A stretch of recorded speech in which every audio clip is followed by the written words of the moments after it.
Hello, everybody. Welcome back to Great Lakes Championship 2026. My name is Carter Williams. We'll be starting off with our first round of pure minks. Micah goes first, 170. Carter goes second, 287. So 170 and a 287 for both these competitors as the first solves of the day.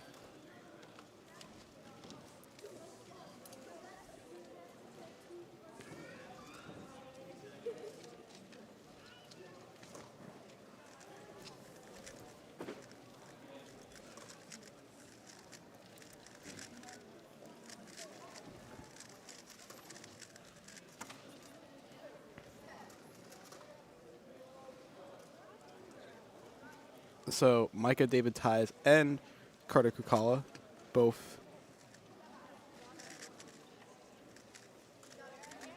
trying to start off the morning strong. Here's Micah on the second.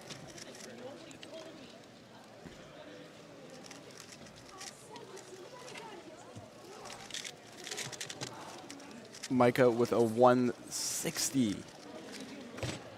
Wow, so even though he's not particularly impressed, he still gets that 160 officially. He's on pace for something really good. And keep in mind, it's only like 8 in the morning right now.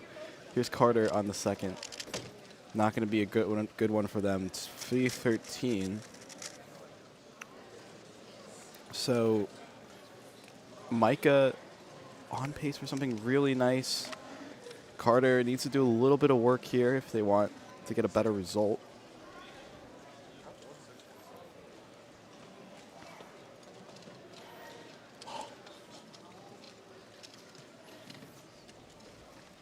Here's Micah on the third. Micah's PR average is a 194, so looking for something along those lines would really be nice for him. Will we get it here? Oh, it's Locky. It's a 201. And the delegates are still trying to determine if it's good or not. So Stone's getting a second opinion, but from the looks of it, it is going to be a +2. We are not entirely sure yet. There's Carter on the third.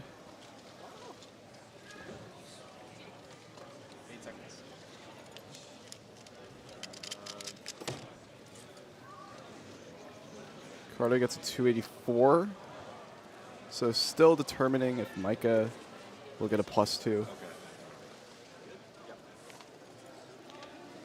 So it's good. So that 201. That 201 will not be a penalty. So that definitely is really beneficial for Micah right now if he wants to get that PR average with a 194. Still early in the average, though. Anything could happen. But we're about a little over halfway done with this group, and so far, so good.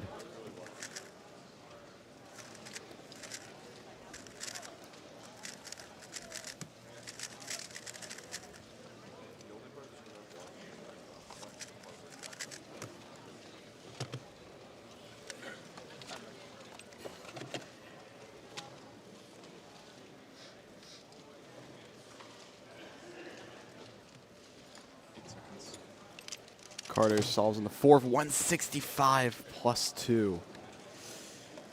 That one's not going to be great for Carter. So 365 for Carter Kukala. Micah gets a DNF, 204. So penalties on the fourth solve for both of these competitors. And a DNF for Micah. So, ooh, that's going to be rough. Best possible average here is a 177, but he definitely wants to be careful here. So he's counting 1.7 and a 201, so he needs a 211 for PR average.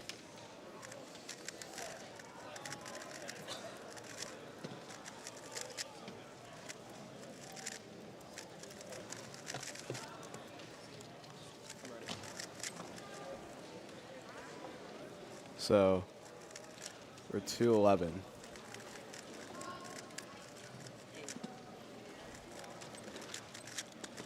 Is he gonna get it? Ah, no. Doesn't look like he quite gets it on that one, unfortunately. So the 219 from Micah, but it's not going to be enough for PR. It is going to be really close, though. Sub to 197 from Micah. Here's Carter on the last. 268 from Carter. So that is going to be best possible for Carter. 295 average. Nothing to scoff at for sure. But that's pretty much going to be it for this round. We'll be heading on over to the final, or excuse me, the second group in just a little bit.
We are now going to be calling up Pyramids Group 2, Pyramids Group 2 to all stages. You just competed in Group 1, please come on up to help us with judging.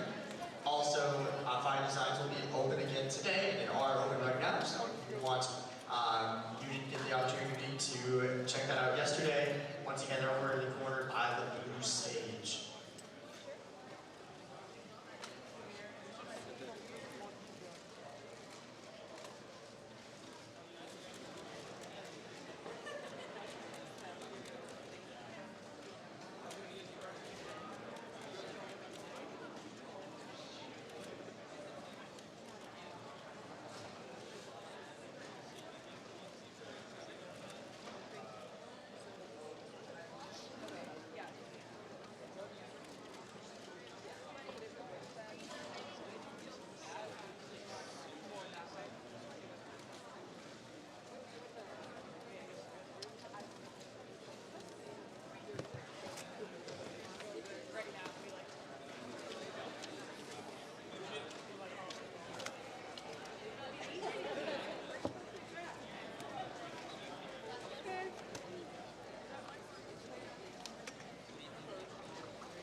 All right, so Brian Johnson about to start us off here.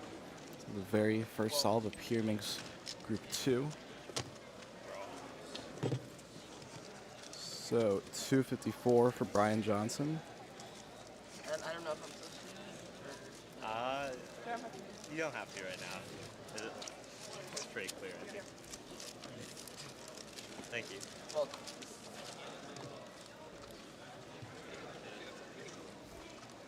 So 254 for Brian Johnson to start things off on the first round.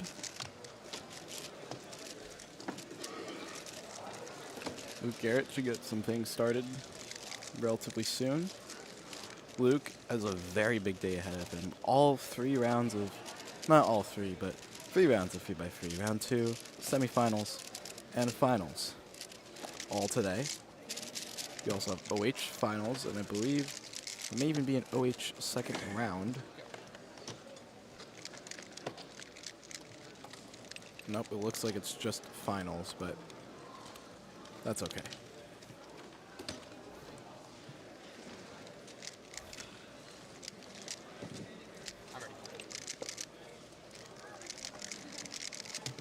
So let's see what Luke has to offer on his first solve of the day.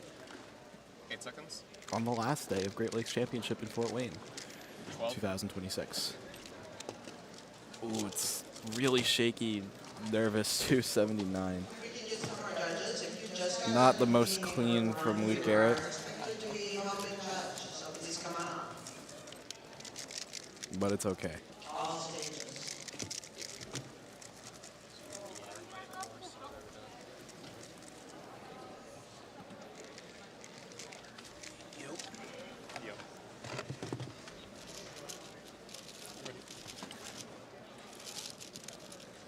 All right, so here's Brian on the second. 8 seconds. And gets things going with a 238. It's not particularly bad for Brian. I think he was satisfied with the time. Thank you. Just taking a look again. I mean, it was a very high move solution, but overall, good execution on the turning.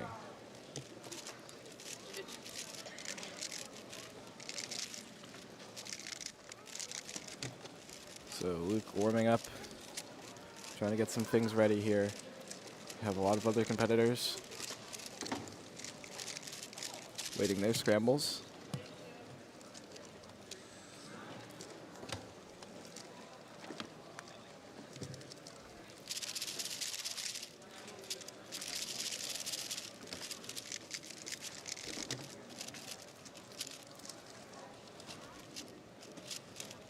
While we're waiting, there is a lot more to look forward to later in the day. We have Elliot Perkins and Darshan competing in the third group, and then Simon Kellum and Trip Peters competing in the fourth group of Pyramix. After that, we have 2x2 with Hassan Kanani and Carter Kukala, Xavier Yee, Chris Chi, Luke Garrett, Brian Johnson, Sujin Feist, and Zane Kanani. You might know the names of those last two because they are very good 2x2 solvers.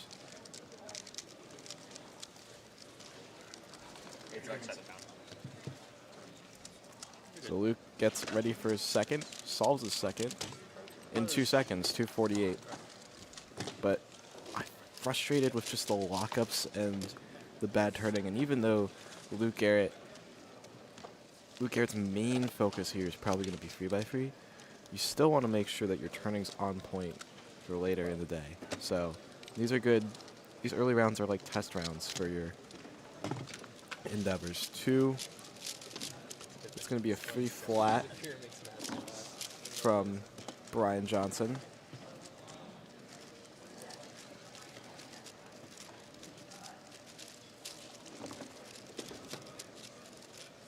Thank you. Take a look at what happened here. Yeah, just that pause in the middle. Every pause sort of counts when we're talking about Pyramix here. So halfway through the group, both competitors on track for a mid to average.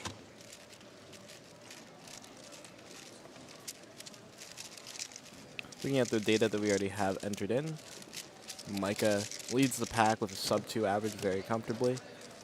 Next closest would be Brian and Luke.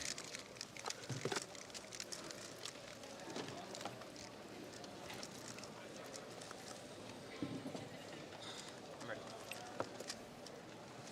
So let's see what Luke gets on his 8 seconds. third solve. 12.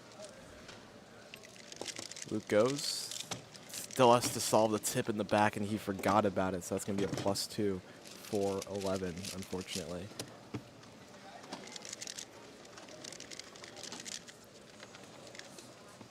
So, +2 penalty for Luke Garrett on the third. Brian receiving his cube now, I suppose. Yes.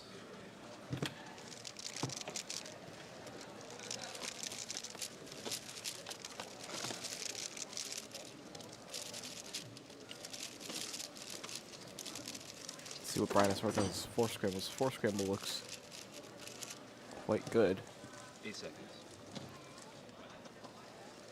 Lots to work with on the 4th. And Brian gets a sub-2, 195 with that rotation. Just seemed like there was not a lot of flow in between the first half and the second half of the solve, and I think Brian knows that too. But it is going to be his best solve so far, and that means that he has a 229 best possible average. It would land him pretty close in the top spots so far, but not currently in first place, or will never be in first place because of Micah's sub-2 average that he achieved earlier in the day. Could have been PR, had the chance for PR.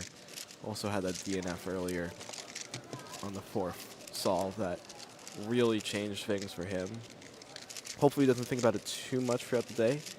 Then again, we have a lot of rounds of Pyraminx.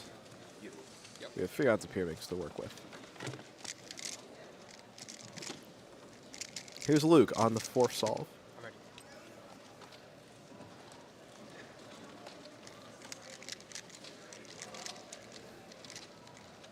8 seconds. All right, 12. Luke on the 4th, seeing what Brian saw, 154, that's clean. One good solve. One good solve, as Luke calls it. So that is going to be the best solve of the average so far. I think it might be the best solve of the day that we've seen. So very similar best possible for Brian and Luke. Unfortunately, though, Luke's worst possible is definitely more up there in terms of the amount of seconds. But Brian does not like this at all. And he's going to struggle, and then he's going to get a 290. So not worst possible average, but somewhere somewhat close to it. 290 at the very end gives him a 261 average of 5. Thank you. Luke Garrett awaiting his last. Still got lots more to come. We have in Pyraminx round 1. We have Elia Perkins and Darshan Babanasai on the red stage. Yeah. I get one good solve. Everything else is bad. Or each out. One good solve What's the seems PR to be like, 178? Luke's motto right now. Yeah. Is it? That's really all you need. 173. Oh, okay. Oh wow, that's a really good block to work with on yellow and 8 red. seconds. Let's see what Luke can make of this scramble. 207, that's going to be good, but not going to be best, so that gives him a final average of 5 of 245. That should just about do it for Pyraminx round 1 group 2. We'll catch you all in a bit in Pyraminx group 3 with Elliot and Darshan. See you then.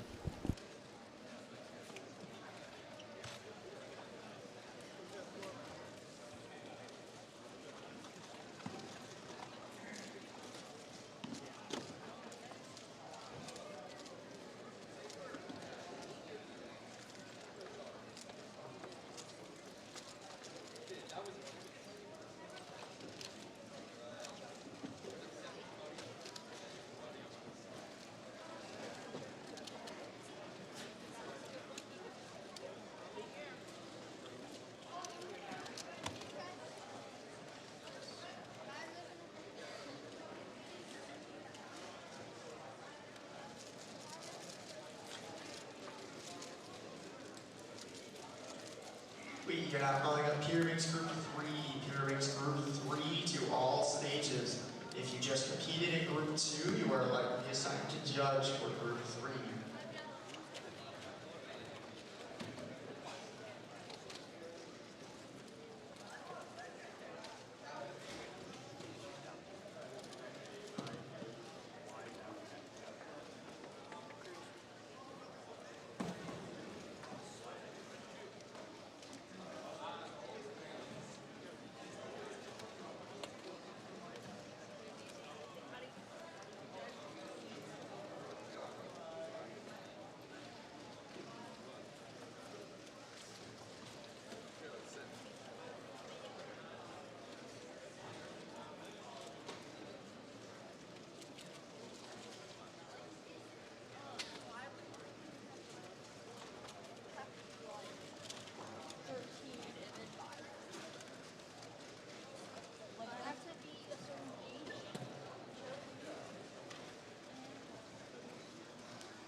Thank you. I'm not going to record if you're going to record. But I'd rather you record so this doesn't like block the stream. You know what I'm saying?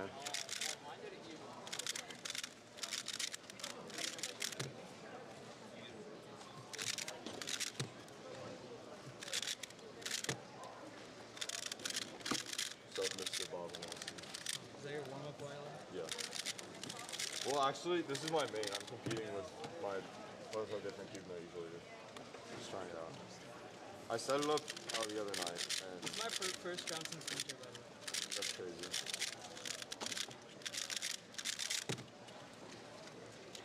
As I say that, I look at my phone. Yeah, this is only his 11th comp. It's like worse than driving. All right, so we are about to get started with Pyraminx round 1. I'm ready. Here's Elliot on the first solve of the group. And the first solve is average here. Elliot, a Fort Wayne native, gets a 280 on the first solve, so not a great start for him. Just a high move count, doesn't really want to think about it too much, I would imagine. And all around just not it for him. Here's Darshan on the first for him. Can you better Elliot's results? This is a 4-chip scramble. Lucky as well, but a 245. A low move count definitely saved him there. But yeah, not incredible from Darshan either. Elliot has a 165 average officially. He got that PR 165 average in Lexington Winter 2025 as part of a double PR with a 113. But since then, he has bettered his PR single, which is sub 1 of a 0.9.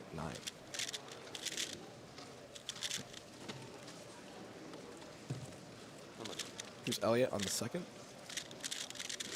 Having that yellow block to work with, he'll find something there. And see if he can better that 280 that he got earlier. That's much better from him, 160. That's on the pace. I looked for the tip in the back, and but I can see all the tips right now. So 160 for Elliot. People from Fort Wayne, are they called Fort Wayniacs? I don't know. I have no idea. Or is it 160 is definitely I think it's closer to his PR average. It'd be sub his PR average of 165. Darshan with a 166, not too far behind him. Let's see what he gets on this one. So Darshan still inspecting. 8 seconds. Really trying to find what Elliott found on that 160. Darshan goes. Gets a +2, 299, so it turns to a 429, unfortunately. And already, the start is not great for Darshan, but he can still recover. There's still more than half the average left to go. Holy dance. Elliott's about to solve on the next solve here, third solve of his average. Really could determine the pace here with a 280 or a 160. Which one will he decide to count? 4-tip scramble again. Not too much to work with for Elliott. But he finds something anyway, 172. Body style. So a rough start of the 280, but he is recovered with 2 sub-2s. The pace seems appropriate for Elliott. Whenever I like rotate, like I call it body style. Yeah. He'll need to maybe pick it up a little bit if he wants to get a It's like body style. 165 PR average, but so far he's on track.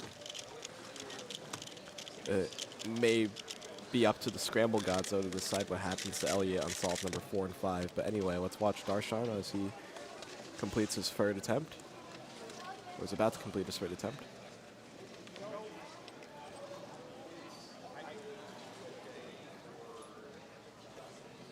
So same 4-tip scramble, but can he find what Elliott found on that 172? Would be impressive. 12.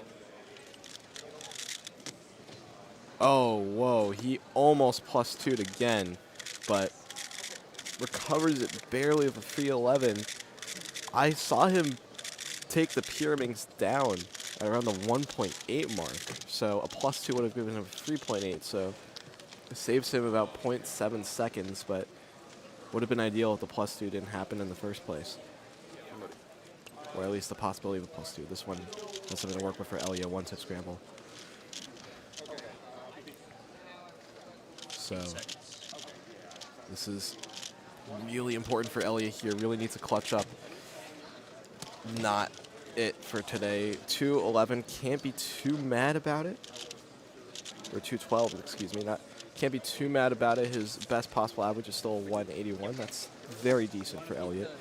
So nothing catastrophic in round 1, but round 1 for some competitors, it's their time to experiment. For others, it's their time to maybe chill out a little bit, test the waters, make sure the lighting's okay, make sure the solving's all good for the rest of the day. We have a long day ahead of us and a finals block after lunch, so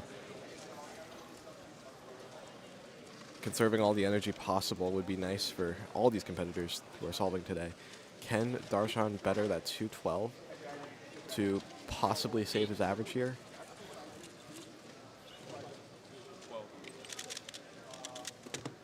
2 flat for Darshan. That's going to be his best solve so far. So, best possible average of 252. Worst possible 328. There was one time I kept switching back and forth swans at a comp in New Jersey, and Daniel Carnock was like, bro's using the scientific method to prove that he's acid swan. Bro, you just did, I bet you just did like MGC to MGC to MGC. So There was we're MGC still to waiting. It's a different MGC. Somebody else did that. We're still waiting Darshan's last and Elliott's last. Yeah, I'm not doing good. You want me to get So a far, one? Elliott I'll would. try. I also want to get Elliott is on pace to beat Micah. Bro, well, I won't. If it's up to me, I'd get a 0. But Get a 9. get a 9? I'm not getting a 9, No, bro. a 9. Oh, a none. Okay. I'm about to say, I'm not getting a 9. I don't even want to get those in 3x3. Helen.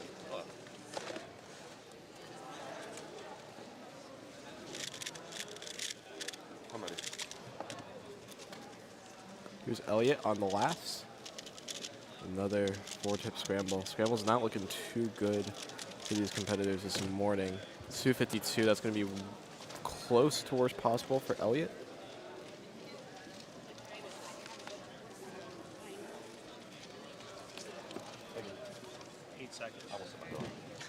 So Darshan solves, gets a 252 as well. So 252s for both competitors at the end of the averages. So 212 and 269. That still puts Micah in first, even though he's the first next average of round the gets day. better. He's still standing strong in round one. Let's take a look at Elliot's last solve here. How he managed this 4-tip scramble correctly. Just a high move count, high solution. A high move count in a solution can really destroy a solve, but the best solvers are the ones who know how to work those solutions out. So we'll be moving on to the final group of Pure Minx, which should have some very exciting competitors. We have Simon Kellum and Trip Peters. Simon Kellum with a 153 PR average. So we'll catch y'all in a little bit on the final group of Pure Minx in Fort Wayne at Great Lakes Championship 2026.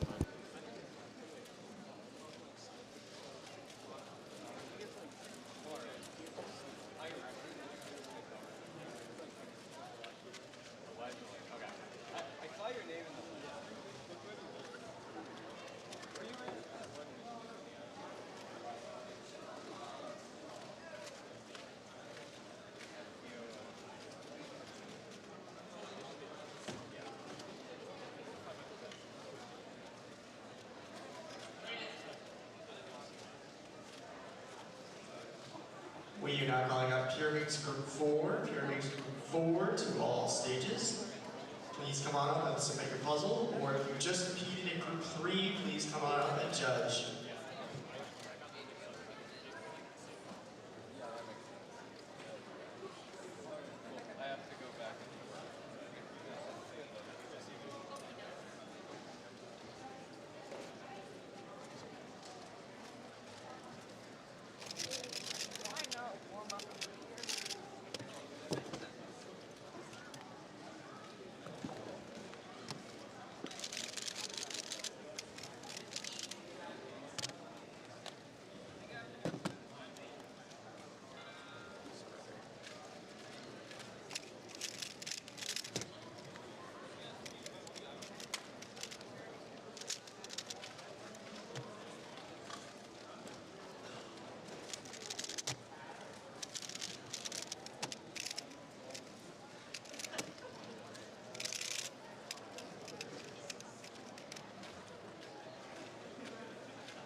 Thanks.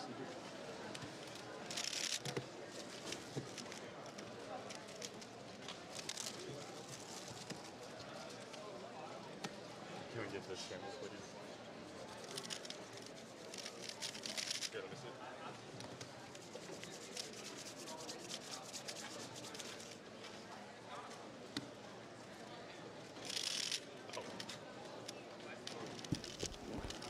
Did you see the set number 2?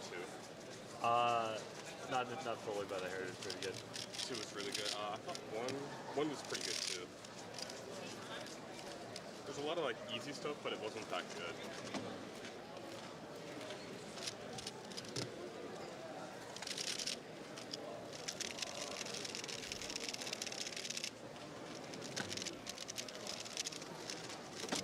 So Simon Kellum and Trip Peters both competing at the Great Lakes Championship 2026 in Pure Minx Round 1. Trip has gotten some success with PR averages this year and last year. Simon Kellum, of course, former world record holder in Pure Minx, but hasn't gotten a PR in a very long time, though Simon is really considered to be one of the GOATs, in my opinion, at the very least. So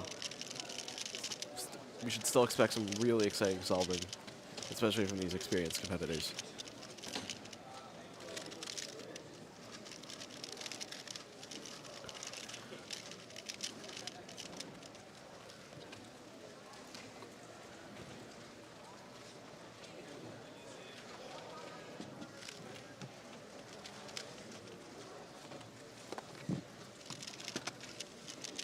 right, so Simon competing on the red stage.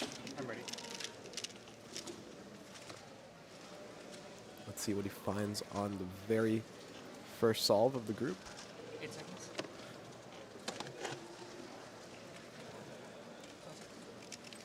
So Simon gets a 208 to start the day off here for him. It's pretty solid stuff. And looks like it was clean solution. Not necessarily high TPS, but we're gonna move on to Trip here on the second solve.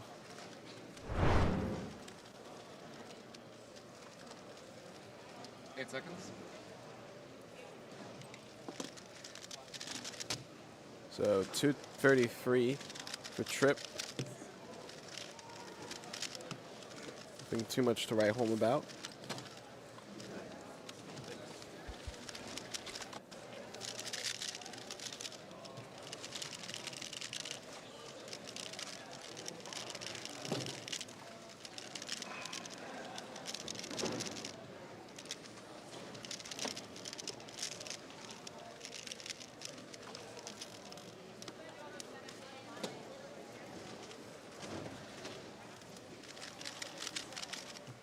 So very early morning for these competitors. 12 hours ago, we were all getting ready and getting started with the first rounds of Great Lakes Championship. We still have some first rounds to go today, but we're going to be moving quickly after this. After Pyraminx, we'll have 2x2, and then after 2x2, we'll have 5x5. After 5x will be 3x3 round 2, followed by Pyraminx round 2. So 2 rounds of Pyraminx before lunch. What more could you want as a fan of Pyraminx here?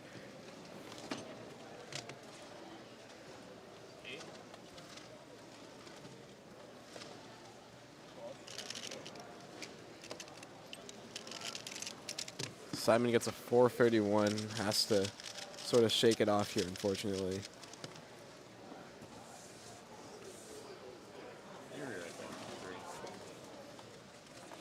Trip about to solve on his second.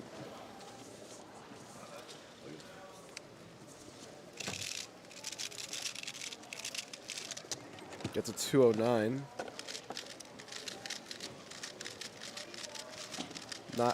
Not bad from Trip. 209 is on pace for something pretty good.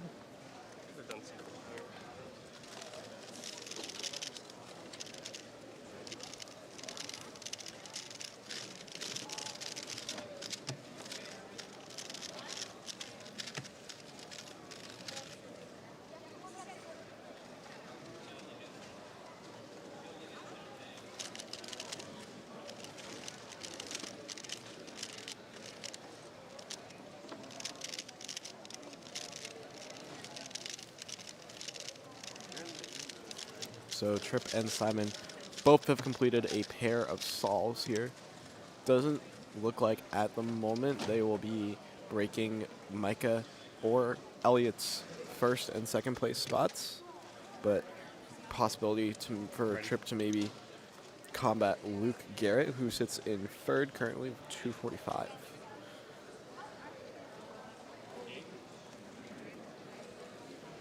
So Simon on the third. Shakes his head at the very beginning of the solve, but 211 to round things off. You can see that head shake at the very start. And just can't be too mad about the end result. Here is Trip on the third. Halfway through the group. And about to be halfway through the average. 8 seconds.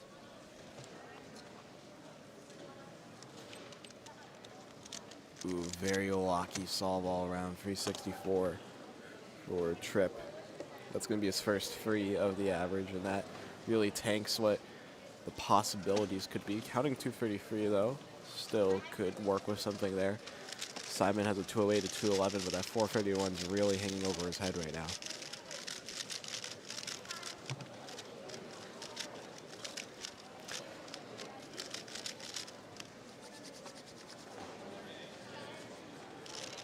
So Simon, Micah, Elliot, and Tripp all going to be fighting for top spots and to be the Great Lakes champion here. We're going to crown a lot of Great Lakes champions today. We already crowned some yesterday. And the day before on Friday in Big Blind and FMC.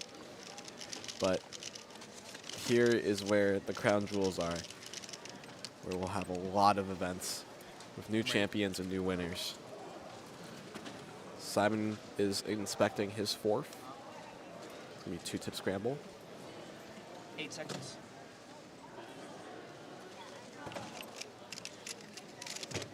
And really has to shake it off here. That seemed like a very high move count. 233. Apart from the four, Simon's overall average has been consistent all around. You have to be very honest with yourselves here. So 233, looking good. We'll have Tripp solving on his fourth.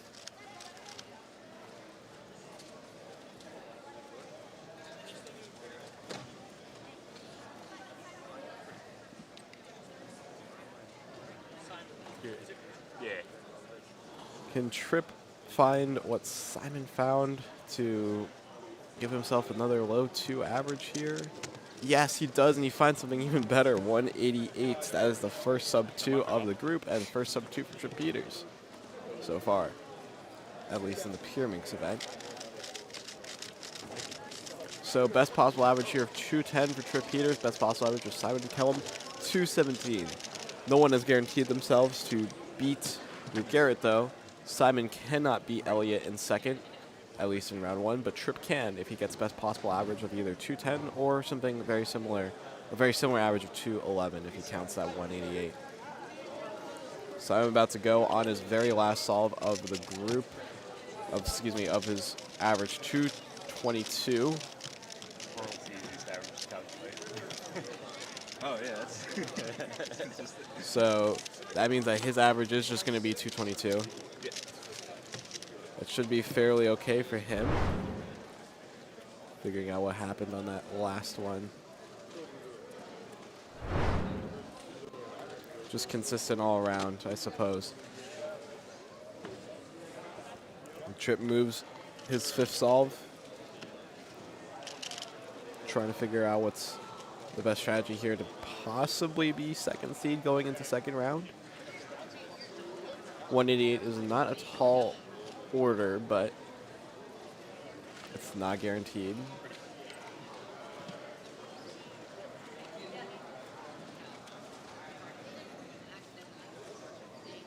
Eight seconds.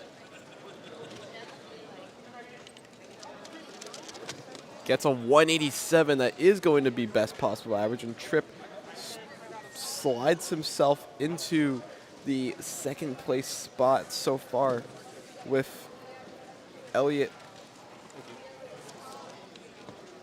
Perkins, or beating Elliot Perkins here.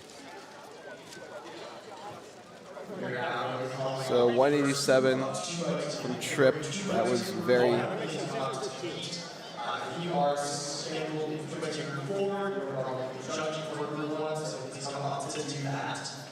So yes, that puts him at 210 best possible here. So looking at the forecast view that we have going on, looks like Tripp finds himself in second place, Elliot in third, and Simon Kellum slides himself into fourth. We'll be catching y'all in the 2x2 round 1 in just a bit.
Wait, like if you have your hands on the cube and you don't like the position you do with it, if you do like the thing that I you should change it. on my WRC.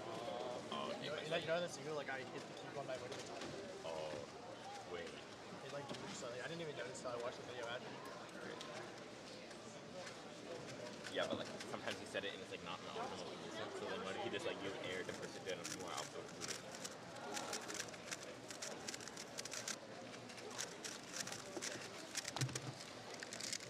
I mean, it's like less risky than doing like. Yeah, yeah. But technically that is legal if you go back to it, yeah. Bro.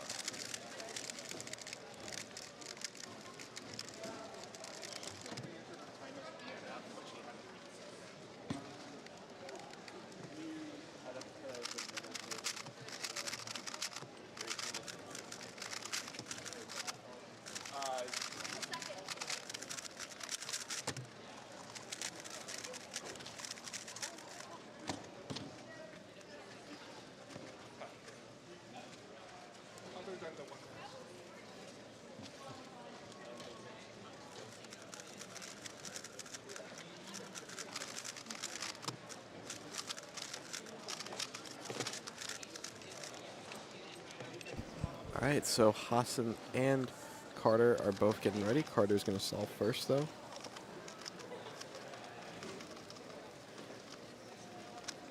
Let's see what Carter can find on the first 131. It's pretty solid from Carter. Let's move on to Hassan. Can Hassan find what Carter found on that solve? 8 seconds. 12. Hassan gets a 132, just 0.1 slower than Carter. But a good solve nonetheless. So two very solid solves for both of them. Carter has a PR average of 139. Hassan has a PR average of 134.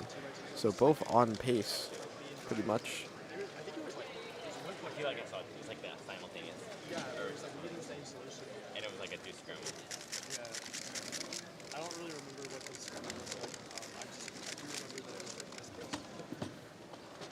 Yeah, yeah. I was trying to think, what's the deal with it? Why can't it was night after?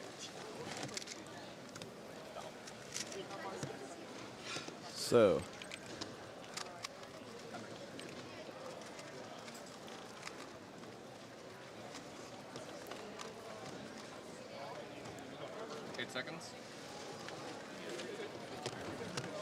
Carter Kukala solving on the second solve. 210, that's definitely a far cry from the first scramble.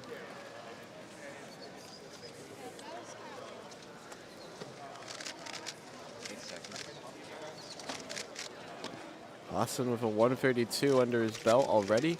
Let's see if he can better that. 154. Solid stuff from him.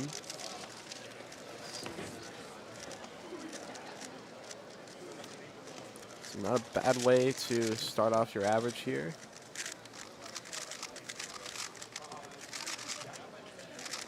Competitors are very talented. We have Chris Chi and Xavier Yee competing after this, then Luke Garrett and Brian Johnson. But the main event here will be Sujin and Zane competing at the same time.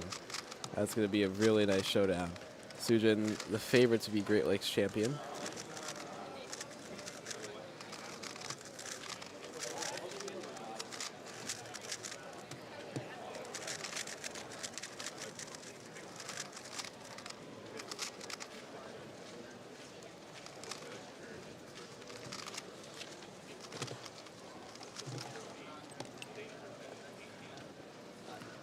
All right, so Carter's going to solve first. See what Carter gets on the third solve. It'd be a 134 again, so good PR pace for Carter if they desire it. Halfway through the round, let's see what Hassan can find. Can you find what Carter found on that 134? 12. It's going to be a 194 for Hassan instead. So Hassan counts on 154. Carter's counting time 134. If Carter keeps up the pace here of the 131 and the 134, it would be a PR average. His PR average is a 139.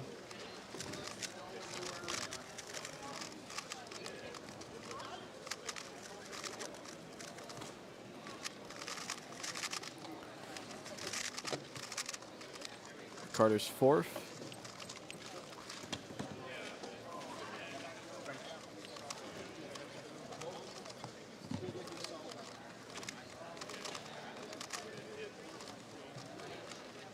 Seconds.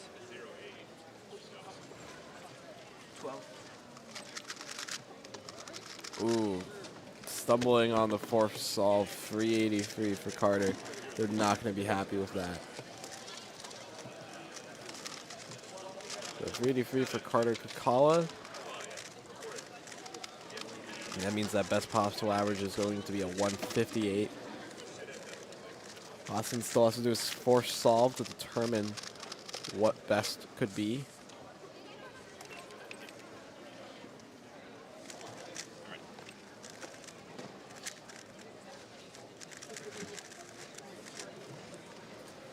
So Hassan on the 12. it's going to be a 178 from him. So all sub twos for Hassan. So that means he's guaranteed a sub 2 average no matter what happens. 175 is the worst that could happen for Hassan. 155 is the best.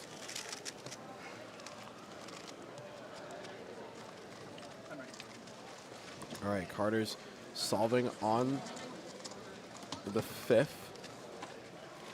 Should be the last solve of the attempt, trying not to count that anything above 2. Oh, wow, that could have been better. 153. What an AUF. The solution was good up until the very end. Then time slowed down.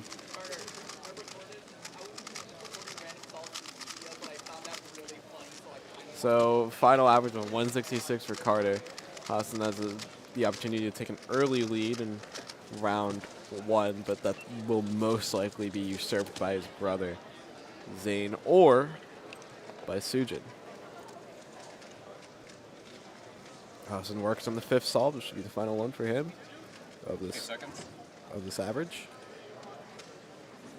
12. And that's going to be a +2, 387 from Hassan Kanani. So worst possible here, 175. Carter Kakala takes an early lead with a 166 in 2x2 round 1. We'll be catching you all in the next group of 2x2 right after this quick break.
We are now going to be calling up 2x2 group 2, 2x2 group 2 to all stages.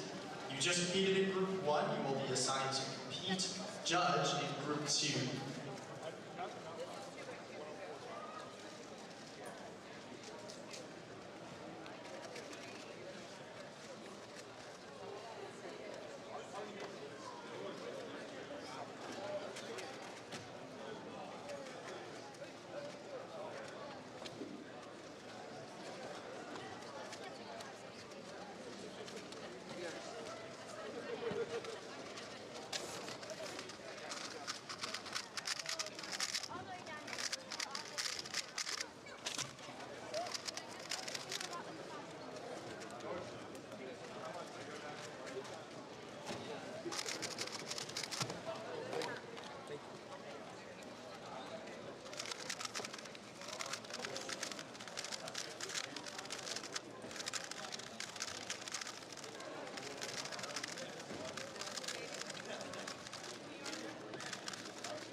This is the first cube cover I pick up. I wasn't even going.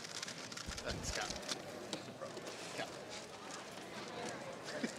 Hello, everybody. Welcome back to 2x2, round 1. We are in Group 2 right now, and we're going to see Xavier compete first with his 0.94 to start things off. What a nonchalant way to start your day. Just no reaction to a 0.94 sub 1 single.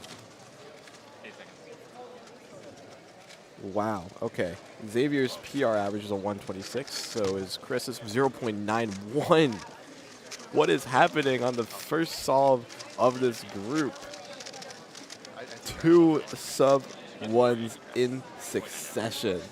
Yeah, we'll pace for 0.9 average. Yeah. On pace for WR. Yes, technically Chris is on pace for WR, but it's way too early to tell. It's a 1 solve. Could have been one very lucky scramble. Let's see how Xavier does, trying to better or keep the pace of that sub 1 he just set. Has to feel good about this going into the second one, but not sure if he's finding anything on this scramble. But that's good as well, 114. 114 has to be good for Xavier so far. His PR average, again, being a 126. So far, so good. We're going to get Chris's times up in just a bit. His cube, I believe, is being delivered right now. Let's see what Chris can do on this one.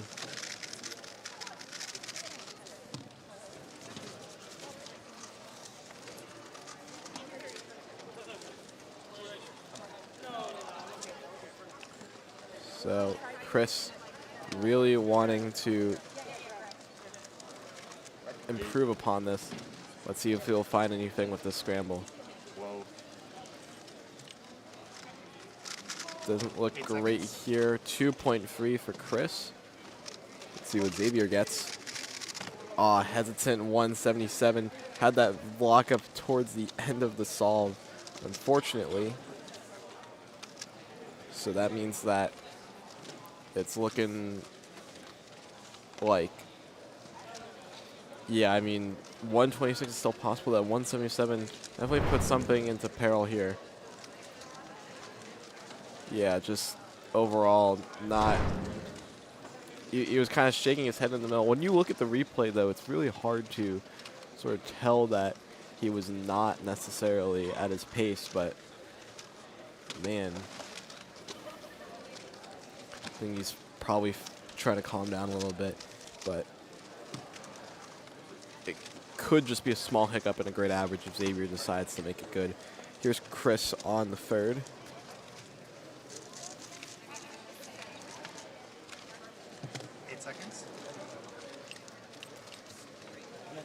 12. Ready. Oh man, 267 on the third solve for Chris. So not a good third solve for either of these competitors. Had that fumble at the end of the AUF. Here's Xavier on the fourth lockup at the star 161. I think I was touching it when I. Let's do it. 161 for Xavier. That means that the start of the average was very promising for him. 123 still possible if he counts at 0.94. For a for a 1.26 average, you would definitely need something. You definitely need a 103 Hello, Chris. to make it happen. So could just be hoping for a promising final scramble. Here's Chris in the fourth, trying to maybe make use of the 0.9, not of the 2.2s he has under his belt, but that 2.3 is going to be counting. So let's see what the other counting time will be. 12. Chris, another AUF fail, 263. Just can't complete the ALG cleanly today.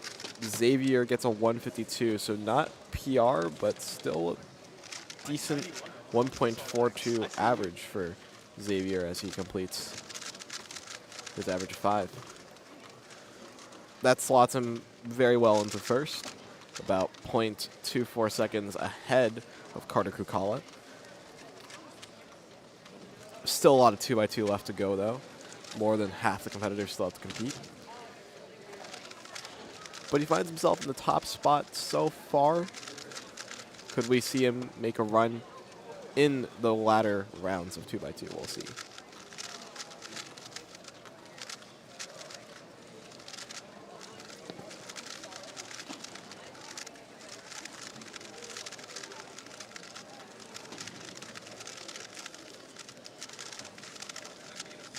Okay, come on. Here we go. Bro, shut up. All right, Chris Chi has a 0.9 and 2 and 3 2s that he has to work with. Let's see if he can get some good counting. Let's see what Chris finds at the very end of his average. Trying to maybe find that spark that he found at 0.91 earlier. This one's not going to be at worst possible for Chris. Again, just can't seem to finish the solve properly. 472, and we also just got an error on WCA that there's an inconsistency between 0.9 and 472. So that's crazy. Just slips at the very end, unfortunately, for Chris. So that's going to be it for the second group of 2x2. We'll be moving on to the third group in just a little bit.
We are now going to be calling up 2x2 group 3, 2x2 group 3 to all stages.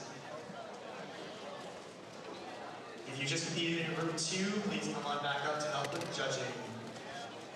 Additionally, team blank results are all uploaded. If you would like to see them, they are linked on the link tree, which you can find on the QR code at the back of the badges. Oh, this is gonna be a bad round. Never mind.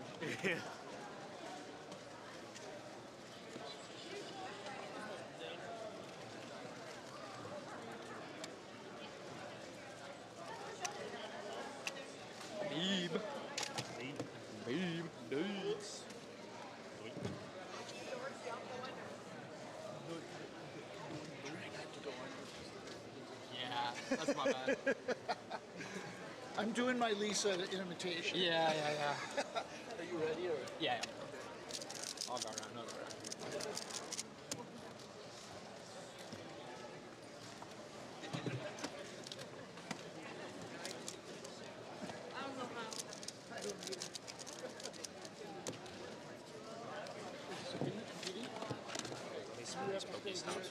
What happened? Nice spins. Oh, of course. Isn't it like world? Wasn't it like the day yesterday or something? Priorities.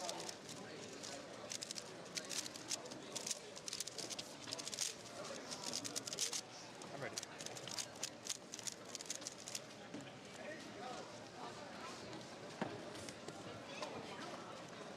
All right, so Brian Johnson just about to complete his first solve of the day. He's going to solve a 2x2. 138 to start things off for him.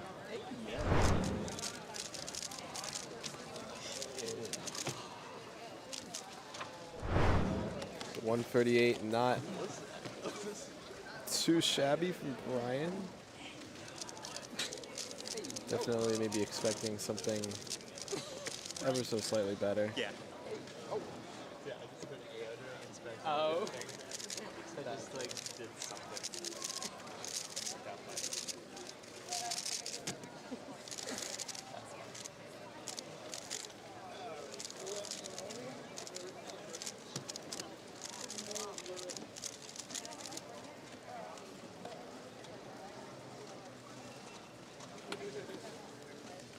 All right, so Luke Garrett about to also solve here. Hey, yo.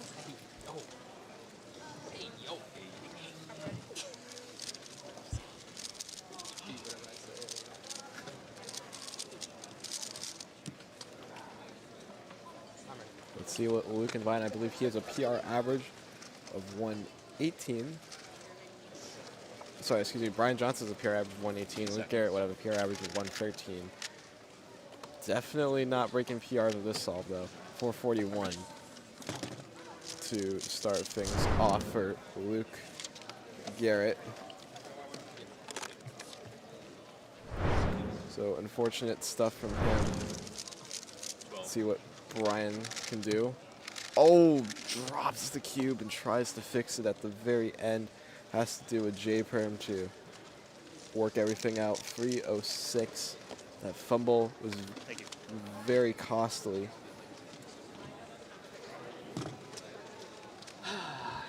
So 138 and a 306, two very different solves from Brian. But it will be his decision if he wants to count it. Luke, on the other hand, still has lots to do.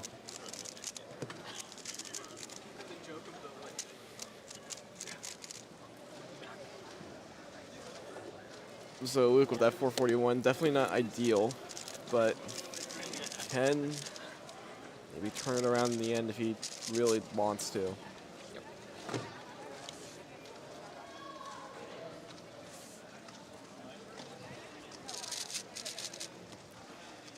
Garrett on the second, excuse me. Don't know where the fourth came from, but will be trying not to count the 4. 8 seconds. See if he can better that 441, and he does there, 158. Just hesitant in the middle of the execution of the algorithm. That might be what cost him just pure milliseconds.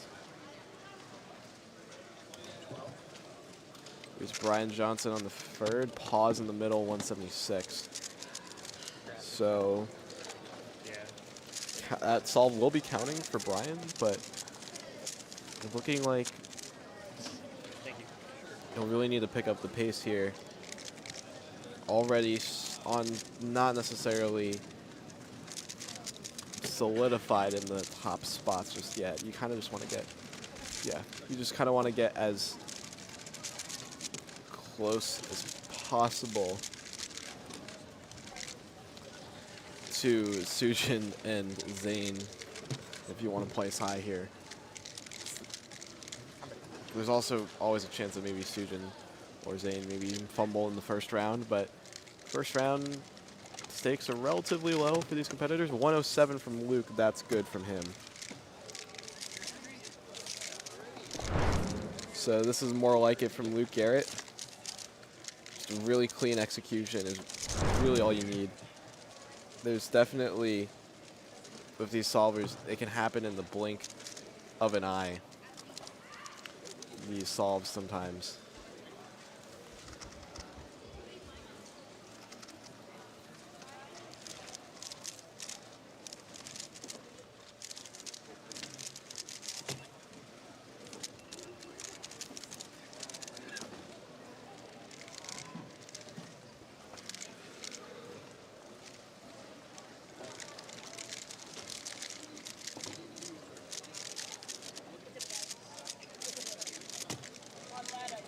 So 641 from Luke on 3x3. Warming up for those 3 rounds today that we have. Second round, semifinals, and finals all occurring today.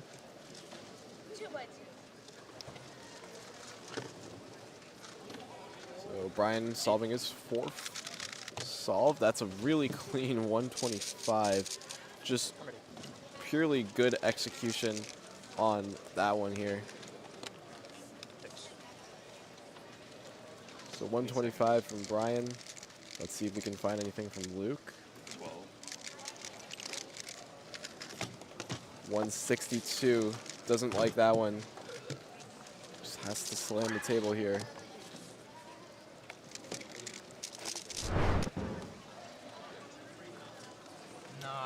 Just locky in the middle. It's really, really small margin of error for an event like 2x2 where you just need accurate TPS.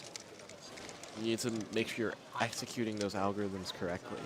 Oh, wait, it wasn't accurate. And identifying the right ones to use. Learning them is easy, executing them in competition, not so much. Not that learning them is any easy, it's just that learning them would be easier in comparison to dealing with the nerves and the pressure. There's Brian on the 5th. Final solve for him. 8 seconds. Let's see what he has to work with. 12.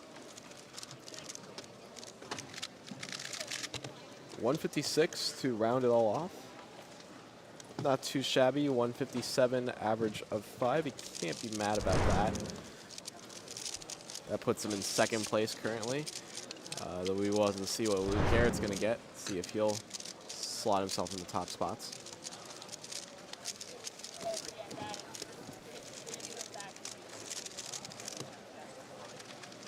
Oh boy. Oh boy.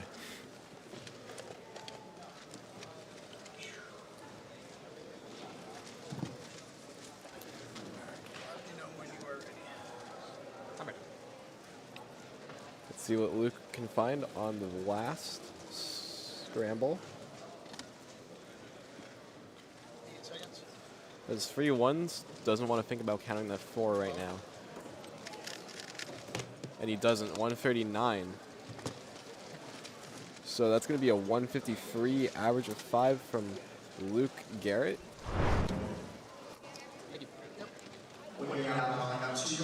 So that slots him into 2nd, kicks Brian Johnson back into 3rd place right now. We'll be heading on over to our break. then we'll be moving on to Sujin and Zane right after this. So stick around. Very exciting solving still left to come in the day.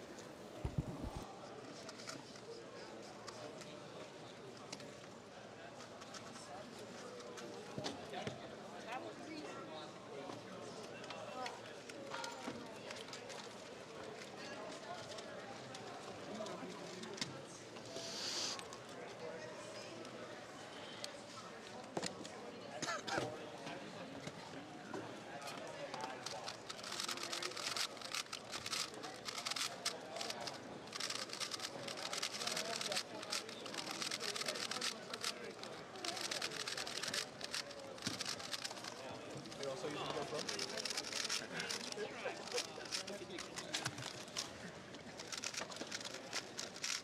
Which cube are you using?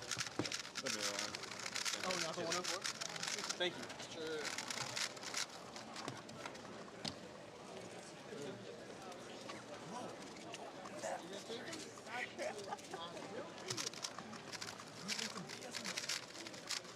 Wait, should we cook the camera?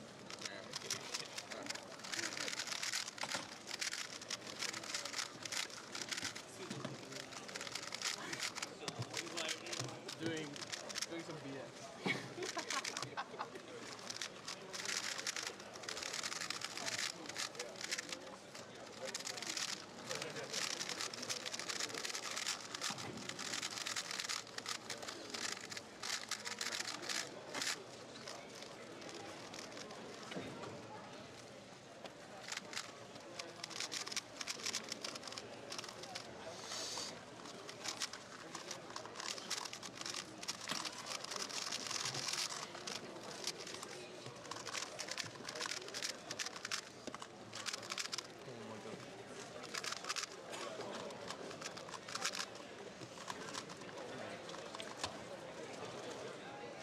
All right, so Zane's about to complete his first attempt here in 2x2, round 1, group 4, final group of the round best for last. 1-1-1-1 for Zane. Some random little kid is like, no, when I take your shoes, bro. So 1-1-1 for Zane Kanani. Looks like you'll enjoy that a lot. Here's Sujin on the first solve. Let's see if he can find what Zane found. 0.89 to start things off, so a very solid time to begin. Sujin obviously with that 0.86 from a few months ago. Well, let's go warm up. Not like that.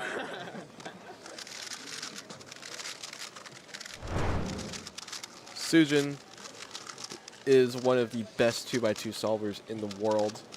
Of course, he is the best 2x2 solver in the world, and I think for a while now he's been looking to improve on this 0.86.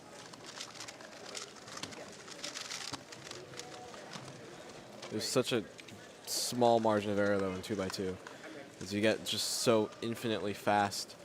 You really gotta make sure you're up to speed. 0.75 though for Zane Kanani. That's the best single we've seen so far. So, first sub 1 for Zane. Can Sujin find what Zane found?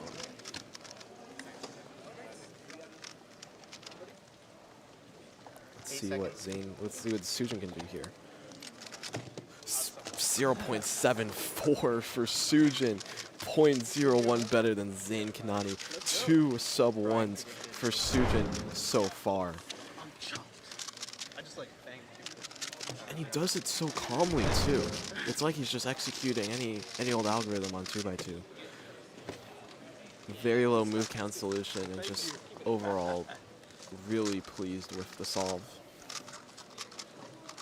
Sujin's PR single 0.55. Zane's PR single 0.5. So stuff to look out for, possibly.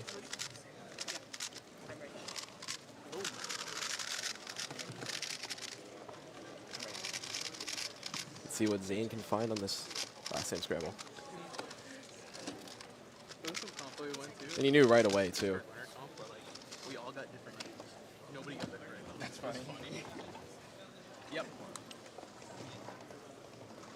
See what Sujin can do on this third. 8 seconds. 0.75 again. Wow, that's a 0.7. Another 0.7 for Sujin, this time 0.75. 0.74 from earlier. Could we be seeing some magic happening right now? 2 0.7s for Sujin. All sub ones for Sujin so far in this round.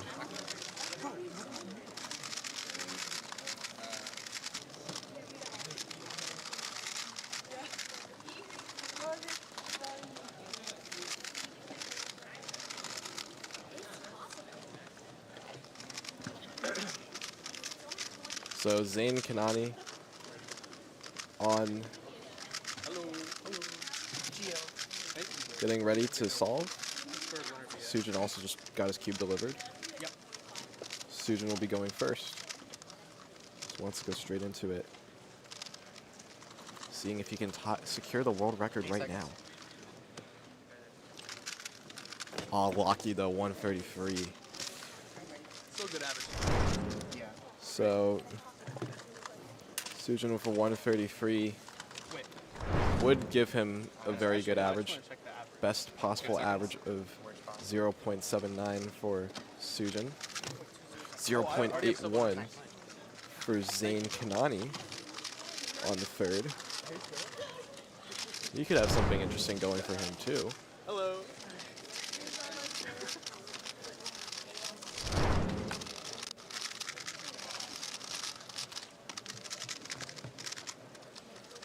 So Sujin needs a 0.94 for I know, I'm already, let's go. world record average. Pretty good.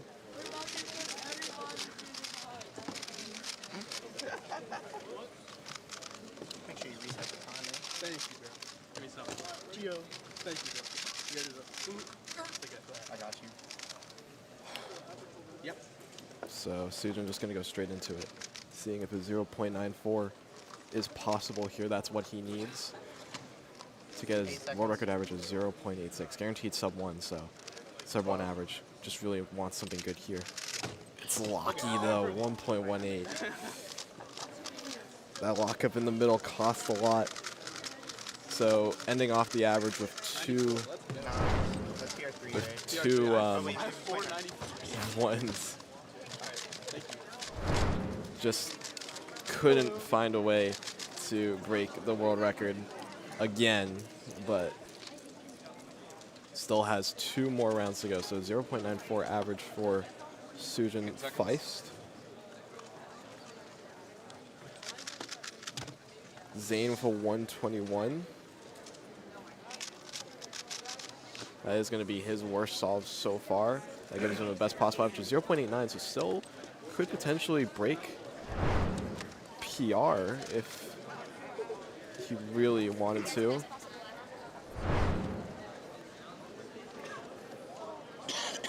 So WR could have been possible, but unfortunately for Sujin, it's not going to be the round for him. Just really close though. Really, really close.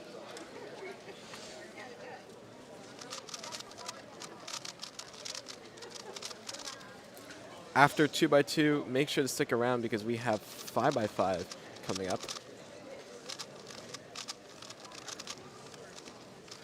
With some very exciting competitors with Arhan, Jack, Carter Thomas, and Luke Garrett all competing later. And then after 5x5, we come back to 3x3, round 2. And then after that, we have 6x6 finals and 3x3 one-handed finals. And then we'll have a finals block in the afternoon. So here is Zayn on the 5th, trying to see if he can break PR. 8 seconds. Staying inspecting. That's a 1.12. Nice job, bro. That's going to be a 1.01 average. Bro, I was choking so much and it keeps happening. How'd you do? So we find something in the end. It's like 1-0. Nice, dude.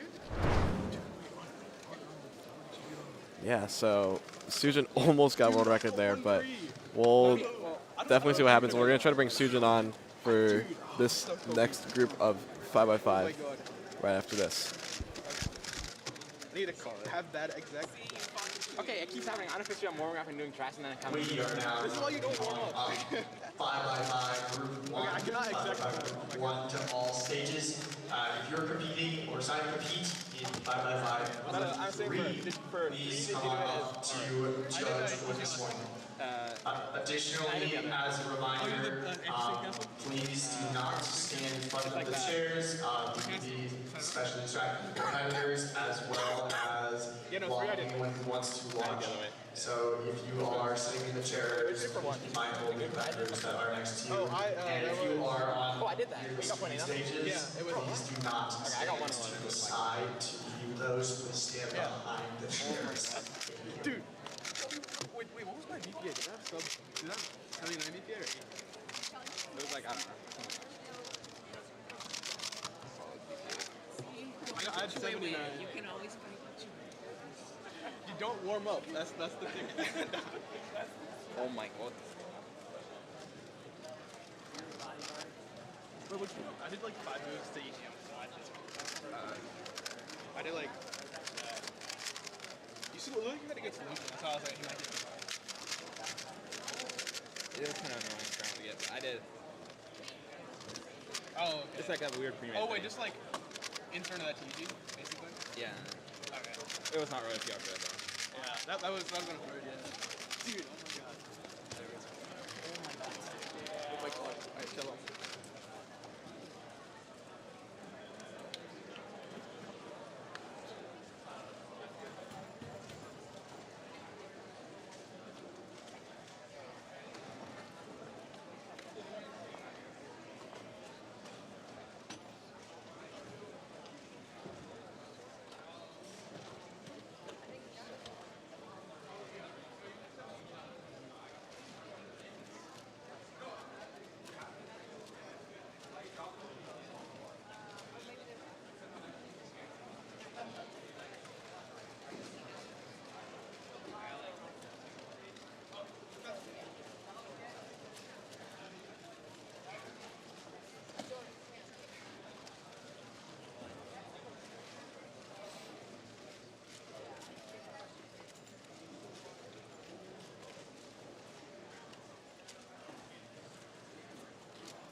Oh, I'm right here. Yeah. I don't know why I'm on the stream. If I can get 1 sub 1 on stream to show I have an idea of what I'm doing. Yeah.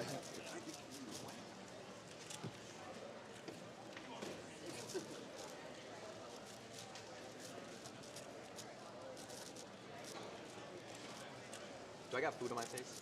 Yeah. I wonder if they can hear people's stories. I don't know if they're, I don't know what like how this works. I didn't check the stream. Ooh, there's a microphone. What's up, Great Lakes Championships 2026?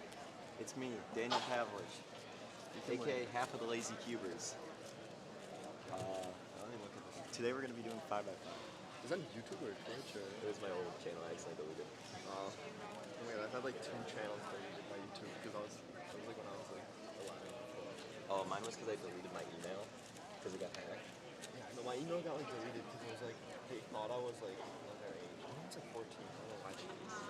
We are still looking for quite a few judges on multiple stages. So please come on up and help judge, especially if you are in group 3, you are assigned. So please complete your assignment that is required. Wait, where's the live stream? Honestly, I have 0 clue. Oh, thank you. How'd you do in 6x6 stuff?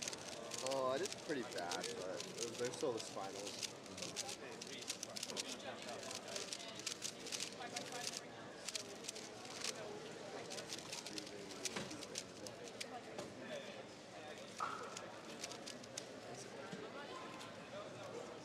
I'm about to embarrass myself on a Hello? terrible song. Oh, I see a Clicky Studios. There we go. Oh, you're clicking in? Yeah, I'm clicking in.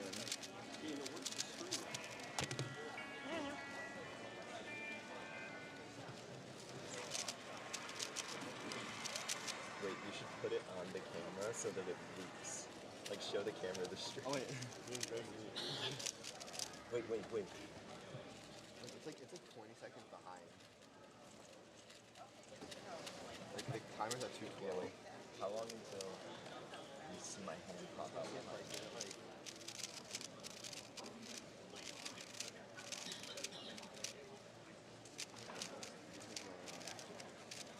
To everyone who's new, welcome to the stream. Calc is short for calculator. Calc is short for calculator. Oh, Yours are gonna be a lot fewer. oh, they not take your key up yet? Let me know when you're ready.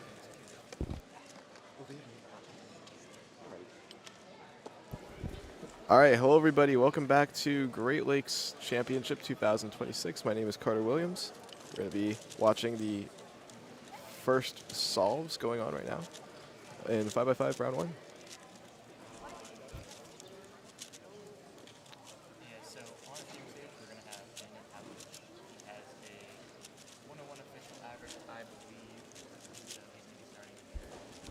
Looks like he's going to be doing it 50 hours. For a 1-minute solve, you probably want 32 flip, if I had to guess. Yeah, I would say so too.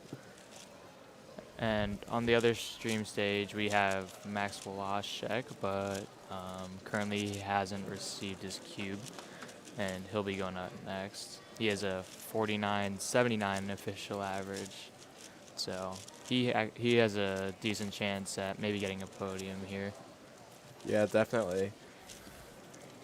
See Daniel moving into 3x3 stage. Finishing up with a 105, so a little below average. You said that he has like a 1 minute? Yeah, I believe that's what his official average is. Here we'll see Max start. Looked like a pretty easy yellow center. First center's done in 7 seconds. That's pretty good for a sub 50 base.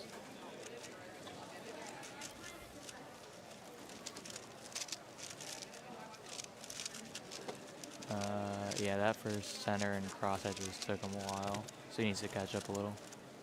Flip at 24. Yeah, it's probably looking at a 52 unless he can do some good edges.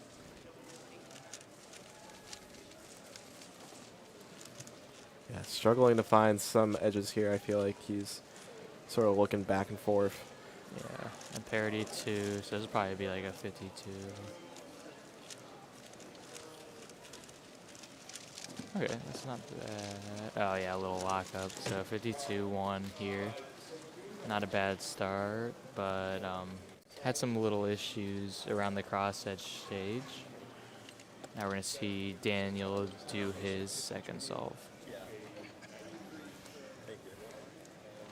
This scramble doesn't really have anything particularly interesting, so I'm not sure if either solver is gonna get a great start on it.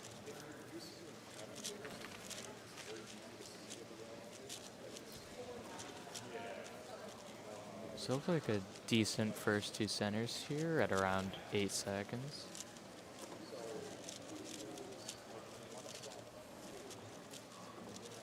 So once again, we're probably looking at a 30 to 32 split to finish his centers. Flips at about 29 to 30. It's not bad. This could be sub 1 if he picks up the pace at the edge pairing stage. Yeah, for sure. And this is the first of 2 rounds here at Great Lakes Championship. So even if they don't have a fantastic first round, they still have the finals to redeem themselves. But this looks like a good solve. Not going to be sub 1, but somewhere close. 1 flat. Ooh. The cube is stopped on the timer. That's interesting. Max here going to start his second. That timer stop reminded me of, I think, when Avocado at Worlds. I don't know if it was during the Speedcubers documentary. Oh, 2019? Yeah, 2019. Okay, I think I know what you're talking It about. almost fell into her lap, but timer saved her. Yeah. This is not good pace for Max. This is going to be like a 50, oh god, yeah, 58 pace maybe. Still working on centers at like 30 seconds, flipped at 30 free. Yeah.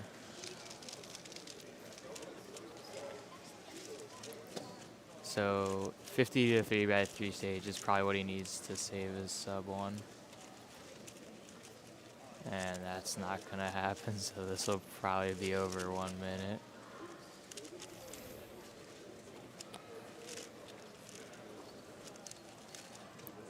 Oh.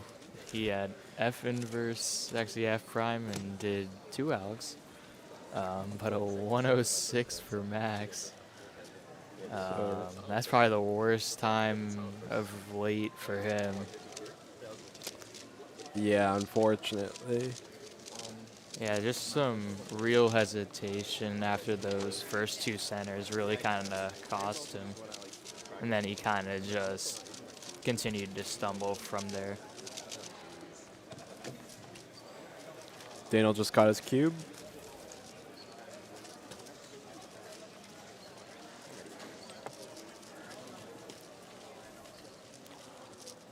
This scramble as well, pretty mediocre, nothing too special.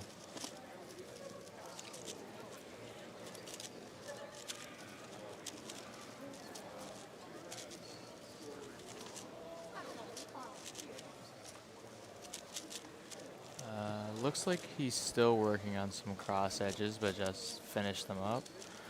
So this will probably be about normal pace if nothing crazy happens on centers.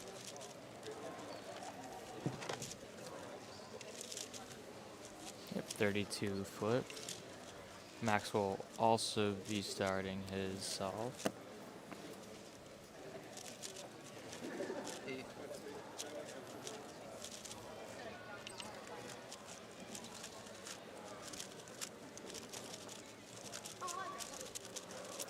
Max doing first 2 centers in low 7 seconds. I'll keep you updated as we maybe see the end of Daniel's solve. 105 from him. Max finishes his centers at about 21 to 22. It's pretty solid sub 50 pace. Ooh, that pause and was not good. Yeah, he was kind of transitioning the last 4, but a parity I'll get 42 probably won't be enough. Yeah, 52 or 51.8. So his 52.18 on the first solve will now count. Yeah, I feel like that solve just in general was blocky all around. Yeah, I mean, after the centers, he kind of lost it throughout edges. Like a 30-second edge split for his speed shouldn't really be the case. But ultimately, like, it happens. But yeah.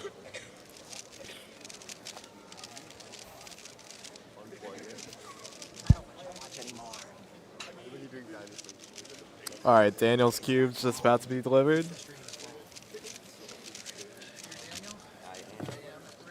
Just kidding, stream. Thank you for tuning in, everybody. We really appreciate it. Make sure to shop at the Daniel shouting out the audience here. our audience of 82 viewers.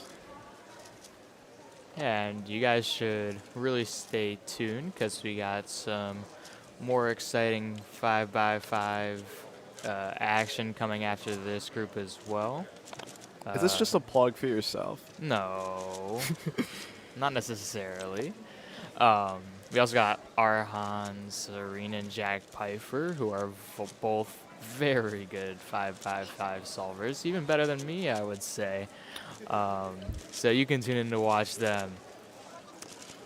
What a guy with humility. Yep. Daniel here, a little behind pace, especially compared to his last solve. Max starting here as well. We'll shift focus to him. Okay, that's a good split for him. About 20 to last cross edge. That last cross edge took him 5 seconds, so that's not good. Maybe the rest of edge pairing will be nice for him though. He just needs to keep his composure together here at the end. Yeah, this is marginally sub 50 pace. Oh, never mind. This could be good. There we go. 46.9. A little better. That's pretty good for him, I think. I think his PR singles of 44, if I remember correctly. So only a few seconds behind that. He'll also be counting the 51 now.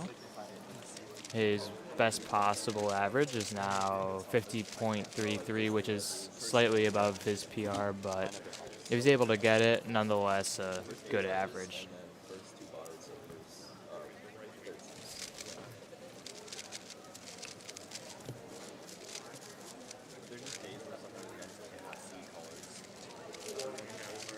It's just to wait in the last two.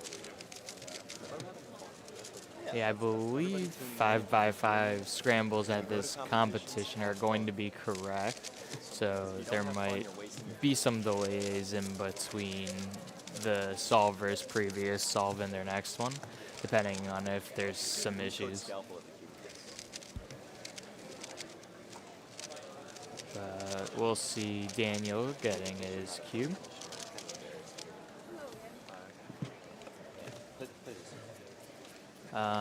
No PR average potential for him, unfortunately.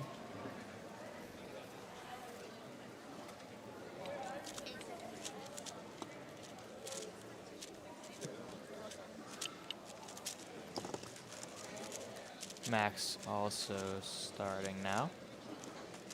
First two centers done at low 7. His cross edges don't look bad. Okay, this is a good start. Oh yeah, this can be good. Low 20 to flip. Yeah, his turning is locked right now. Oh, there's so many good edges here. He just can't pick one.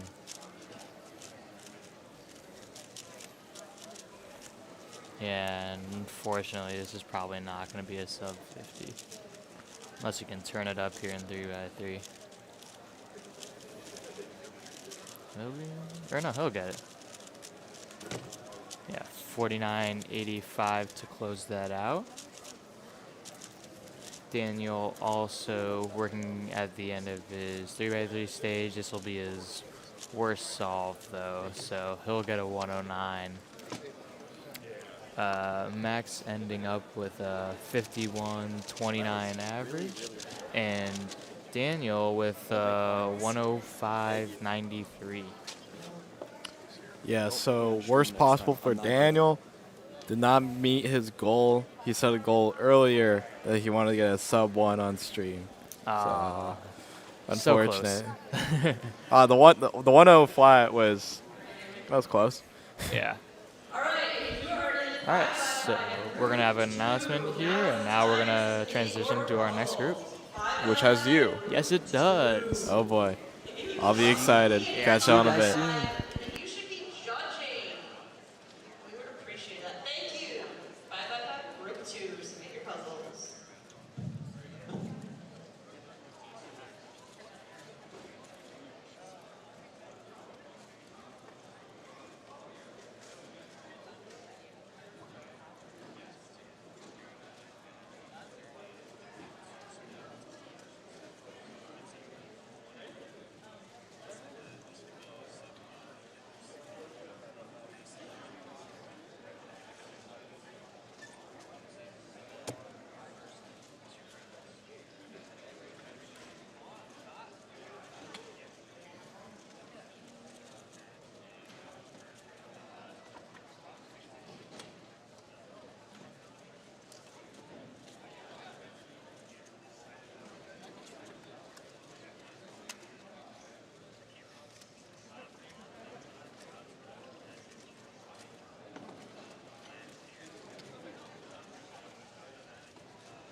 kids I have to yell at. I went around this time.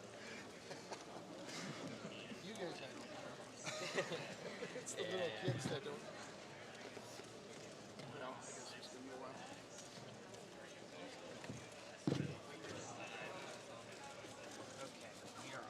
No warm. It's the ones walking past the open scrambles. Oh, yeah. That's right. I can't say that's my name.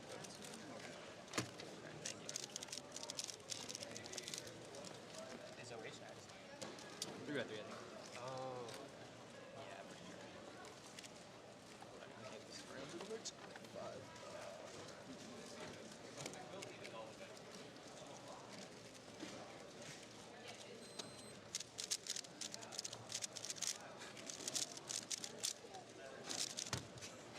Clean 548. I guess it works. Yes, well. You have to see the like 3-1. It was like clear than that. Better than that? It might have been stuff. But well, he needs to learn some his hair's gonna block it anyway. Yeah. Yeah, true. My big bouncy fluffy hair. Yeah.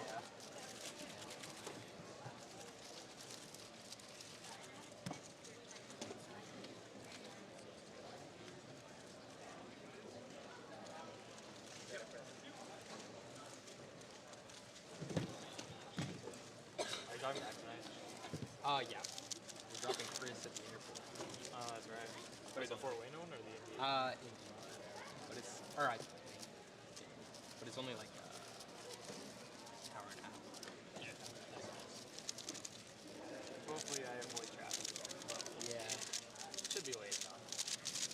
Mm-hmm.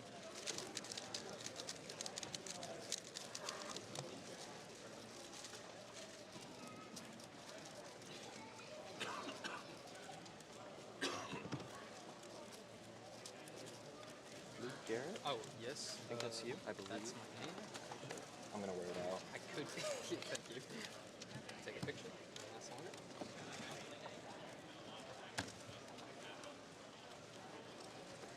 ready.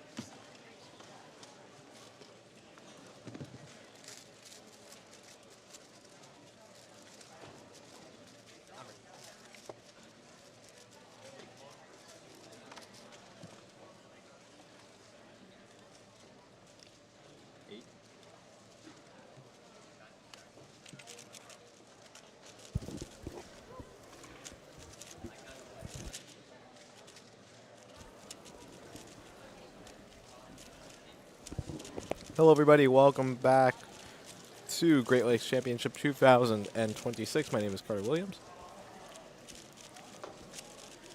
We're going to be watching Luke Garrett solve here on the first round of 5x5.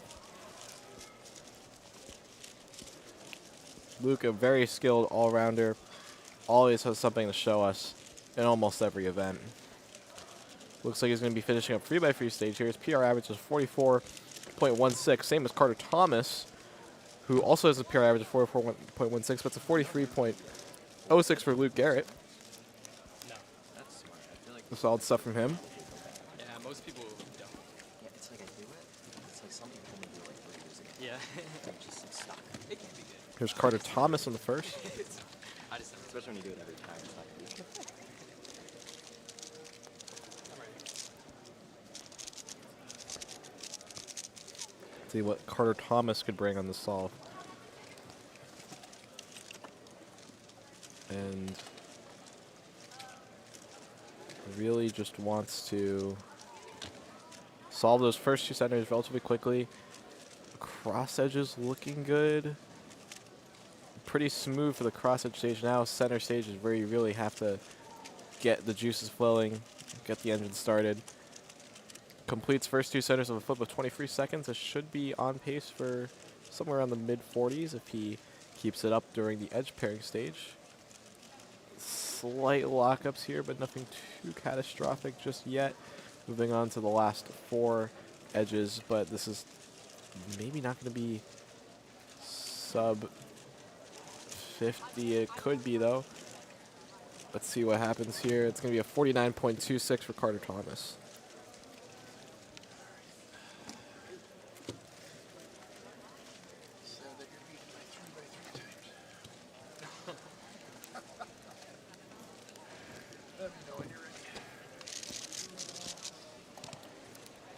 So 49.26 for Carter Thomas. That's pretty good for him. Let's see what Luke Garrett has to bring to the table now.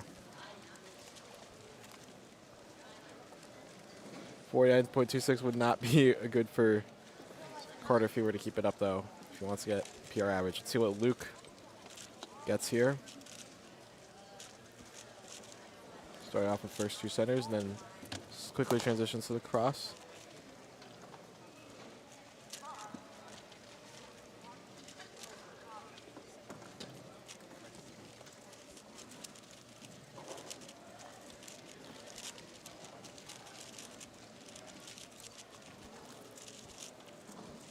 And it looks like he is going to be moving on to the center stage, or excuse me, the edge pairing stage. Almost done with the last 4 edges of the cube now. Still on free by free. But this one's not going to be as good as that 43 that he got earlier. 46.92 for Luke Garrett. Luke did not like the outcome of that solve whatsoever. We'll move on to Carter Thomas, who awaits his cube.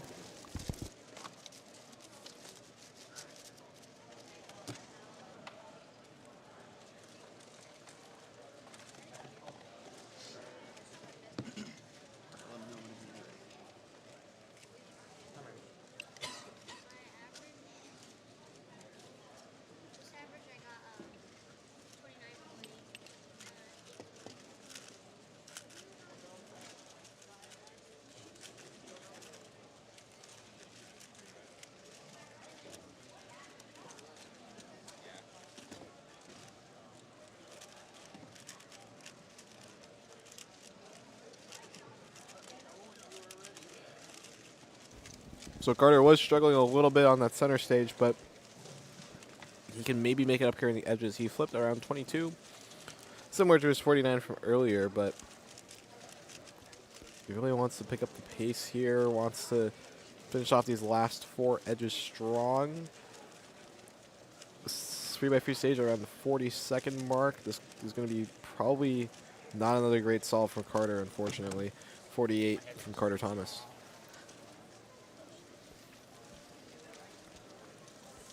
So 48.80 from him. It's a little bit off the mark.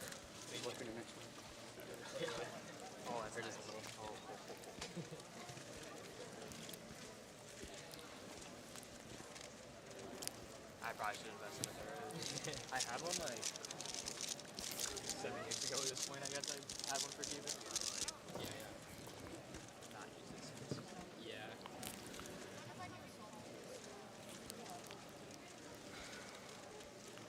I definitely should have had that. That's fine.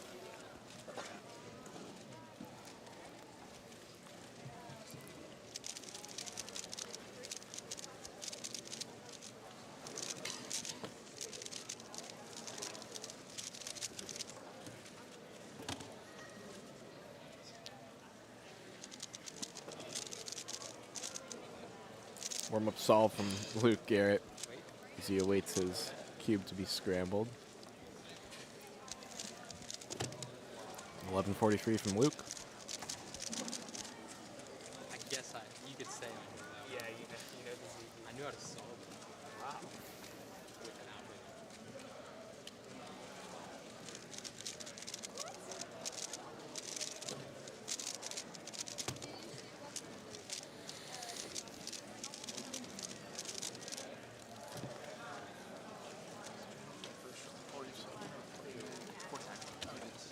Probably what it'll be put on. So, wanted to make sure you knew that. Okay, let me know when you're ready. All right, so Luke and Carter both got their cubes around the same time. We'll probably see them solving around the same time, I would imagine. So Carter trying to shake off that 49 and 48 that he just got. One of those times are going to be counting, unfortunately. Or could be counting. Or a time in between that range will be counting. Oh, you got a pop. And that means that this is not going to be a great one for Carter. So he recovers with the pop, but Let's see what Luke Garrett will have to provide. Third solve is going to be a wash for Carter Thomas.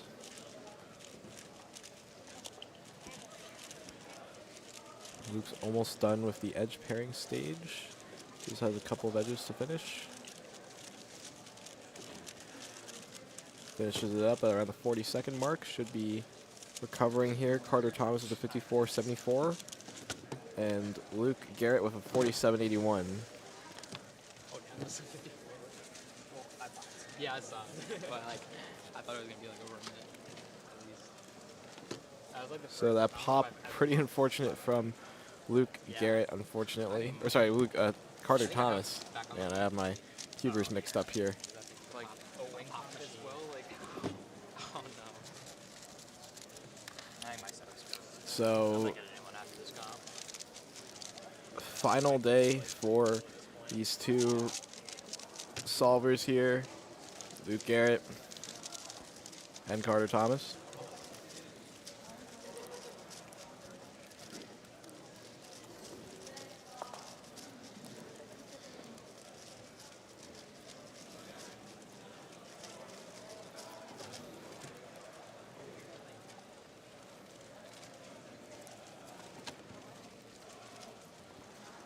After 5x5, or after this group of 5x5, Arhan and Jack Pfeiffer will be competing. And then after that round, that group, there's going to be 3x3 round 2 with, once again, Jack Pfeiffer and Luke Reiser and Brian Johnson and Luke Garrett. So four really skilled competitors in 3x3 round 2.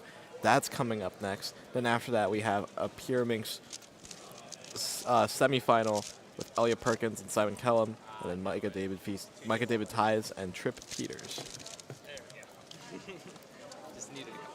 After that will be 6x6 finals, followed by OH finals, and then our lunch break, where we'll also be showcasing a cubing.gg session. So stick around for that. Lots to go over in this day. Lots to do. Not a lot to do in Fort Wayne, but good when you're stuck here in the convention center with us. Let's just watch some really high-level cubing together. Of course, Fort Wayne, the first U.S. Nationals for CubingUSA. The start of a lot of history here. Clicky Studios will be live streaming Nationals and North American Championship 2026. They are the same competition, happening on July 4th weekend in Raleigh, North Carolina. We're going to be watching Carter complete a solve here. And looks like he's getting parity at the 45-second stage. This average, just in general, not great news for him. 52 will be counting, unfortunately, for Carter Thomas. Luke gets a 43 off camera. I think if I get BPA, it would be, yeah, but it would be 2 counting like 43. So Luke thinks it would be BPA. It's barely not. 44.16 would not be BPA, unfortunately. Yeah, bro. It's okay, get a PRA 16. Yes, sir. Yes, sir. You can be for real side. Dude, actually, that'd be so sick. So Carter Thomas does have those 50s hanging over his head, so unfortunately he will not be getting a sub-50 average this round. But he's also not guaranteed to be in second. If he gets the worst possible average or anything above a 51.29 average, he would be third seed against Trip Peters, or sorry, not Trip Peters, Max Walczek so far. And then after 5x5 is over, after this group of 5x5 is over, excuse me, then we'll move on to group 3 of 5x5, which will have Jack Pfeiffer and Arhan, who will most likely be taking the top seeds as well. So Carter could slip down in the rankings. Luke could as well. We just never know what would happen. Here's Carter on the last one.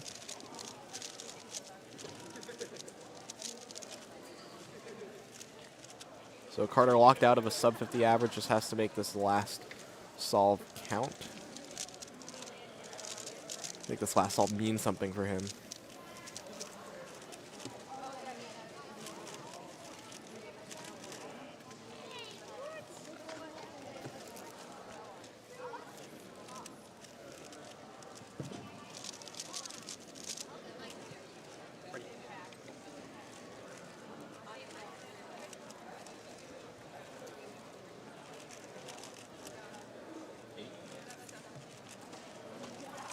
So Carter Thomas almost about done.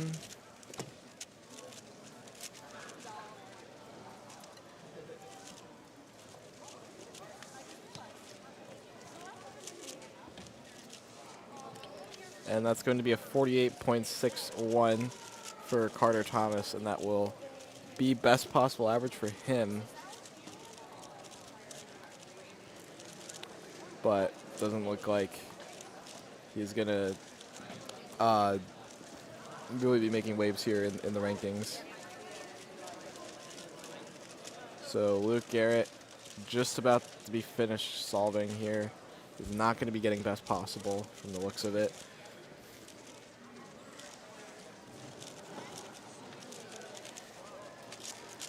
And that's a +2, 52.87, which makes it 54.87 from Luke Garrett. So that would be worst possible for him. So far in the rankings, we're just seeing some data populate here. We'll be watching Luke Garrett take top spot so far, 5 seconds, about 4 seconds ahead of Carter Thomas, followed by Max and Brian.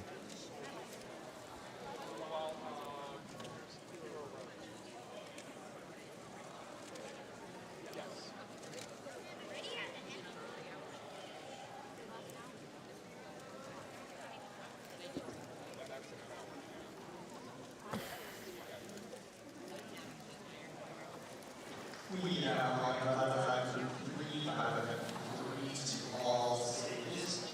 Please not repeat or just continue group 2. Please help us with judging.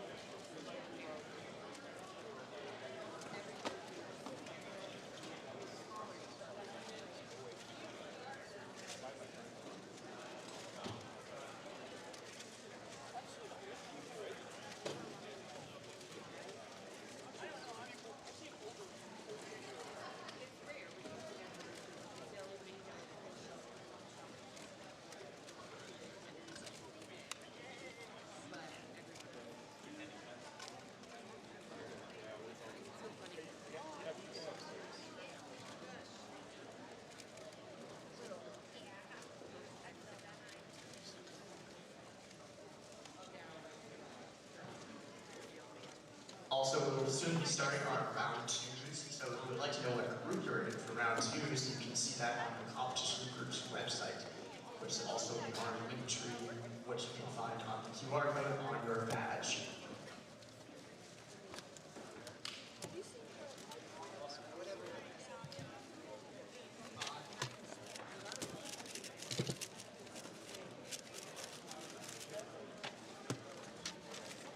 Thank you, sir. Yep.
Hello, everybody. Welcome back to 5x5 Round 1. My name is Carter Williams.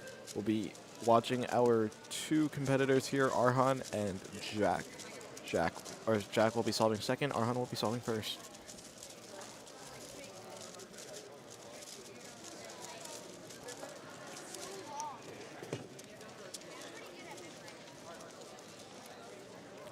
So Jack just got his cube. I think he will be the first one to go here.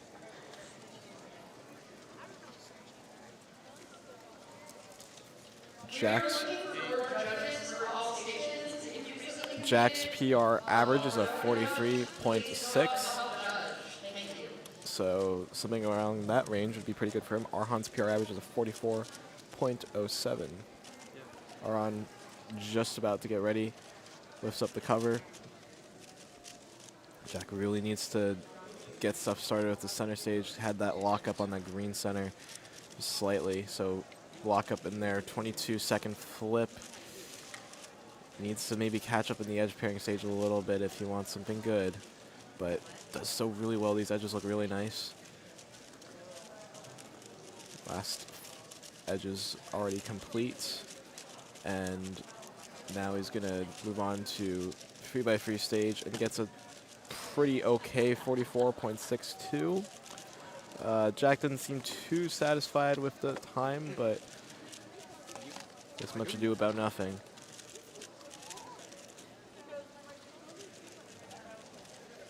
Arhan's almost on the 3x3 stage now, and this is going to be a good solve for him. 43.13 to start him off. So far ahead of Jack, and from the data that we have so far, this would be very good for a first place run. If he can beat Jack Pfeiffer, but Jack Pfeiffer is known to be one of the best big cube solvers in America, so really wanting to turn the dial up here.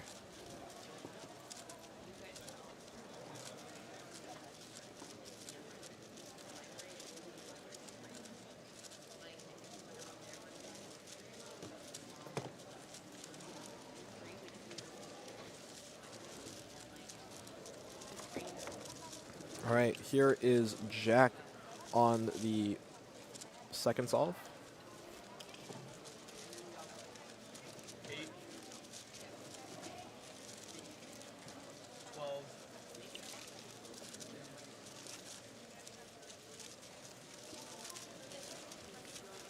Jack getting things started here. Has that 2 to work with, or sorry, that 4-4-6-2 to work with. Trying to pick it up with the center stage here. The pace not so great on this one. Flip it around 24 seconds. Needs to catch up a little bit on the edge pairing stage. Looks like he's done so adequately. Really wants to finish off those edges strong, and he does so here. 3x3 stage looking okay. And seeing he got a 43.48, that's going to be pretty solid from Jack. Arhan goes. Almost done with the conclusion of the first 2 centers. Now moves on to the cross edges.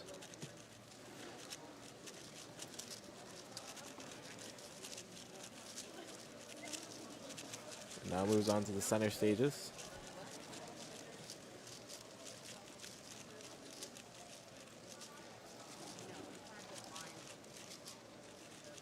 And then controls. This edge pairing stage looks pretty solid. He should be on 3x3 stage relatively shortly. He is now. And this could be something good for Arhan. He's on PLL right now. And that's going to be a 44.65 for him. Very solid stuff. Could be on PR watch if he keeps up the pace. Jack, though, also looking good. Is a 43.60 PR average. 43.48 would be below that, so he just wants to maintain the rhythm on the solve. Pfeiffer goes. Manages to complete the first two centers. Kind of struggling to find his remaining cross edges, though. And looking like he will be on center stage right now. Nice slip at 24 seconds, very similar to his previous pace. The judge pairing stage is really where his big cube magic shines. Almost the lockup there. Last four edges about to be completed. Hesitant though, this one's not going to be that good for Jack. Already at the 41-second mark, lockups in the 3x3 stage. And easy OLL into an R perm. That's going to be a 47.57 for Jack. And that will be his worst solve so far.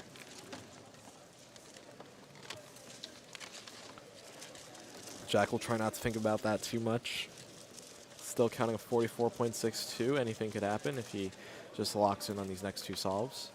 So halfway through the group.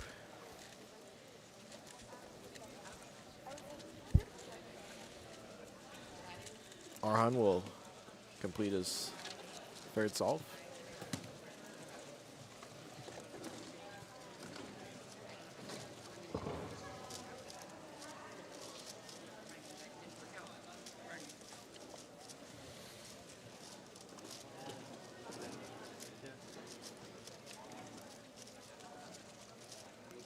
All right, Arhan's about to go solving here. 8 seconds. 12.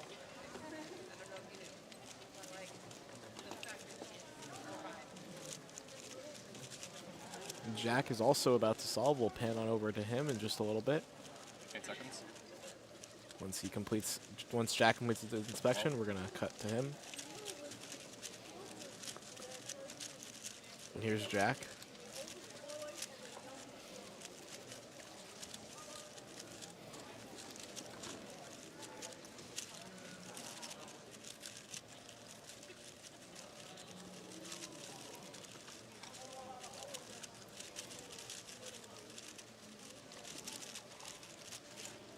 Jack flips at around 24 seconds, very similar to his previous splits. Arhan off camera though, 42.74. That's really good for a PR pace. So far, I believe his counting time is a 43. That would be a second under PR if he manages to maintain that. Jack though, already at 43 seconds and still well behind in 3x3. Though nice last layer to end it all off with 47.30, but unfortunately that solve is going to be counting for Jack. So promising start to the average. Looks like it's going to fall in the first round. Best possible average of 45.13 seconds. Worst possible of 46.5.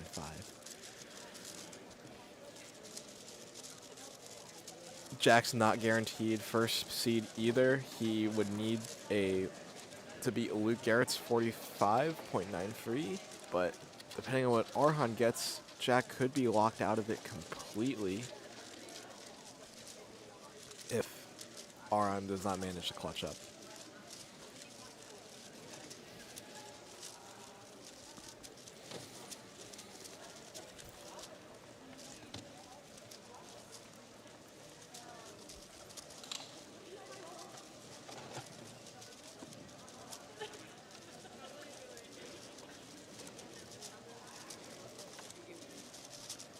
Here's Arhan on the second to last solve of his average.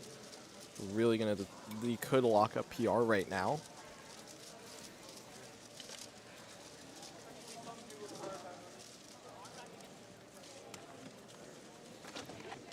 It looks like Jack will also be solving in just a little bit. We'll pan on over to him after Arhan's solve is done.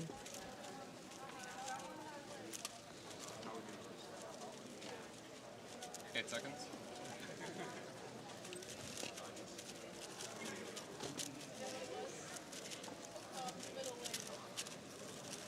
So Arhan's solve is almost complete.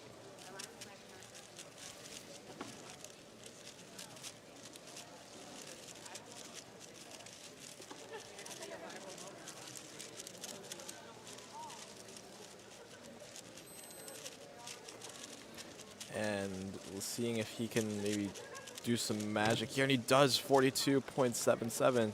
That should be PR average for him. And Aron's pretty calm and collected about it. So worst possible, 43.51, well below his PR of a 44.07. Jack gets a 46.82 to end things off. And not going to be very pleased with that result. So 46.25 average from Jack. That's not going to be first seed, and it will not be second seeded. It's going to be third seed because Aron's worst possible would still be well below Jack's average.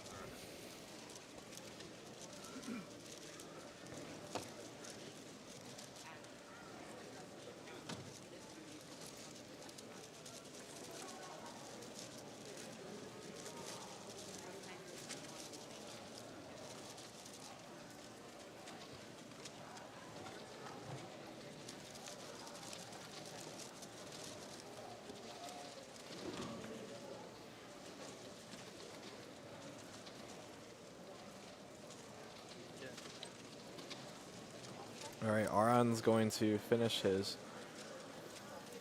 5th solve, and this should conclude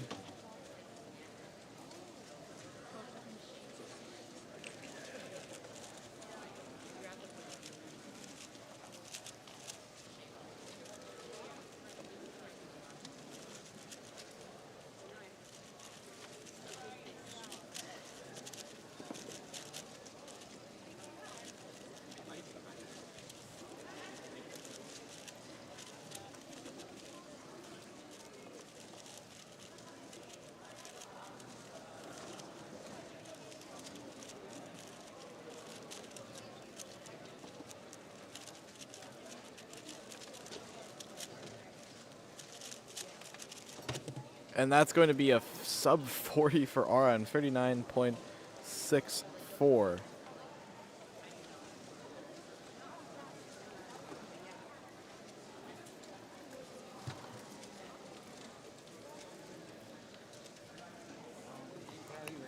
And that's going to be best possible average for Aron, so 42.71 end things off. We're going to switch on over to the final, the freeway free round 2 right after this.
That felt good.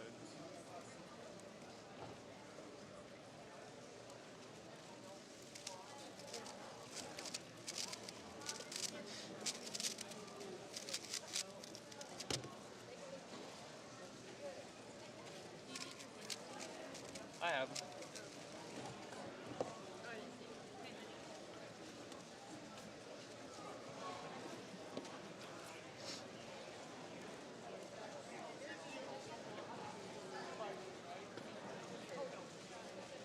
We need Isaiah Fike, Maddie Robinson, Orion Prifty, and Simon Poldy to see data, please.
All right, so we are going to start the ready round 2 in just a second here.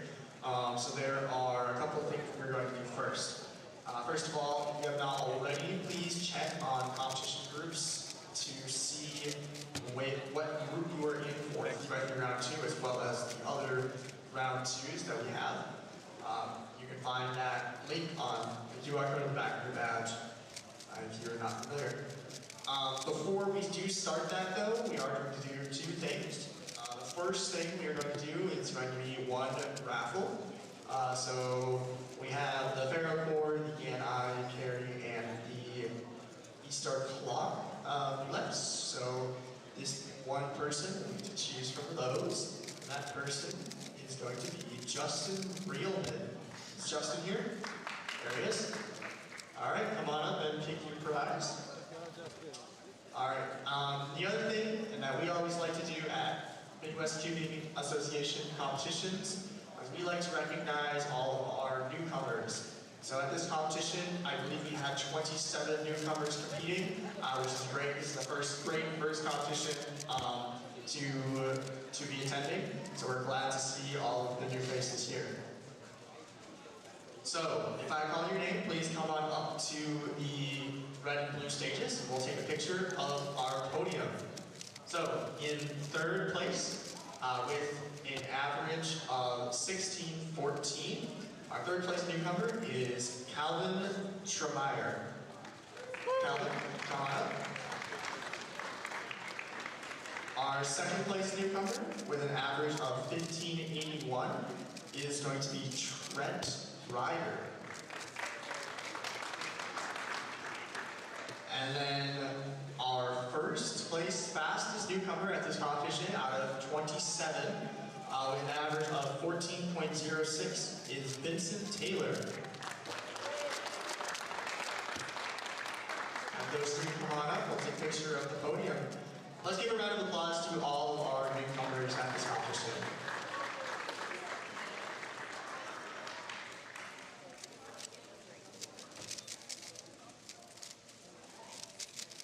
Trent and Vincent, if you would please come on up, we'll take a picture with all the three podiums.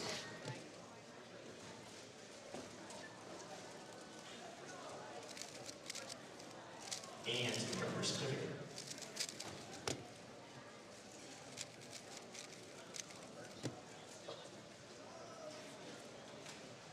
Other than that, we are about ready to start with 3x3 round 2. Hopefully you had some time to check the competition groups. Please check, there are 2 groups. So one of the groups you'll be competing in, the other one you'll be helping out in. So if you are in 3x3 round 2, please make your way to the stages so that you can either compete or judge.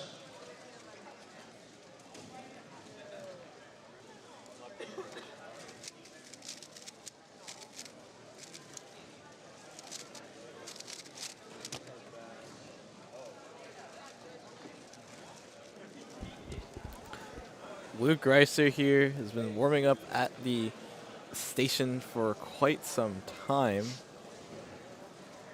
Luke Greiser and Jack Pfeiffer competing in 3x3 second round. So Luke and Jack, the 2 that will be going up.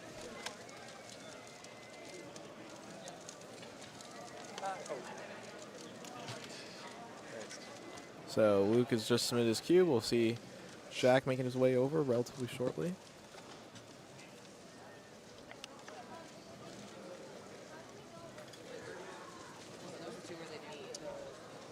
Yeah. Thanks, man. What's up, man? We'll be seeing the other Luke compete. Luke Garrett should be competing relatively soon. I don't know. The 5x5 to 3x3 transition is never fantastic. Dude, I'm just like groggy today, I think. Yeah. One of those days. Is So it's a groggy day, isn't I'm it? still awaiting the You're happy? cubes, and I think they should be delivered about now. We're going to be seeing Luke solve in just a little bit.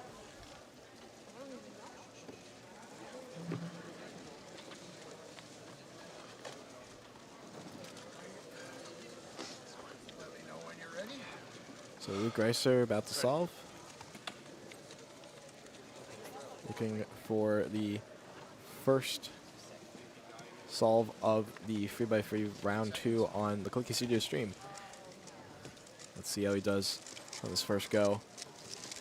It's a little hesitant on the F2L stage, as you know the ZB struggles to recognize at 6.67 for Luke Greiser. So not the best last layer in the world. 8 seconds. Puts him in a maybe a bit of a tough spot 12 seconds. if he lets it get to his mind, but Jack's about to go now. Can you go take care of that? The As a customer, Easy OL 742. Not too shabby from Jack, but he's definitely capable of better. I think he's just wants to get through that. He just wanted to really just get through that first solve. So 742 from Jack and a 667 from Luke so far.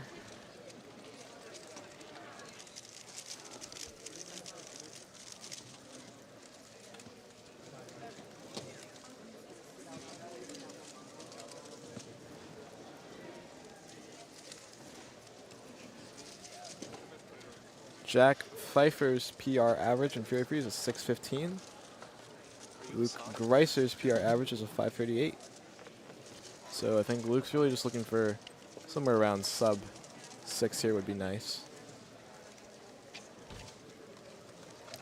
All right, he goes on the second solve. This one looks much better. Flows into the ZB, recognizes it, and gets a 542.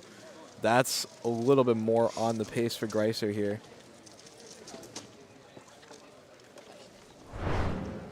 So just clean F12 execution. Slight pause at the start, but a slight pause at the start of ZB, but it all works out in the end. Jack Pfeiffer solving on Red Cross here.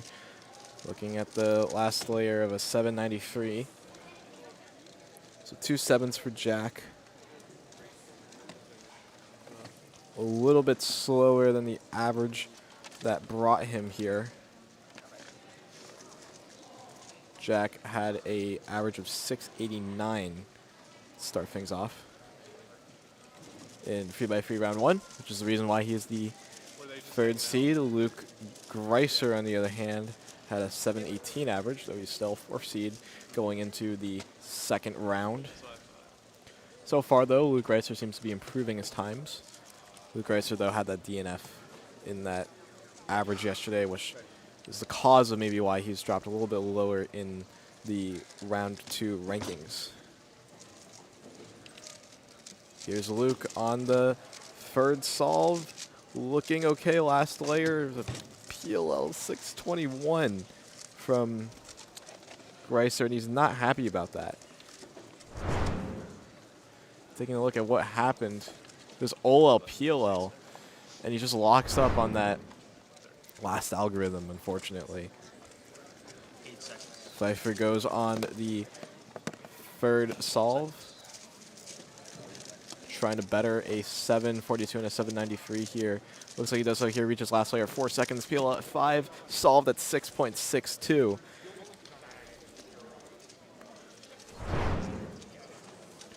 That was relatively clean. Really nice OL into the lefty J-perm. 662. It's pretty good for Jack. We had the same one. Mine took like a second. Did that distract you? Greiser really wants to sort of keep the pace here. Having some 6s to work with. Knows he can do better than that on the 4th attempt. Greiser's been very outspoken about the fact that mental mindset is really, really important in cubing. And it's almost all a mental game. And right now he has that 5 to work with, so if he believes in it, maybe there could be a possibility of something good here. F looking good. F sexy into the PLL 493. Wow. Olo PLL saves the day for Luke Greiser. One of the best ZB users just knew that that OL would really transition into something nice for him. So it gives him the first sub 5 of the round. Pfeiffer, F sexy, F prime 620. At that one, that's going to be his first. It's going to be a 6.2 for him, so that means that he has 2 6s and 2 7s. Best possible average is 675. So Luke has secured himself a pretty good average. He's counting that 542. Nothing necessarily groundbreaking for him. His PR average is a 538, but he can slot himself into a pretty nice spot if he really wants to on this last solve and really solidify himself as either 1 or 2 compared, depending on what Garrett would get. Here's Luke on the final one, and this one's going to be worst possible. Yeah, Luke just kind of sits back, relaxes, and maybe not enjoying the ride here. 12:35 for Luke Greiser. So worst possible average for him ends up being a 610. So unfortunately not going to be sub 6 for him today. Pfeiffer goes on the last solve of the average. 8 seconds.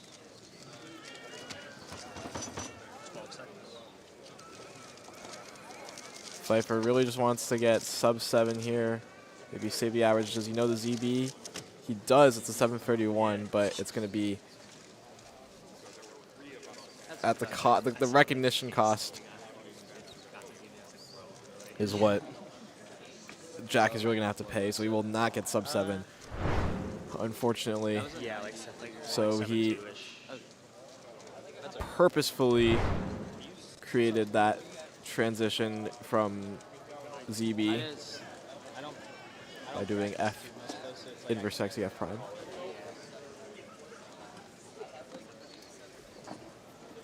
And yeah, that's going to be about it for the first group of 3x3 round 2. We have Luke Garrett competing after this, so stick around, and we'll catch you later for some more 3x3 action.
We are now calling up 3x3 round 2, group 2. 3x3 round 2, group 2. Come on up to your stage. If you just competed in group 1, guess what? You are judging, so come on back up.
that you aren't on camera?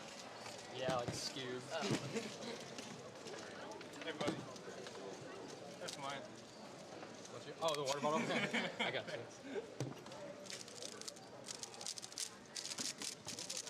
Rules. Don't let Lisa see you do that. Good thing there's no cameras here. Yeah, I like this lotion on. Oh no. I'm like screwed. Or, I don't know. We'll see. Dude, if I get some A's, maybe it's heck. 100% flying into the wall. I guess I've never tried this. It's an experiment. I haven't been in this situation at all.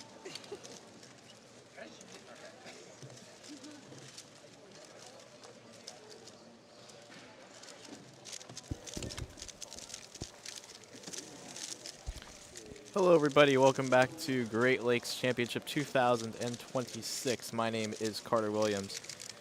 I'll be your commentator today for this final group of 3x3 round 2, Brian Johnson and Luke Garrett.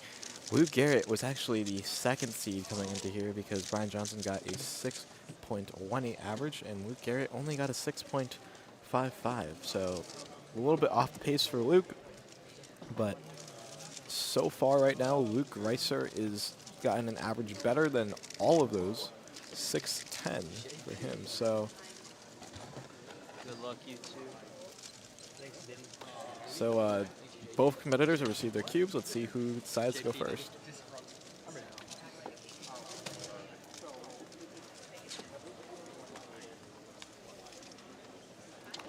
So Brian Johnson decides to go first.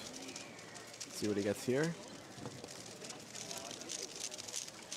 Taking it calmly with the TPS. 650. Just really fumbled the AUF at the end there. Could have been maybe a little bit better if he didn't just drop the cube at the end. But it's all in the past now, I suppose. Luke eyeing a yellow cross here. Pick up a little shaky. Pause during the F2L. Lockups during the OL 605. Not a great time for him. I think he would have preferred if he hadn't just locked up at that awkward shape. OL, I think he transitioned into a interesting ZB, possibly. I had like 2 really good options for second pair, and I was like, this didn't solve either of them somehow. Like 5 or 6 pairs. So both competitors getting a 6 as their first solve. We'll wait for Brian to get his next one here. After 3x3 second round, we'll be moving on to Pyraminx second round, and then 6x6 finals, and then OH finals. So we'll have a lot of action and entertainment for you this afternoon and for the rest of this morning, don't worry. So Brian Johnson finishing up the second solve. Awkward F2L into last layer transition with a 757. Yeah, I think he's trying to use some algorithm to try to maybe preserve a ZV case, but I think it ended up costing him in the end. So 757 will be his result. Only this round. Luke Garrett working on the second solve.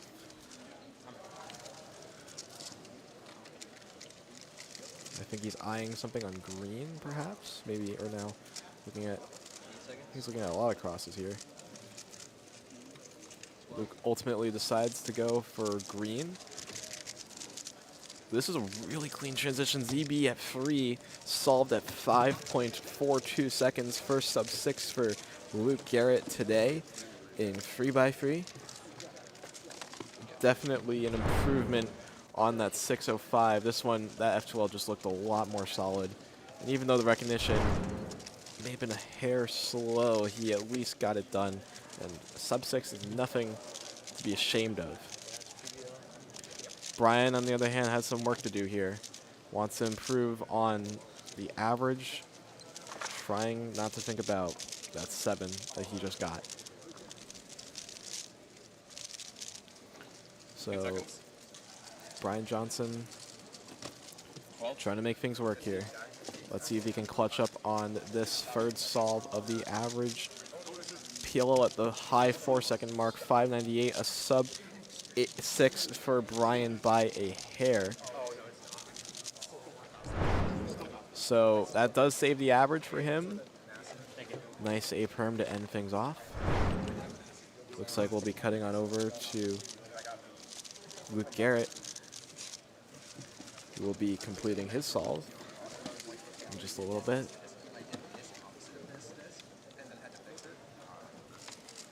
Let's see what he goes for. Eyeing green cross again, just like he did on that second solve. Does go for it. Good F2L, OL into PLL, H-perm at the end, 530. Lowering the mark even more, just improving on each solve.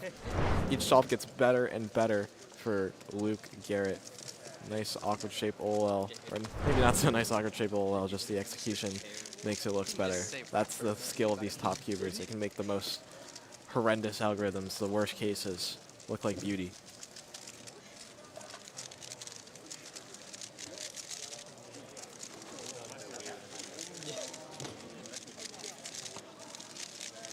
For some context here, Luke Garrett's PR average is a 488.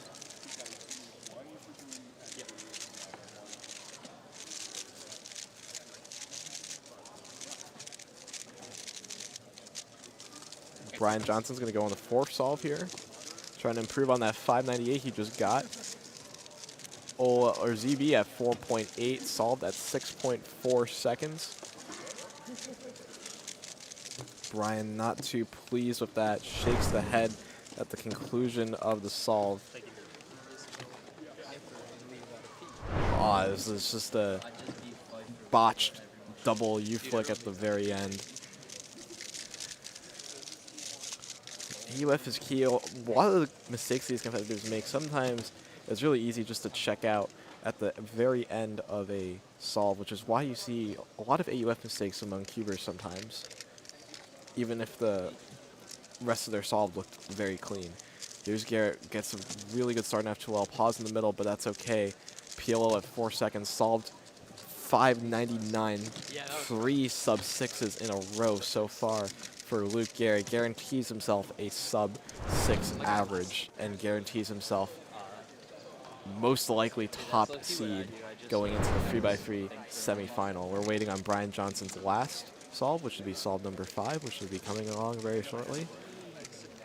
After this, we'll have Pyraminx round 2 with Elliot Perkins, who you see in the back, and Simon Kellum in the first group. And then in the next group, we'll have Micah David Ties and Trip Peters, followed by 6x6 and 3x3 OH finals before our lunch break, which will also feature a coaching session from CubingUSA. So Brian Johnson goes on the final solve of his average. OL into, no OL, just ZB there. 901 for Brian Johnson, so that's going to be worst possible for him.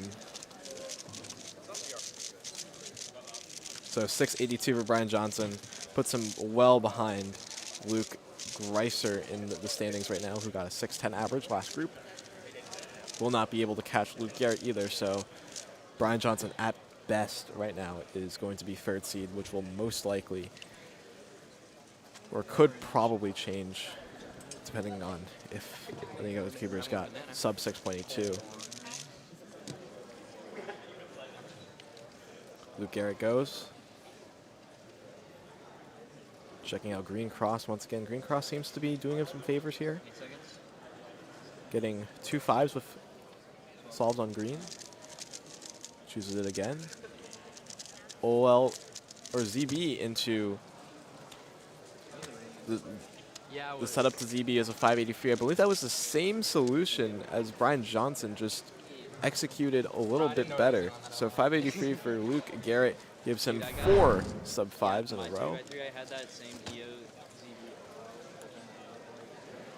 So 582 or 5.83 for Luke Garrett, that should be pretty much about it for free by free round 2. We'll be moving on to Pyraminx round 2 in just a little bit.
We are now calling up Pyraminx round 2, group 1. Pyraminx round 2, group 1.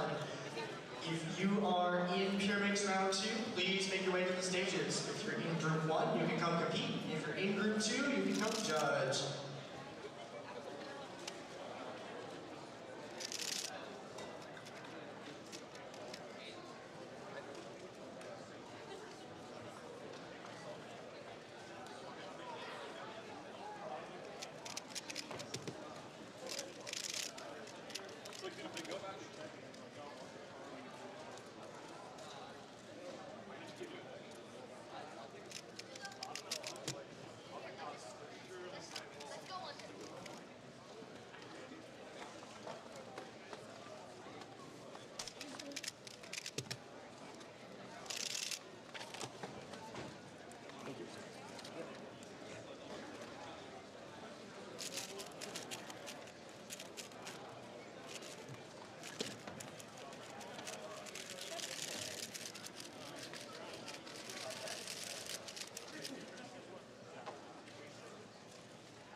Debut.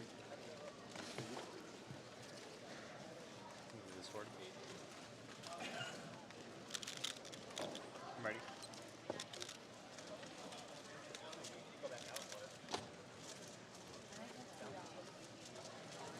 8 seconds.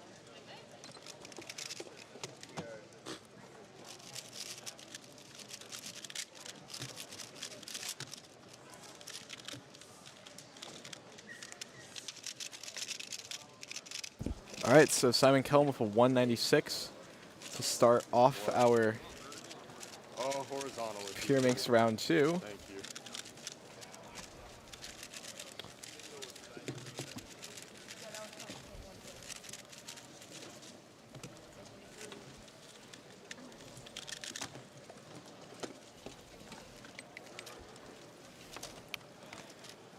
All right, Elliot Perkins here. I'm ready.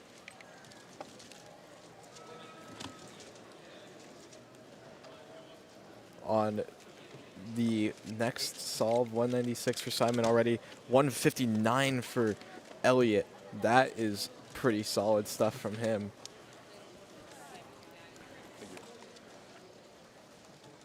A 159 for Elliot. Let's see, he has a 165 PR. Pure Minx average that puts him 33rd in the world, 14th in the continent, 13th in the nation of the United States.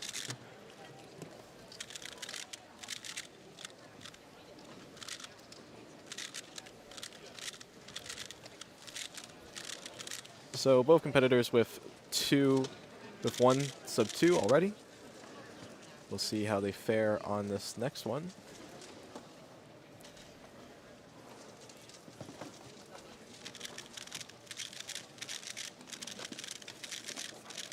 Here's Simon on the second solve.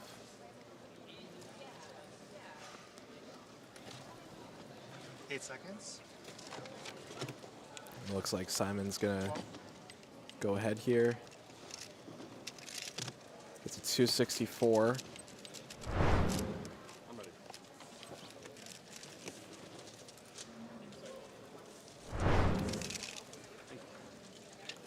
Let's see how Elliot does on this second solve here. Trying for something good, hesitant, and a little lucky with the turning 221 for Elliot Perkins.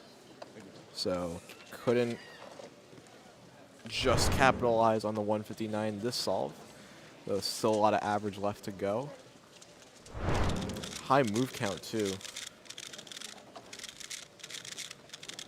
So we're going to be awaiting Simon's third solves coming up.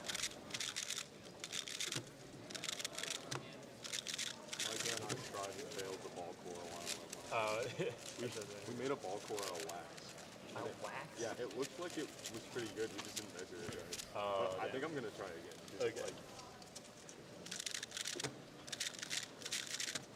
it was a pain though. I've been like fighting super glue on my fingers. Oh no. What is technique for grip though?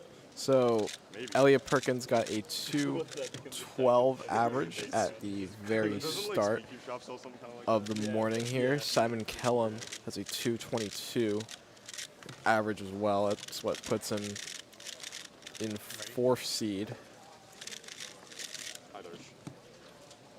Very good block to work with on here. Only one tip in the scramble. And Simon gets a 151. That's really good for Simon. And he's counting a 196. Let's see what Elliot could get on this one. Elliot can't work the same magic as Simon. 220 for him. So Simon Kellum with a 151 single. Rewatching what Elliot just got. See what could have happened. Just a pause in the middle there makes all of the difference for these competitors. So 151 and a 196 for Simon Kellum. Simon Kellum's PR average, by the way. Get it loaded up. That's going to be a 1.53, but again, he hasn't PR'd in a very long time. A sub 2 average would be very nice to see from him, though. Elliot can still work with that 159 if he wants to get top spots for finals. And even though it may not make a difference being the top, you just want to make sure that you're performing at your best so that it gives you the confidence to maybe replicate that performance when you're moving on to something like the final round of an event. Simon is going to go. Elliot's also going to go. We'll watch Simon first. 8 seconds. Simon with a 145. It's a 151 counting for Simon. That's going to be a 169 for Elliot, too, as well. So 145 from him.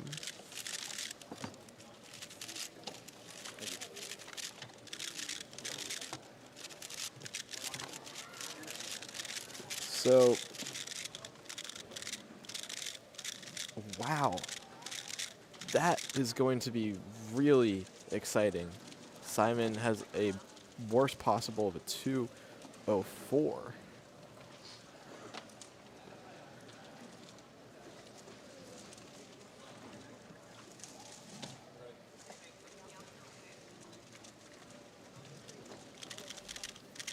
So, wow, Simon Kellum with a 151, 145, very much like his turning from earlier, but this is a 4-tip scramble, not too much to work with on the 5th. 8 seconds. 12. So Simon gonna get worst possible, unfortunately, 204 average, rounding things off with a 515 single. Elliot Perkins trying to finish off strong, really getting that sub-2 average would be very nice. So Simon has unfortunately locked himself out of the top seed. Will so far go to Elliot as things stand. 12. Elliot's also going to get worst possible here, 351. Just couldn't really figure out that last scramble for either of these competitors. Just rotating, wrong algorithm. And yeah, that's going to be pretty much it for the first round of Pure Minx round 2. We'll be moving on to the second group of Pure Minx. We'll have Micah, David, Ties, and Trip Peters competing in those groups. We'll see you guys then. WPA. I got 2 or 3 average. Okay, I got 2 or 4, I think. 2 or 4? Oh, Yeah. damn.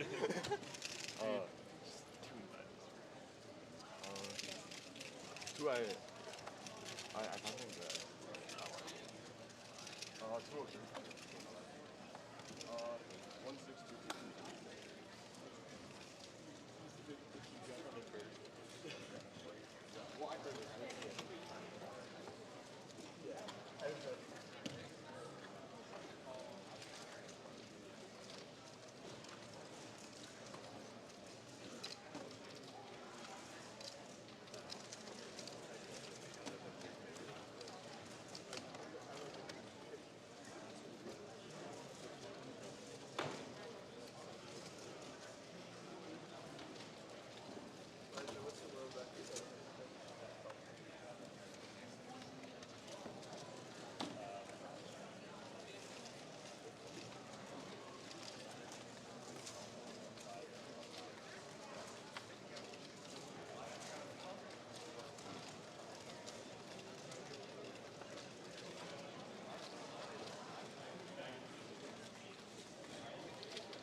got a 3. And Simon got a 5. I got a 5. Alright, so we're now going to be calling out Pyramids Group 2. So if you were just meeting Group 1, please come back up to help judge. Also, just to note for everyone that we will be coming back from lunch a little bit early at 1:45. So at 1:45, be back for our raffles, our 4x4s. But also, I don't recommend leaving yet because one, we have Pyramids round 2, but we also have a couple of finals before lunch, so you can stay and watch and see who will be crowned our Great Lakes champion. Once again, Pyramids round 2, Group 2 is coming up now.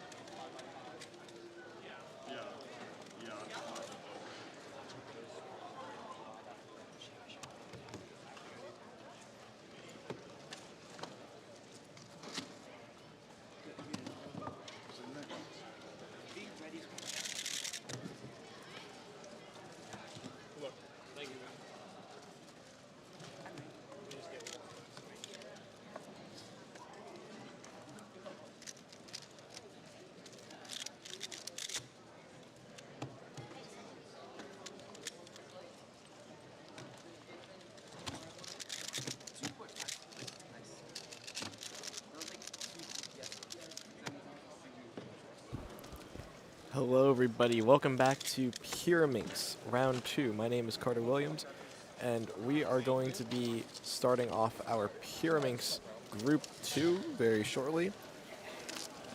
One of the really important announcements, or excuse me, one of the really important events for this region. We have Micah and he's definitely trying to do something with the camera here. And then Chip Peters will also be solving. So 2 very skilled competitors. And yeah, really exciting stuff to watch.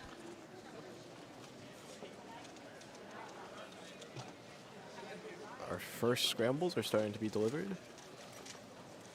And it looks like Micah will be receiving his cube first.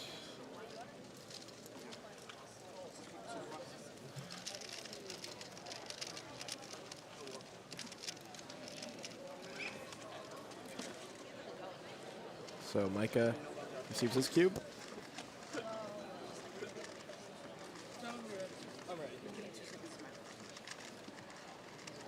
And just wants to make the most of this first solve here.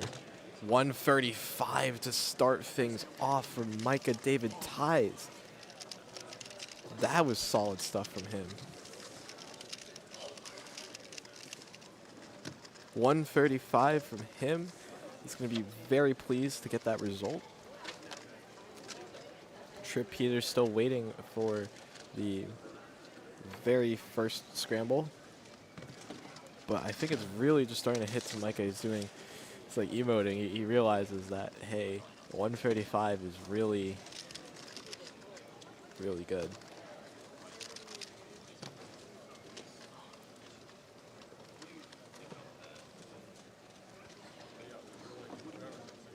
Trip about to start on the first solve for him. Can he see what Micah saw on that 135? We'll find out.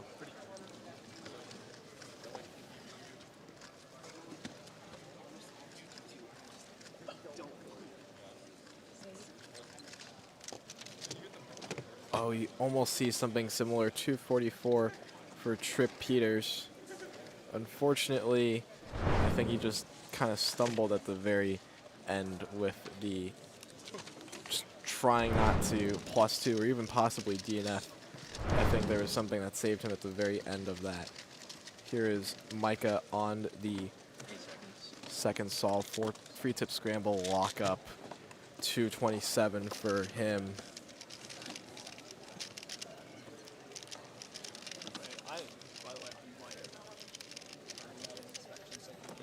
So 227 for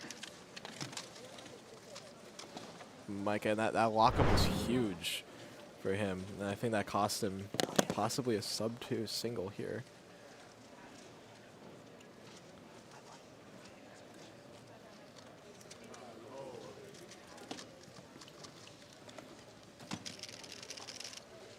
We're waiting for Tripp's Pyraminx to be scrambled.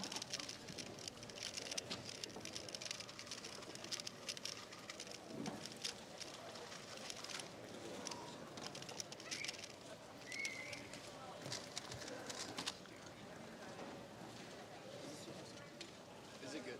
We can't check it right now. We gotta move it. All right, Micah is going to do the third solve now.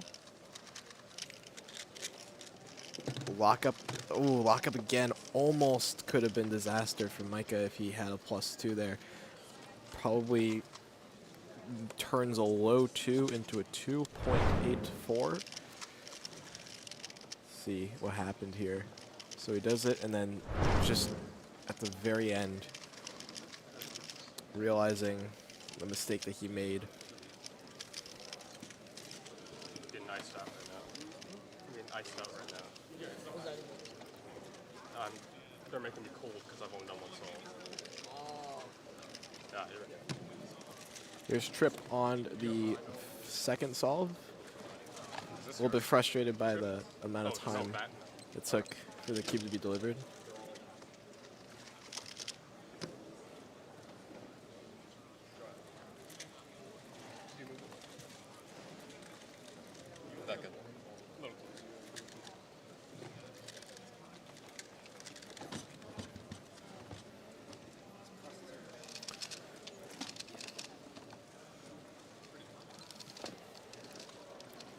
Tripp about to get things going here.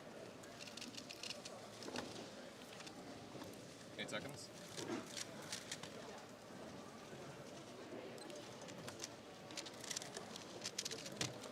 And ends things off of a 346, so nothing too crazy from him, unfortunately. Micah David Ties is going to be counting that 227, but we'll see what happens in terms of if he will be counting a 1 or not. We'll know by the end of this solve. Only 2 tips. Only 1 tip, I think. That's a 178. That solve is going to be counting. So 178 gives him a bit of breathing room here. 180 is a potential PR. He could be on PR average pace here. They're really shattering a time here. So Micah.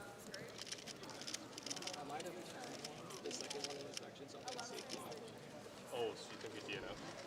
I don't think it is, but it's kind of close. It was like the tip, so I like moved a little bit. I don't know if I actually did it over half. So Micah David Ties, his last PR was a 194 at Michigan Championship 2025 for Pyraminx. He'll need to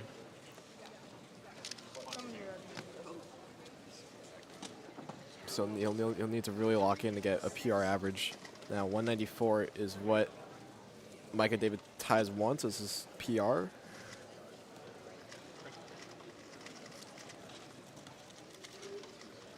So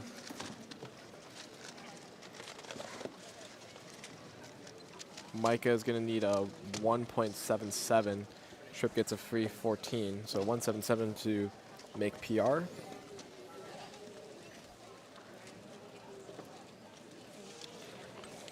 And Micah gets a 151.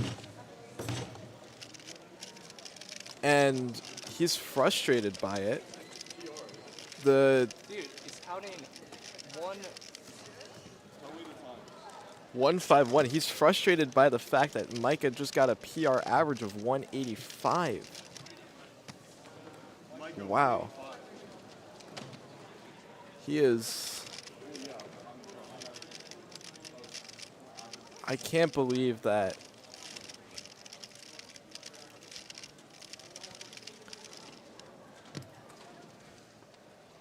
wow.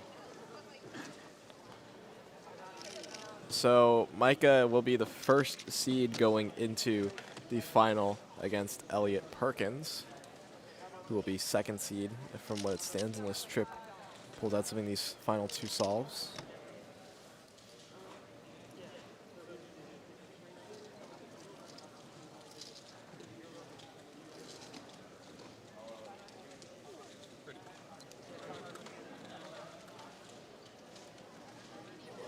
So Trip on the 8 seconds. final one, or sorry, second to last one. 230 for Trip Peters.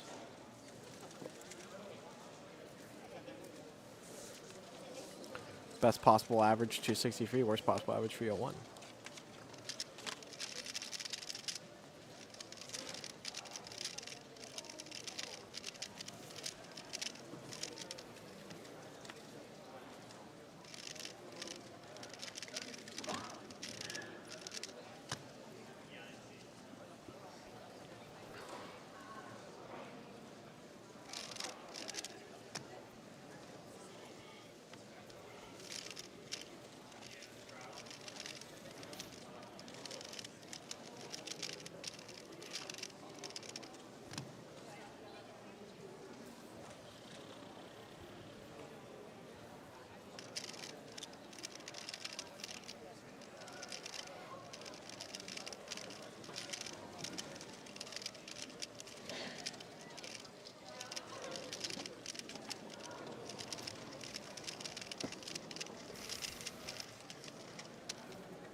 All right, Trip on the very last solve. After this, guys, make sure to stick around because we have a lot of exciting events left for you in the day.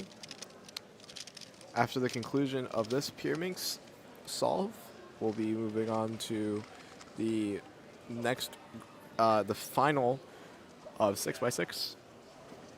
And then we'll be moving on to OH finals as well. And then we'll have our lunch break. So, exciting stuff to look forward to.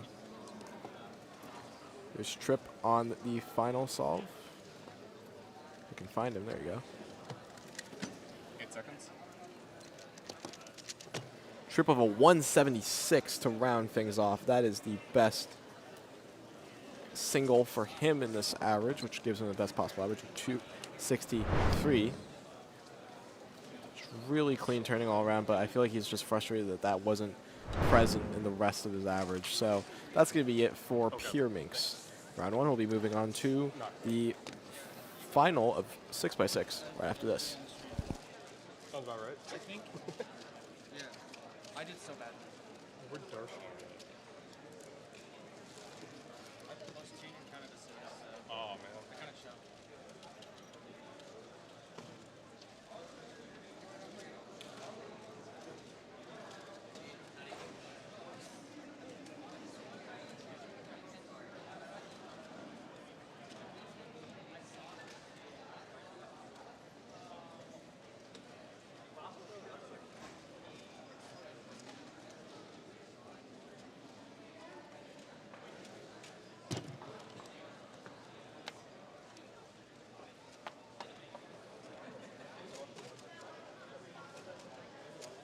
Yeah, go ahead.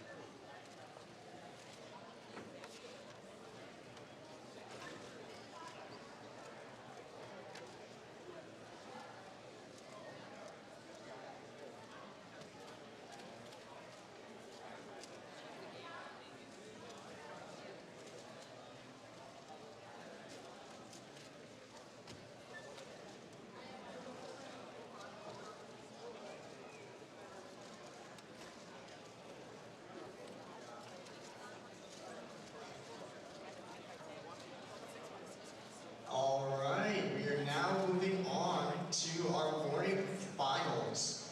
Let's give us one moment while we get ready. The three finals this morning are going to be 6x6, 3x3 one-handed, and 5x5 in that order.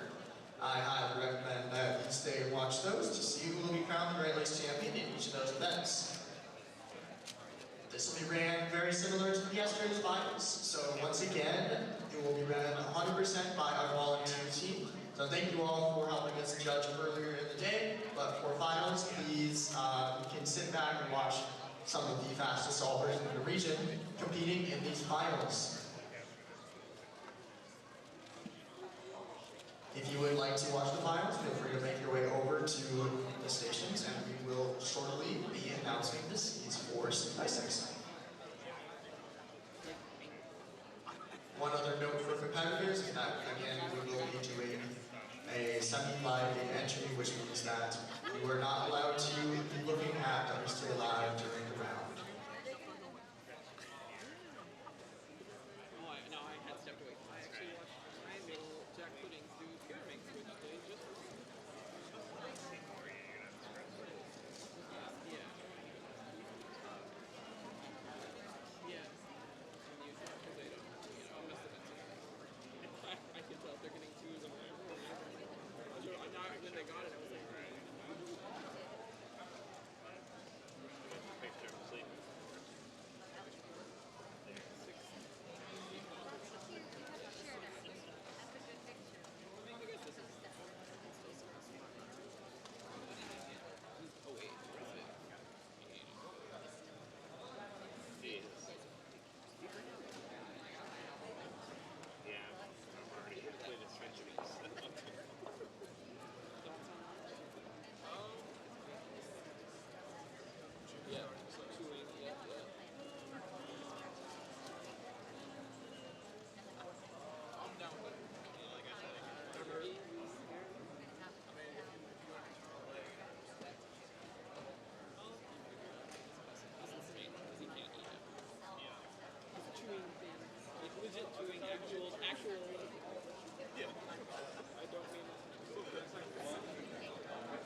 Okay, we are moving on to finals.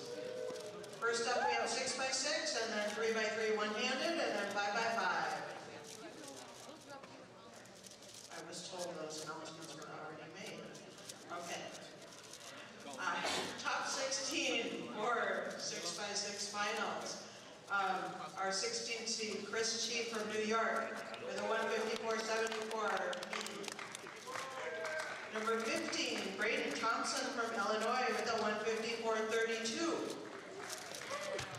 Number 14, Sebastian, aka Bashi Carrillo from Illinois, 153.73. Number 13, sorry Nathan Blotch, should I say that right? From Canada with a 152.59. Number 12, from Michigan with a 150.04, Daniel Pavlich. And from Wisconsin with a 146.84, Carter Kukala. And Stone Payne from DC with a 141.59 as our 10th seed. Number 9, Lucy Bryson from Indiana with a 141.42. And our 8th seed, Brian Johnson from Wisconsin with a 139.11. Our 7th seed, from also Wisconsin, with a 138.74, Lucas Lippman-Bruno. And our 6th seed is from Ohio with a 138.69, Darshan Babani. And our 5th seed from Illinois, Max Walajek, with a 138.37. Our 4th seed from Indiana, Luke Garrett, with a 125.55. And our top 3 seeds, Carter Thomas from Illinois with a 121.02. Our 2nd seed is Jack Pfeiffer from Ohio with a 119.01. And our top seed is from Canada, Arhan Sarid, with a 116.41 mean. Good luck to you all. All right, we're just about to get started with 6x6 final here at Great Lakes Championship 2026. My name is Carter Williams. I'll be joining you all on this wonderful 6x6 journey that we're just about to go under. Jack will be receiving this cube first.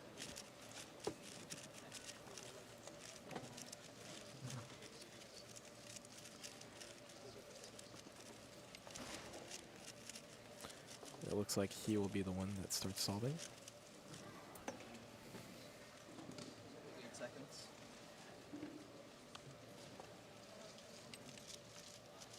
Jack goes. Getting ready to solve the first 2 centers and then works on the rest of it here.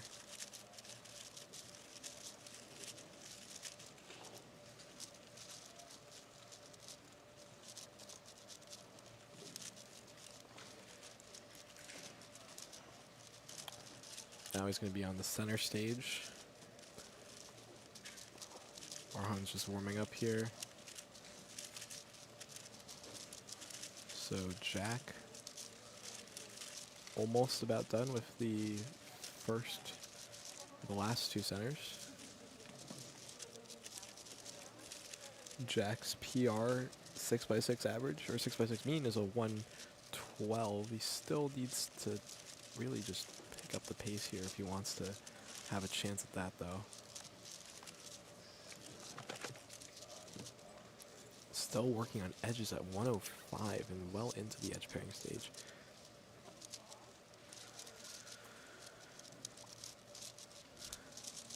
So I think the solve is going to be a little bit of a wash for him. Still has to deal with parity. Completes that and then gets a 129.67 to start things off. He is not amused whatsoever. Yeah.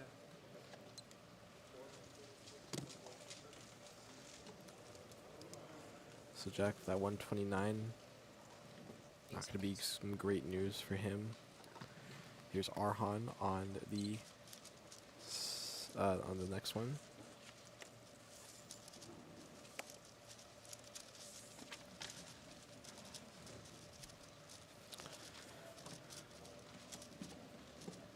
Jack so far the only time entered in. Luke Garrett with a 126. Takes over the best solve so far of the final.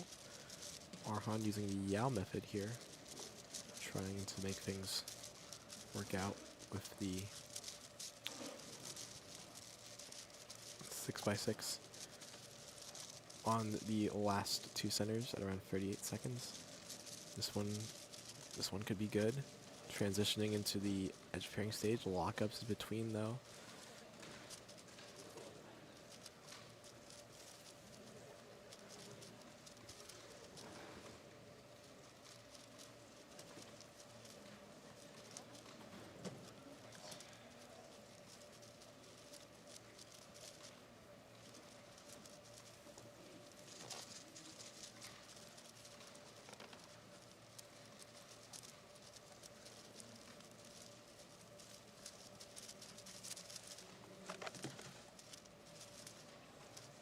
And it looks like, oh, there's going to be a massive lockup for Arhan as he tries fixing it. That's going to cost him seconds of time. And has to really just safety here, a 132.87.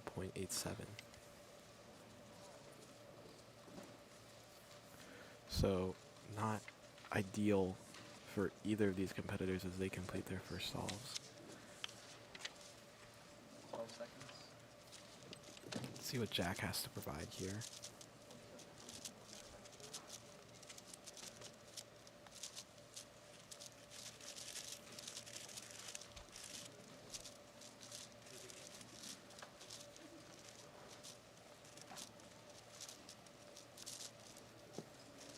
In other news, Carter Thomas is a 117. Looking good. And he seems to be well ahead of the pack right now. Maybe just behind Luke Garrett.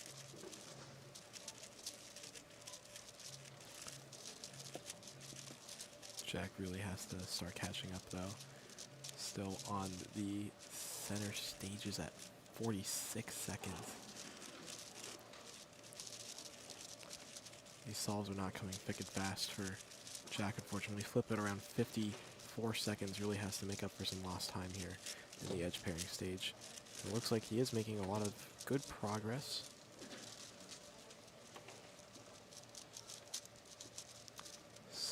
Slight lockups. Still on the edge pairing stage. Still trying to get things situated. Now he's on 3x3 stage.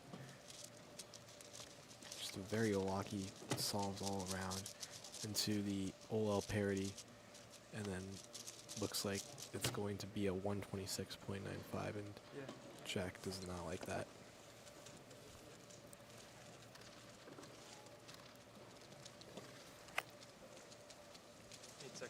So halfway through here, Carter Thomas looking like he is going to really be ahead here.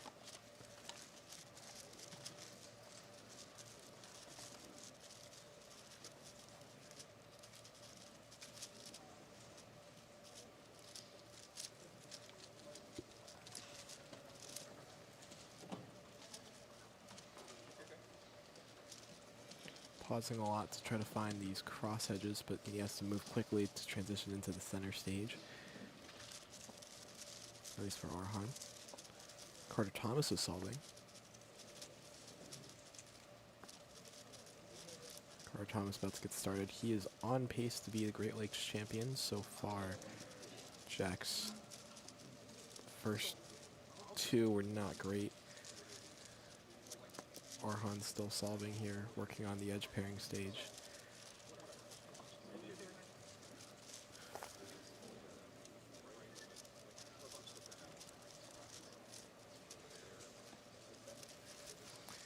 And for some reason, it's just... Yeah, okay, so we have parity here. This does look like it's going to be a okay recovery for Arhan. It's going to be some PLL parity here. And a 124.15, and Arhan doesn't like that either. But that is a big jump from his previous 6x6 single. Let's move on to Carter Thomas, still working on his 6x6. 8 seconds. Jack Pfeiffer also solving. Let's pan on over to him. Jack really needs to step it up here if he wants a chance at 6x6 champion for Great Lakes. Carter Thomas solving and completes a 121. That really, really puts him in the lead now. Jack has a lot of catching up to do if he wants to beat Carter Thomas.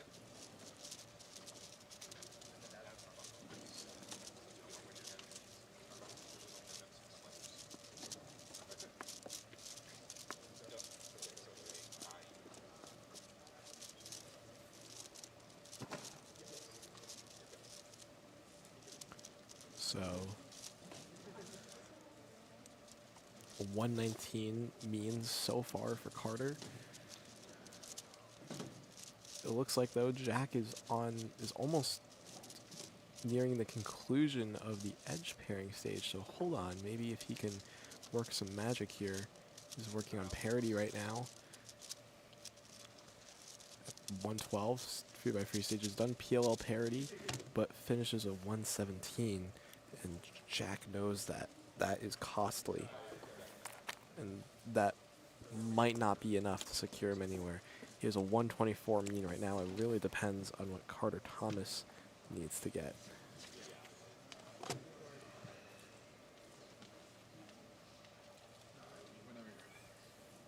Yeah.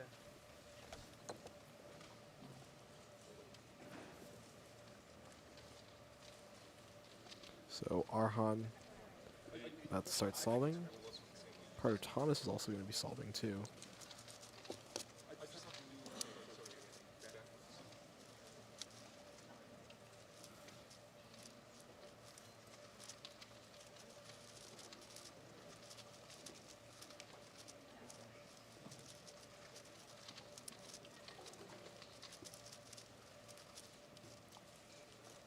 So Arhan looking to see if maybe he could make some waves and beat Jack in the podium, possibly, if it comes to it. Though he is still well into center stages at around the 40-second mark, so I don't think this one's going to be that exciting for Arhan, unfortunately.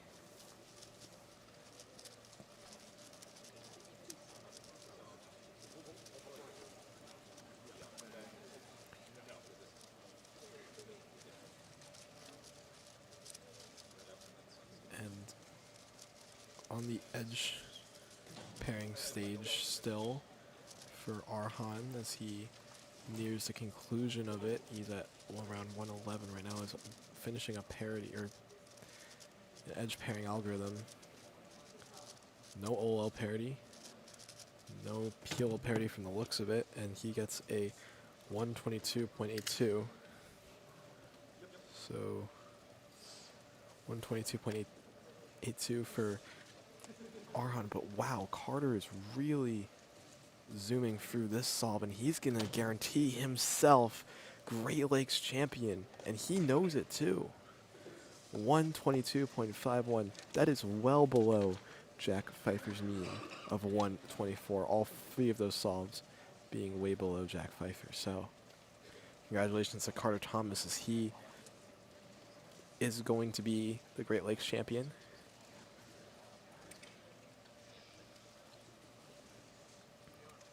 And it looks like that will wrap up 6x6 finals here. We still have OH finals left to go right after the conclusion of this, so stick around, everybody. We'll be right back.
All right, congratulations to our new Great Lakes champion for 6x6, Carter Thomas, with a 120.54 mean.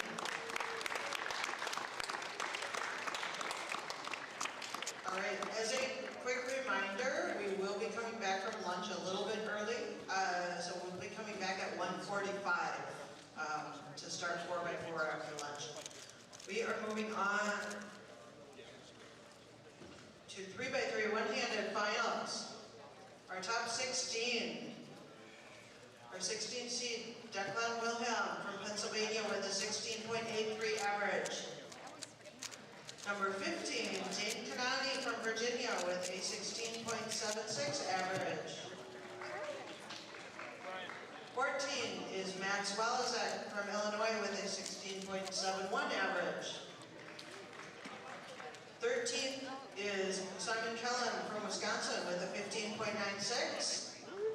And number 12 is Darshan Babanasi. Sorry, Darshan. Babanasi, thank you. From Ohio with a 15.54. Our 11th seed is Bashi Karilla from Illinois with a 15.49. Our 10th seed is Mason Langander from Ohio with a 14.74.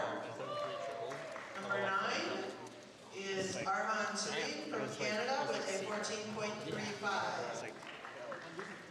And on the red stage, we have our 8th seed, Brayden Richards from Ohio with a 14.24. Carter Thomas from Illinois with a 14.08. Derek Herrera, Texas, is that right? With a 13.31 average. And Carter Kukala is a 5th seed from Wisconsin with a 12.85 average. Janet Piper from Ohio with a 11.53. And our top 3 seeds, number 3 is Hassan Kanani from Virginia with an 11.21. And Brian Johnson is the 2nd seed from Wisconsin with a 9.87. And our top seed is Luke Garrett from Indiana with a 9.15. Good luck, everyone.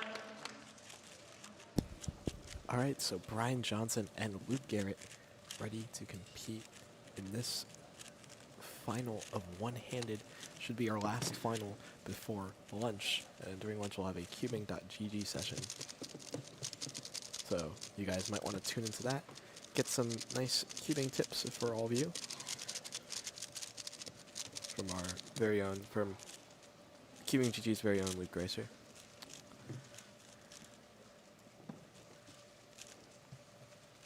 Looks like Luke Garrett will be solving first.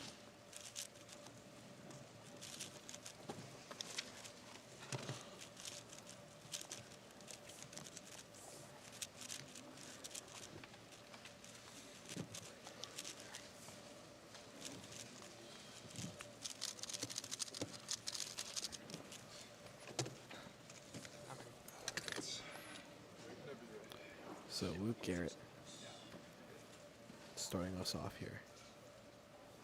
8 seconds. Let's see what Luke could provide. Luke Garrett, of course, being the former world record holder in 3x3, which reaches OL at 5 seconds, PLL at 8, solved at 9:22. That's a solid solve from him. And 22 is going to be very decent stuff from Luke Garrett. Here's Brian on the first.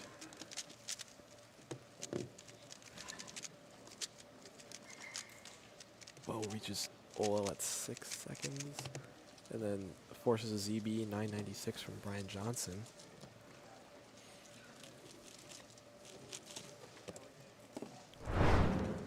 Looking at the... There we go.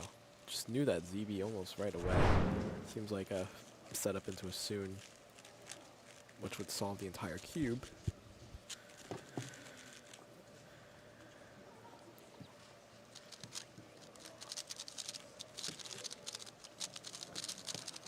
For some context here, Luke Garrett in the first round got a 915 average. Brian Johnson got a 978 average. Brian Johnson's PR average is 916. Luke Garrett's PR former world record average is 772.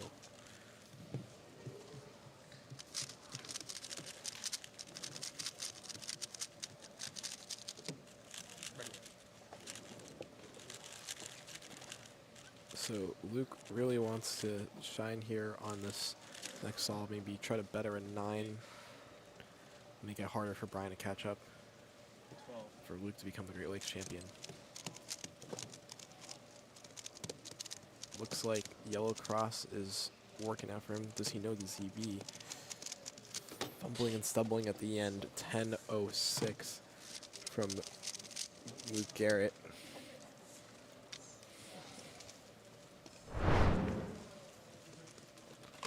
Just couldn't quite get that execution right to exactly where he wanted it, to the precision he wanted it at the very end.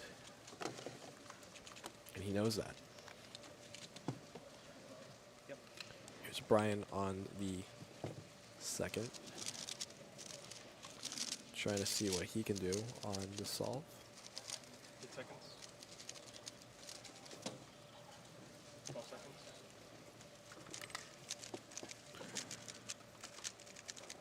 Brian looking good. Needs a 916. There we go. He got it. Okay. 9.16 is very close to his current PR average. It is his PR average of 9.16. At least the single he just got.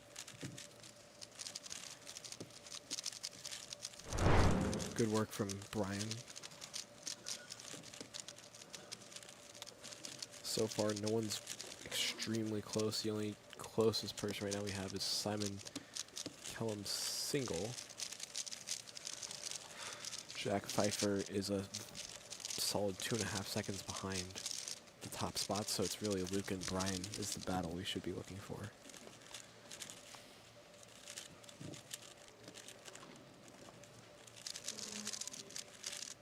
So Brian with 2. So 10s in a row. Luke still awaiting his third.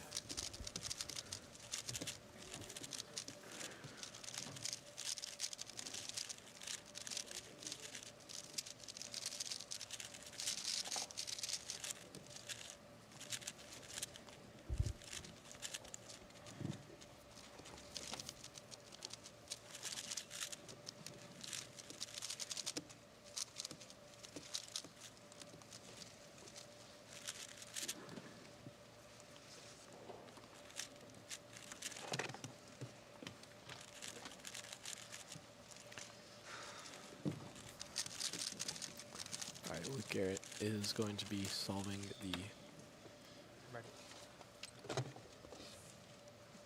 third solve of his average. Fairly set on a yellow cross here. And let's see if he can improve on this, try to catch up to Brian. Reaches Olo at around the 5-second mark. PLL at 8. Just can't find the grip. 1175 for Luke Garrett. Moving on to Brian Johnson here really quickly. So 1175 for Luke Garrett, not a great solve. Brian Johnson just can't find the tempo here either. 1423 for him.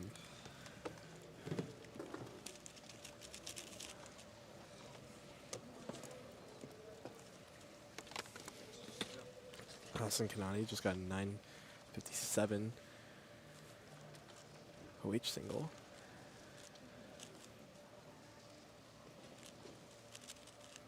So right now, Brian Johnson's counting a 9, Luke Garrett's counting a 10. Very similar counting times for the two, though. These next two solves are going to be very influential in determining who is going to be Great Lakes champion.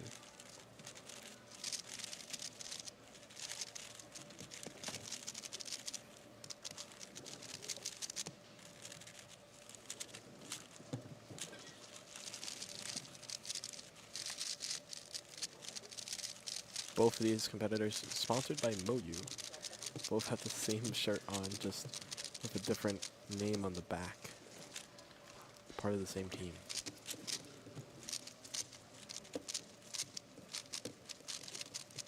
And it looks like Luke will be solving first.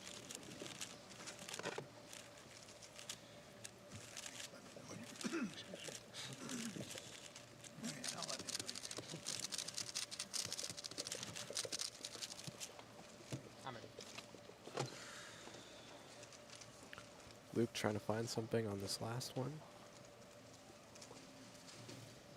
And the second to last one. Doesn't want to think about that 11 he just got. Really going all out for this one on Blue Cross. Does he know the ZB at 5 seconds? Yes, he does. 775 for him. That's going to be really good for Luke. So a 775 single for Luke Garrett. Brian Johnson still has some work to do. Trying not to think about that 14 either. PLL at 7 seconds. Ooh, really messy PLL execution. 1051. And it looks like Luke Garrett's the one who really wants to take advantage of the situation here. Has that 775 to work with. Could comfortably put himself ahead. It really depends on what Brian gets on this last one. But Luke Garrett is in the driver's seat here.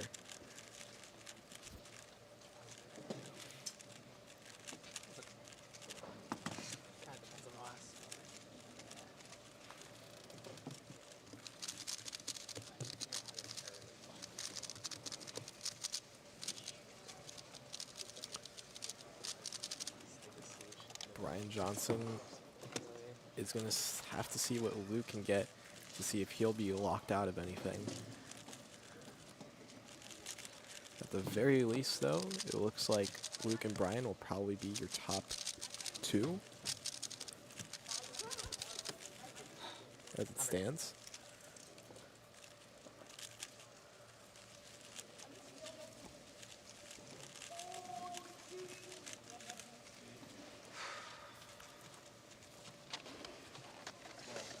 Here is Luke Garrett on the last solve.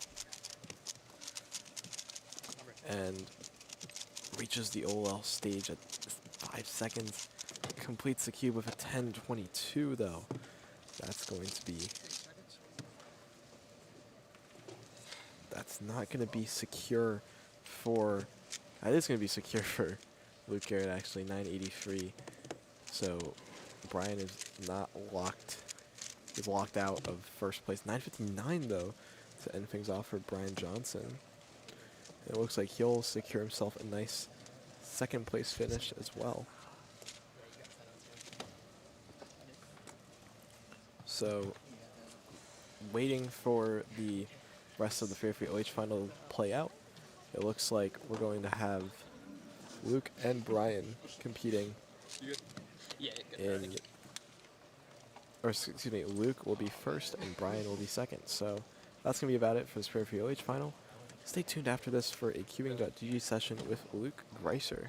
And then we'll be moving on to our lunch break, and then we'll move on to the next group after Fair Free OH, which is Bio5 finals. And so we'll move on to 5x5 finals, followed by 4x4. Or actually, 5x5 finals is going to be going on right now. I got my schedule mixed up. So we'll catch y'all in a little bit.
after finals, before lunch, we will do a volunteer photo in the lobby in front of the banners.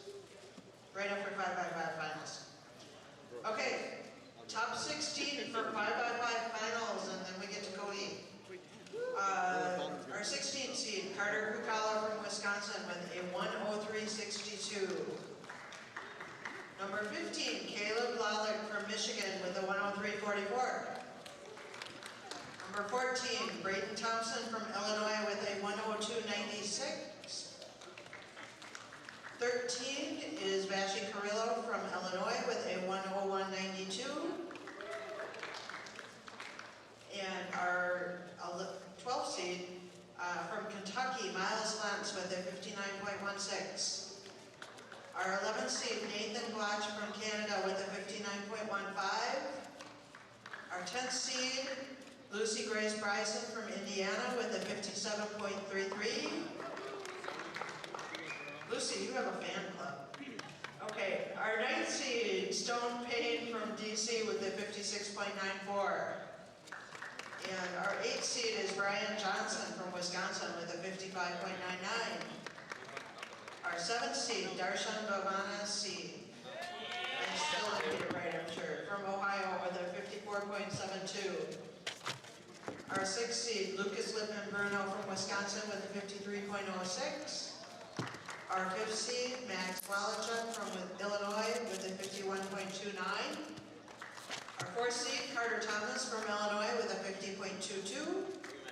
And our top 3 seeds, Jack Piper from Ohio with a 46.25. Number 2, Luke Garrett from Indiana with a 45.93. And our top seed is Arhan Serene from Canada with a 42.71. Good luck, everybody.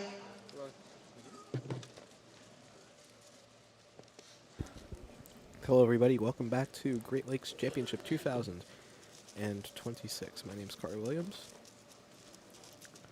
and we're going to be joined in this final by Luke Garrett and Arhan, two very skilled 5x5 solvers. Some other names to look out for. In the 3rd seed, we have Jack Pfeiffer, and in the 3rd seed, we have Jack Pfeiffer, excuse me, and in the 4th seed, we have Carter Thomas. So, lots of competitors to look out for. Lots of exciting stuff should be happening.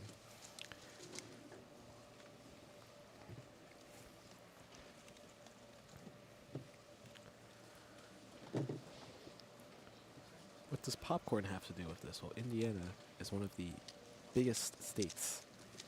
It's one of the biggest popcorn producers in the United States. So that's why. That is what popcorn has to do with it. It all has to do with popcorn in some way.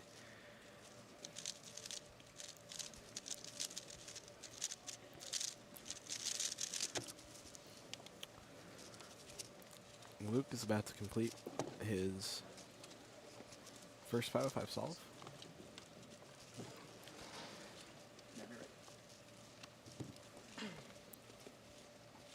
I'm ready.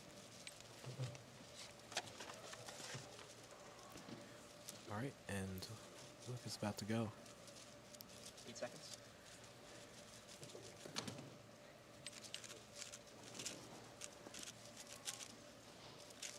See what Luke can do here. First 2 centers, not too shabby. Wants to pick it up on the cross stage, has some pauses there.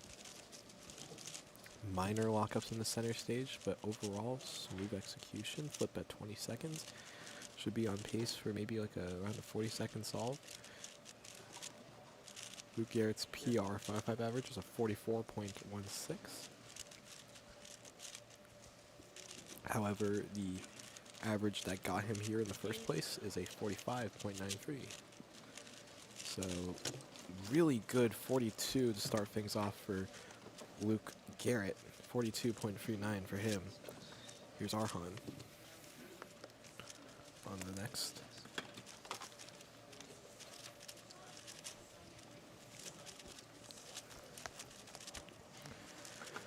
So 42.39 for Luke Garrett. Arhan flips at 20 though.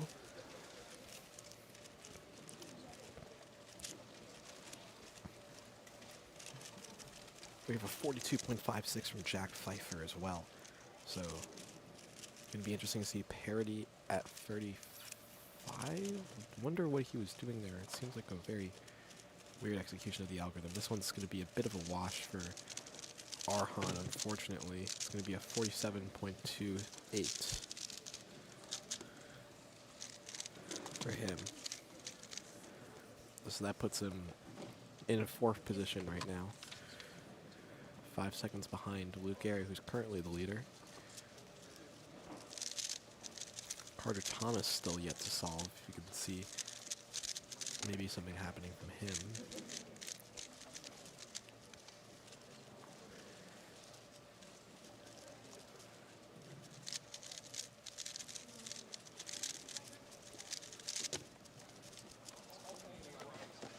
Max Walshek with a 46, beating out Arhan currently, but is not ahead of Jack and Luke.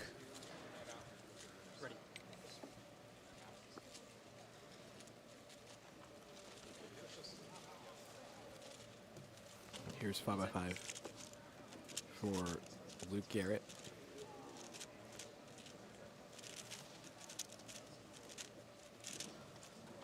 And just really big pause on the cross edges there. Really wants to make up for a little bit of lost time here in the centers. Still working on centers at around the 20-second mark, but gets those last two done quickly. Flip at around 24 seconds. Really needs to make up for lost time in the edge pairing stage. Carter Thomas just finished solving for 45-second solve. Still needs to finish up the edges. And almost done with 3x3 stage right now. 47 for Luke. That's not going to be good from him. Here's Arhan on the second solve for him. So 47-40 for Luke Garrett, pushes him behind Jack Pfeiffer.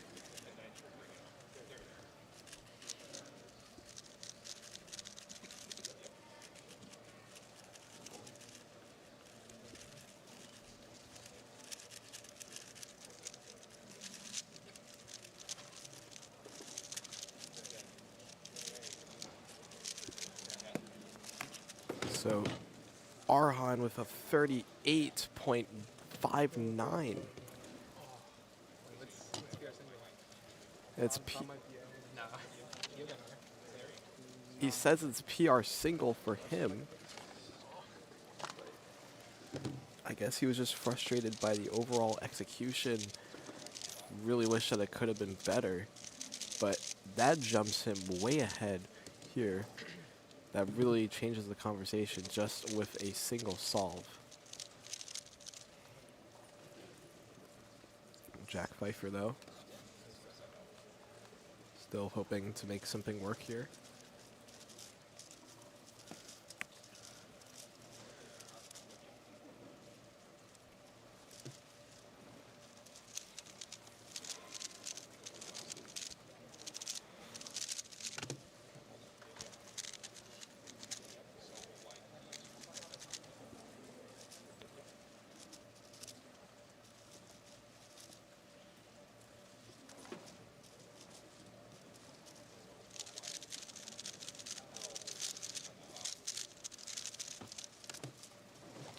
So a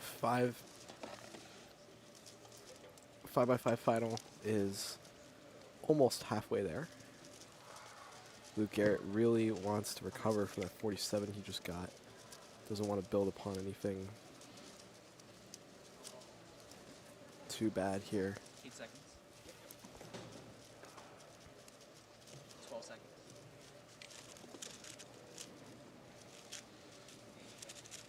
So moving quickly to solve those first two centers.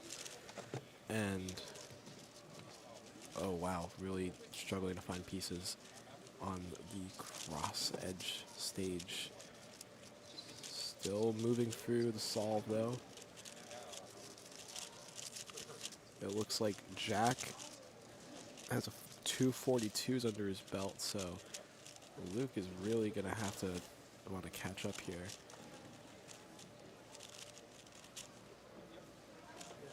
And still working on edge pairing at the 42nd stage. This one's not going to be a good solve for Luke, and it may cost him the average. And this one's just going to be a wash. That's a DNF 52-35 for Luke Garrett.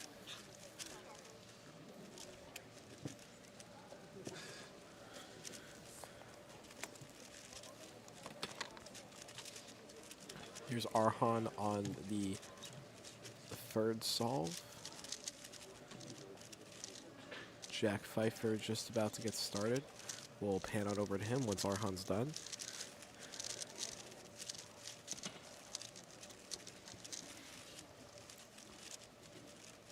So far, Luke Garrett 47-40, not a great time to have.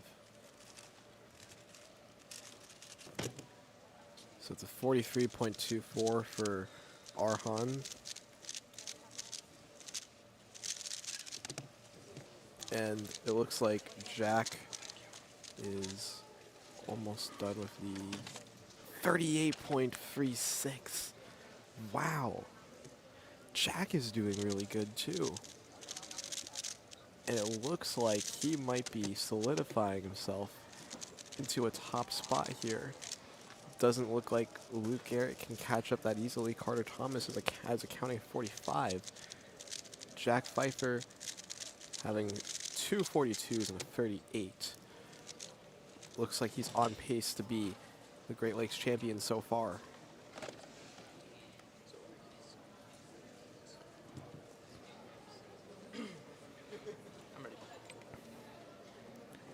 Here's Luke on the fourth solve. Maybe could make some magic happen here. Jack has only done free solves, but also Luke has only done free solves, so let's see what happens.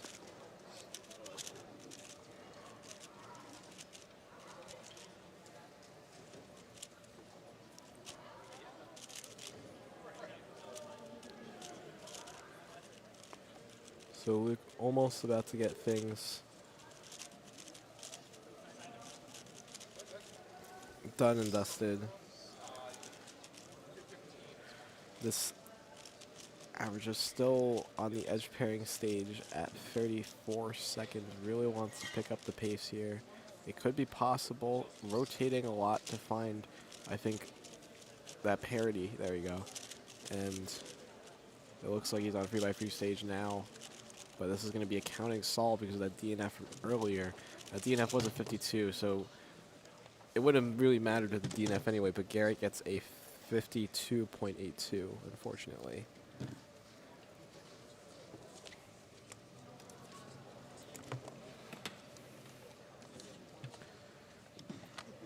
Jack Pfeiffer is about to go.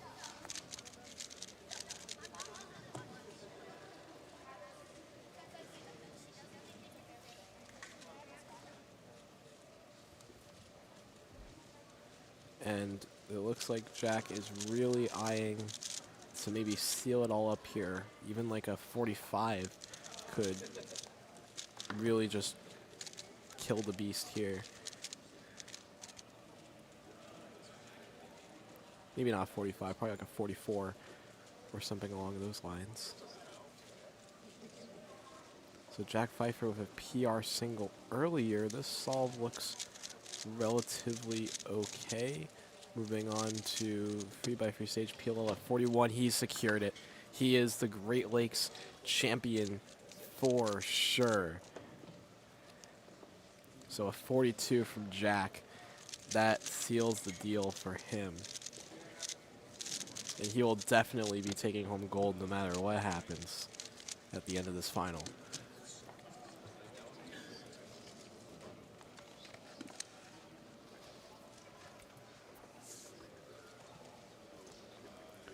So Arhan here also, by the way, he's from Canada. He's going to have national record. Best possible average because of that PR single that he got on the second solve. Let's see if he gets it here. 8 seconds. 12 seconds. I believe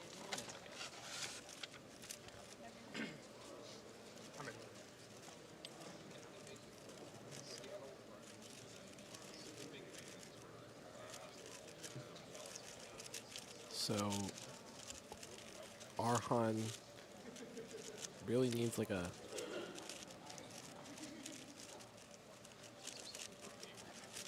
really good solve here to try to get national record. It's possible though, he's getting there.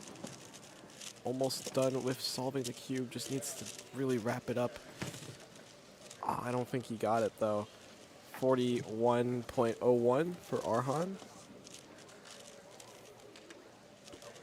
So that, I don't think that's going to be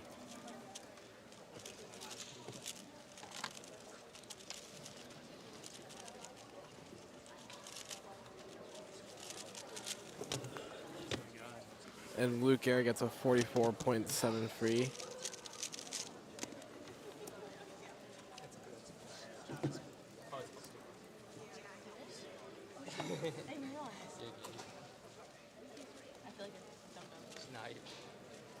There we go. You're like, oh yeah, let me get a more stuff. Good job. Yeah. So unfortunately though, for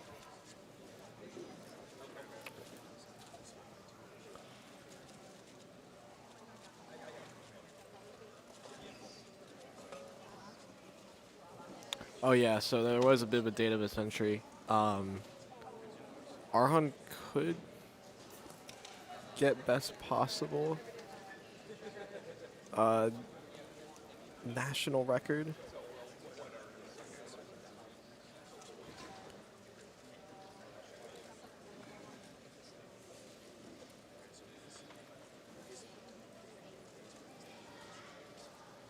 So data misentry does give Arhan a chance to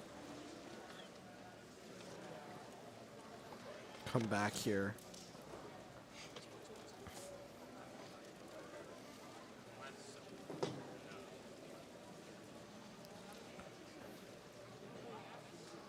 So Arhan needs a 42.08 to secure things up here.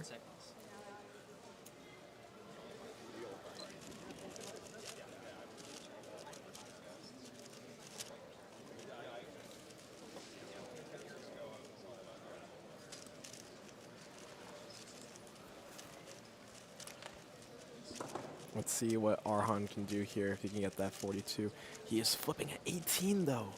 This is really good. This could be something incredible. Just has to lock in on the edge pairing stage. He's really close. There's lockups though. He's nervous. I think he knows the possibilities of what could happen. Finishing up the edges, going on the 3x3 stage. Oh, the slices though. This could be a 40.36 for Arhan. That's going to be national record for him. And wow, I believe that just sealed it up for Arhan for national. 41.5. Yeah. National record, yeah. I had PLO at 34 in the second. I got 38. So double PR and a national record to take home. And that's going to be really awesome for Arhan. So, wow.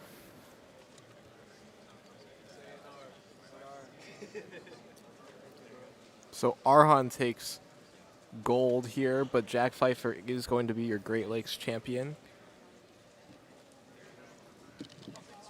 And yeah, this is incredible. We'll be moving on to our lunch break in just a little bit, but we'll catch you all after lunch, or there's going to be a cubing.gg session with Luke Reiser. We'll be showing that to you guys, and then after that we'll go on to a little bit of a lunch break, a very quick lunch break, and then we're going to head on over to the next group, which should be the 4x4 round 1 after this.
I did make it back.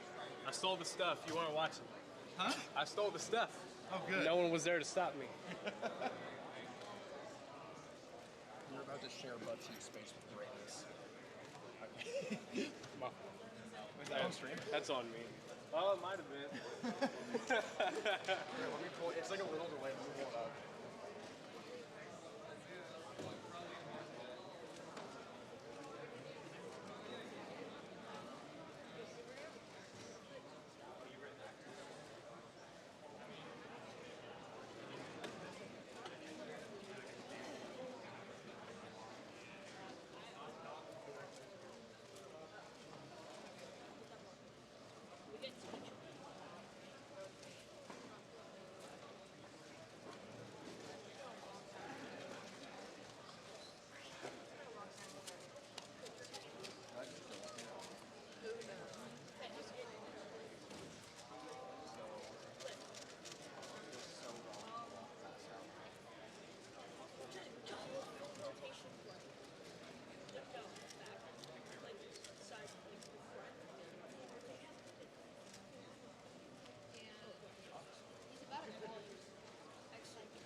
All right, it is lunchtime, and that means it is time for our lucky winner from this morning to come up to stage 1 on red and claim their free coaching session.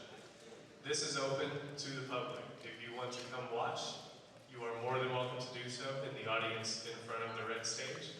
I will be there momentarily with the winner of the raffle.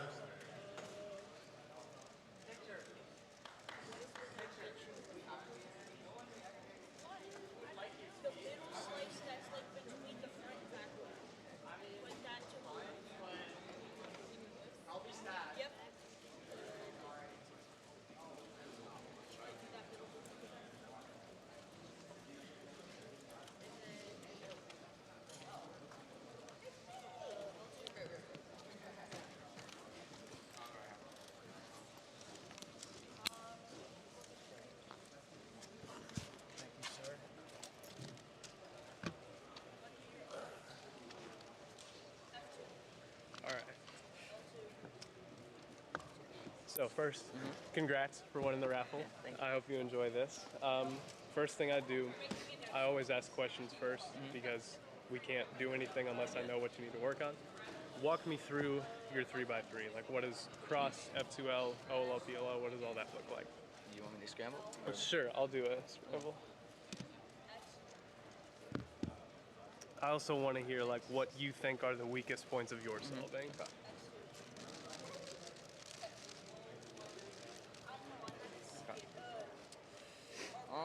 So first here, I would probably do yellow cross since white cross is really bad and there's a flipped edge here. So I start out with a D2 to move that edge into there. And then when I bring this down, that also brings this edge, so that, and then just to make sure this that back there.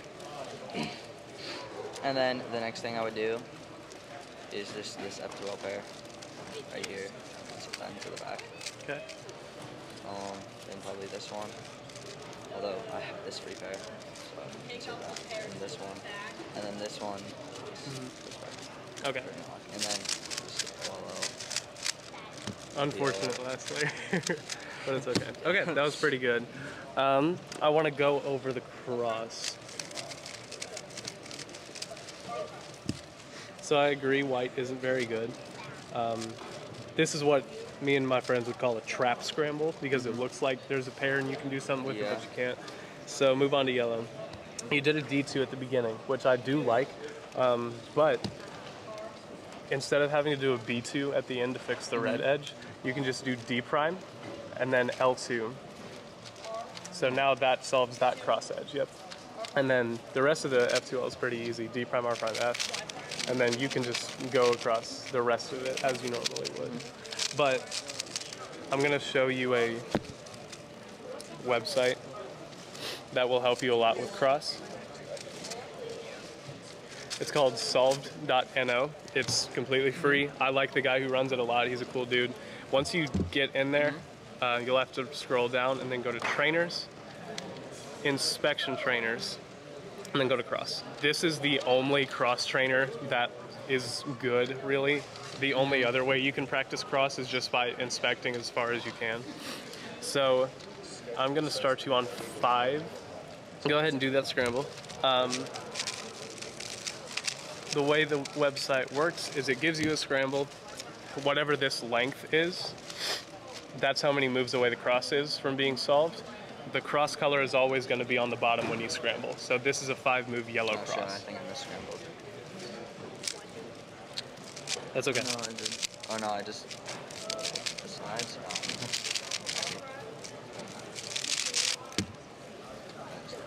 Okay. So you have 2 jobs. The first one is all we're going to focus on right now is find the 5-move cross. It'll be on yellow. Oh, yellow. Yeah, I did misscramble. You did misscramble? Yeah, I did.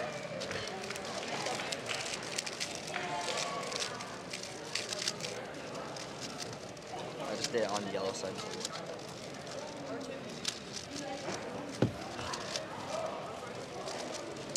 That's the right scramble. Oh. If you want to just use that. It'll be yellow cross. One move. 5. Yeah, not bad. There's a better way to execute that though. This is the second part of cross training. Take the scramble that you just did, and you can do the same same execution and everything, but you're supposed to time it now. And when you time it, that is what trains like the turning part of your solve. If you can get those 5 moves in, like, for you, I would say under a second, that would be the best way to try to improve. So go ahead and try to time it.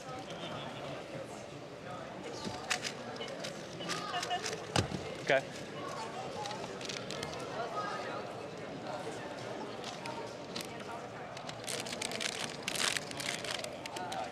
Try it again.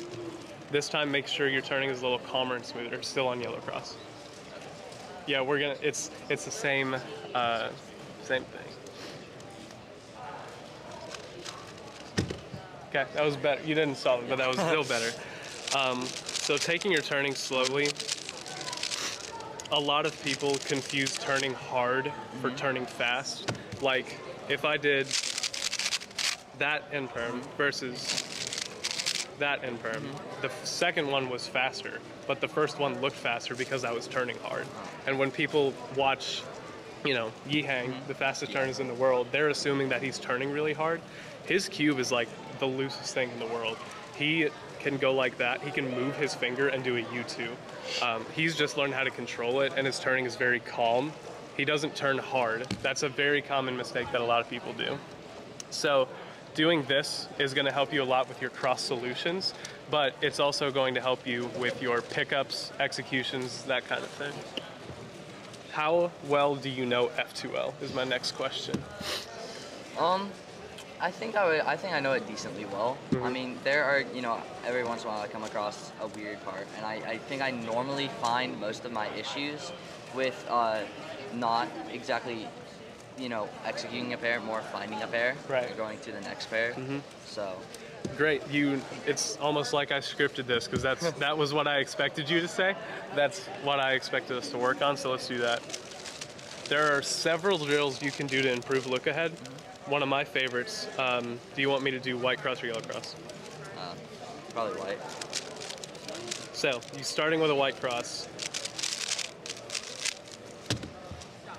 Inspect the cube until you see your first 2 pairs. Close your eyes, do the first 2 pairs. Take as much time as you need to.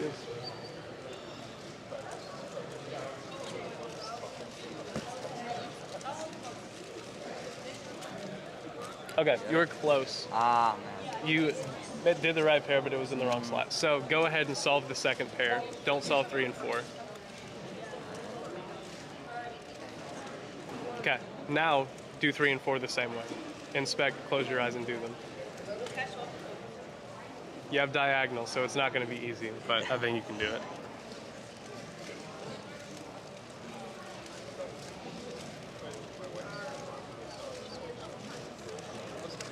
Very close. You did a U instead of a U2, but that was it. That was really good. So that's a drill that you can use, and like not finishing the second pair, but getting the corner tells me that you're really close to getting to where you can predict 2 pairs at the same time. Keep doing that.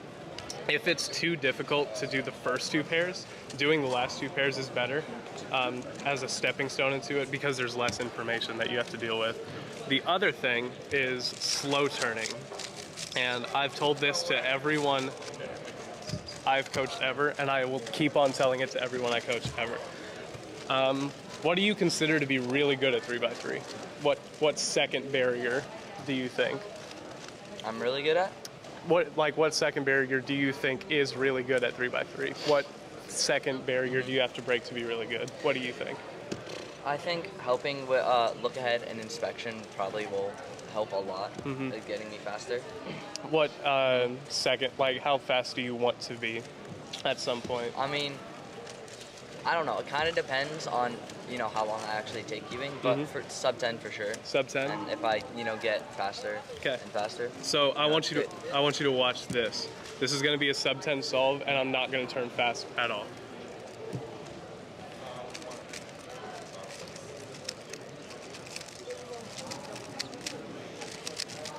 So sub 10 was a little bit of an understatement, but that just goes to show like solutions are so much more important than turning, because you can average sub 8 turning at, I think that was like 6 or 7 TPS. But the way that you can emulate that is by slowing your turning down yourself. And that's not just slowing your turning down just because, it's with a purpose. You're looking forward at all the things you're not currently solving. So try it out. See if you can look ahead as focused as possible.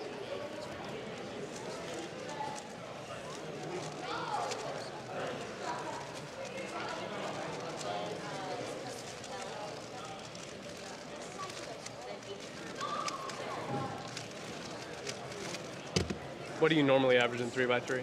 Like high 13, low 14.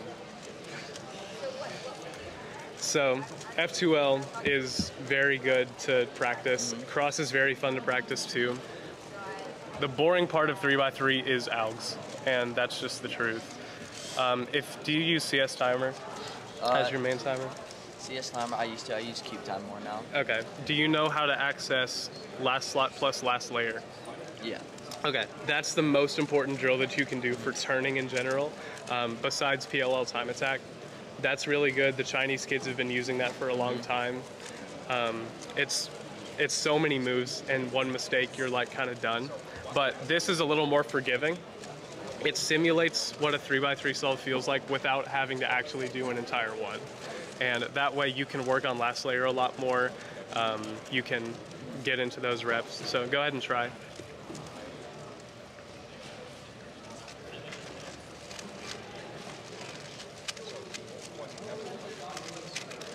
So those were really bad cases, but you did them well, so it's okay. Just keep going. This is what last layer practice looks like. It's just repetition. It's unfortunate, but you can't do anything else.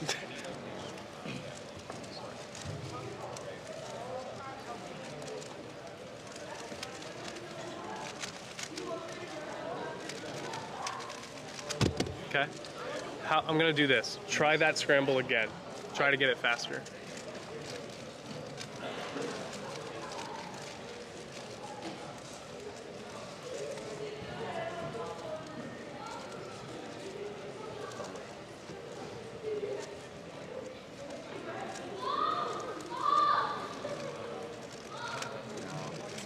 You had the right idea. Okay. You had the right idea. Try it again. I'll give you one. Sorry, go ahead. I know there's a way to force an OLL skill. Yeah, I'll show you if you don't get it on this one.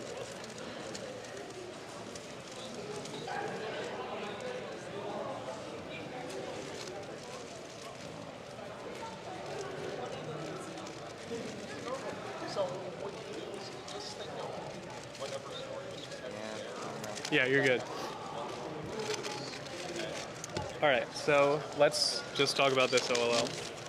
What are the first 3 moves that you do? R, U, R. Okay, so if you have this solve thing and you do R, U, R, that's the beginning of the out. The way that you have to insert this is R, U prime, and then R prime. So you're undoing the first 2 moves of that out. So if it's like this, R2, D, now you insert it like that. And now that's how you skip the OLL in that case. Yeah, I saw the wheels turning in your head. I thought you were gonna get it. And then you did like the sledge and the fat Soun thing. Yeah. Which is fine. Fat Soun's a fine OLL. Go ahead and do this one.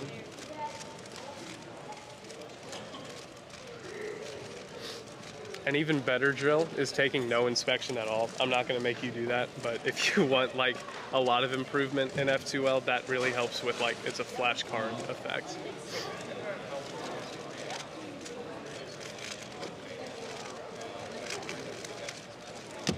Okay, cool.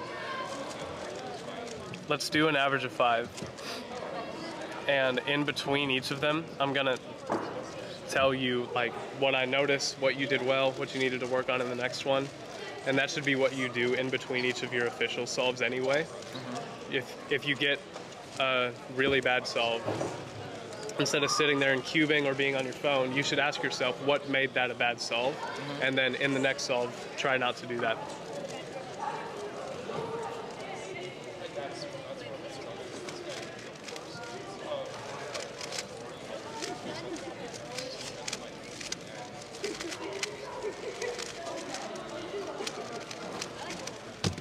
Okay, wrong AUF, but that's still fine. Okay, I didn't see anything wrong with that. If you can turn as smooth as you can, like just keep on going, that looked great. Like you also kind of dry right now. I did feel that a little bit. Yeah.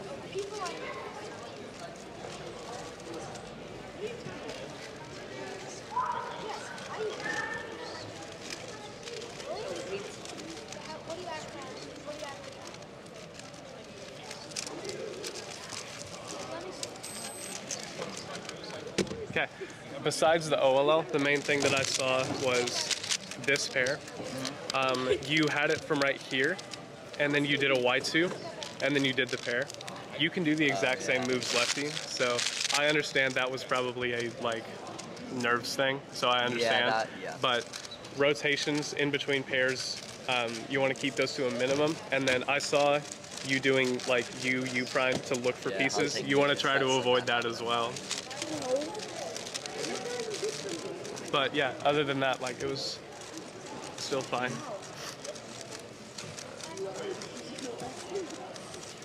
Yeah.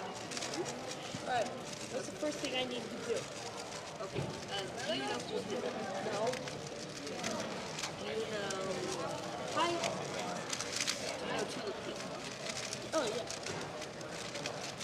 Okay, show me. Okay, what went wrong on that one? I inserted the edge wrong. Yeah, that was really the main thing. Everything else was fine. So I would just put them in like that or like that, and then I would do that, put those in place, put that in, and then I would see this, so I would just do that, these two, insert that piece, these two to make cars, and then I see these 2 pieces, so I would just put it in on that, just do that, rotate, put it in there. All right, you're starting to regress a little bit and like try to focus on turning us like, you know, accurately. On this last one, really try to look ahead and be as smooth as possible. Like think about the word smooth when you're turning. Okay, that's a solve. First thing, why do you do it?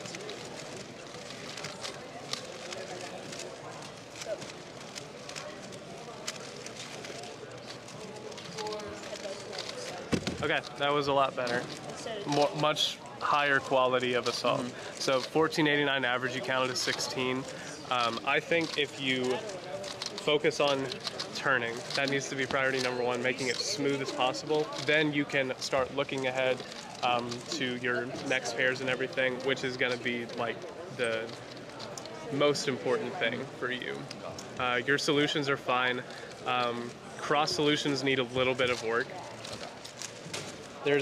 I'm not sure if I deleted it or not, but let me check something. I did, okay. Typically, let me see if I can give you an example. Cross edges are just like F2L pairs. You want to solve the ones in the back first. So let's take this one. I'm going to do yellow. Blue is already done. So I'm going to do D. The reason for that is because this is right here. F prime. The D also put the red right there. And then I can go R prime, B prime, R2. And then that would be my cross solution. So solve the edges that are in the back part of the cube first. Because F moves at the end of your cross are a lot easier than having to do B moves or M moves or anything like that. All right, do you have any questions or anything?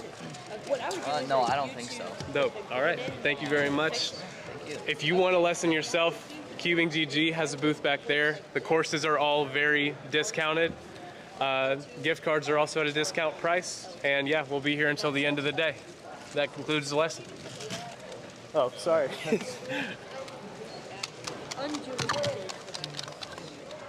Good job, Luke. Thanks, man.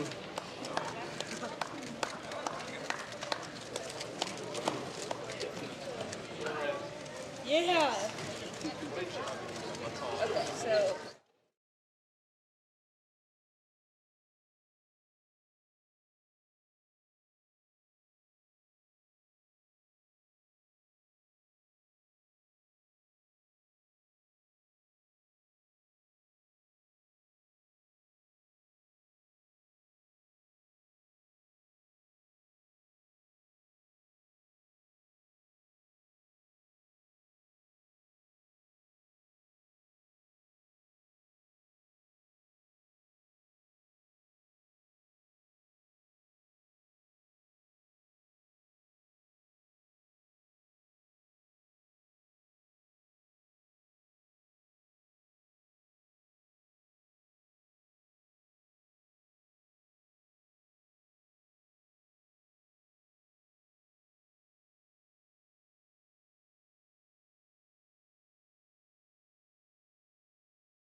blocked.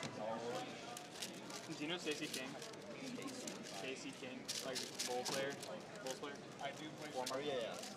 He died now. He commentated all the games. Once a week.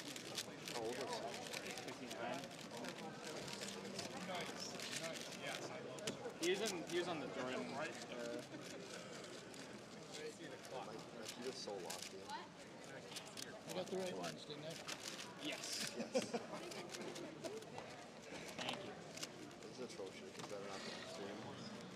I specifically acted like the delegate here. Okay. If you want to watch him, yes. I'll bring his back. Huh? If you want to watch him, when he's ready, grab his cube. Okay.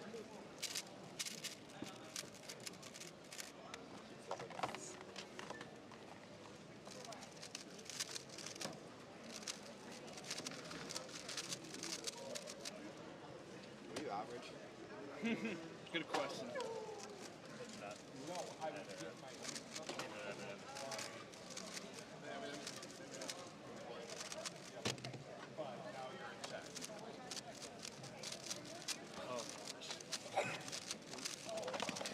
This could only go poorly.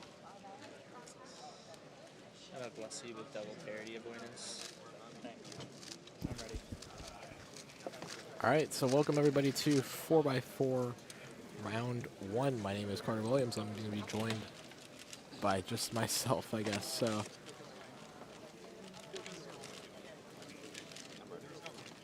moving on to the 4x4 first round.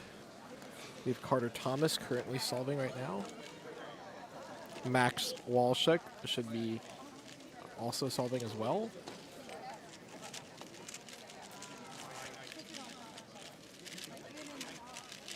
Looks like Carter's just about to finish up here and gets PLL parity to end off his solve with a 32.61. Yeah.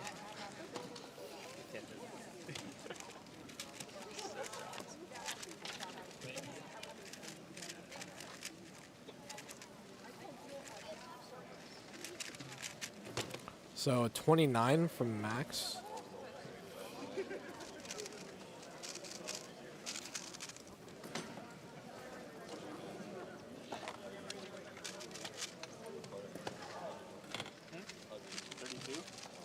Well, I double parity, so whatever. I messed with cross edges. So Carter has a PR average of 644.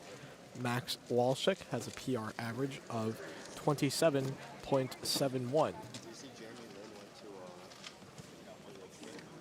What? Jeremy Lin went. Oh yeah. Trump's going today or tomorrow. I'm ready.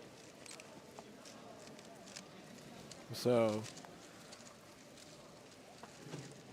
Carter Thomas getting ready to solve the second time here.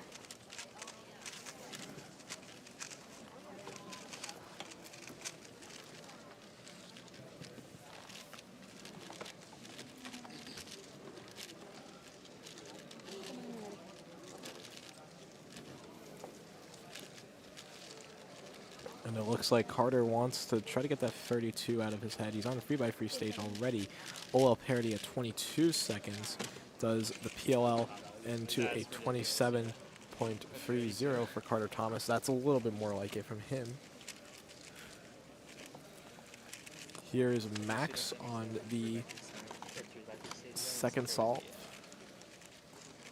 Just about to get things ready here. 3x3 stage around the 20-second mark. Could be on pace for something really good. OL parity though, unfortunately. And R perm into a 28.72. So not bad from Max here.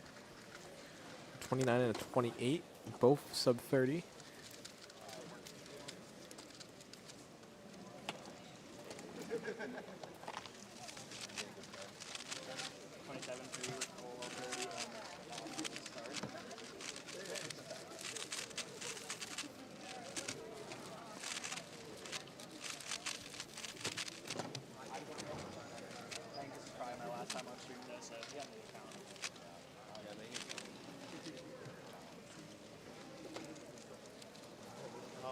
how you do it.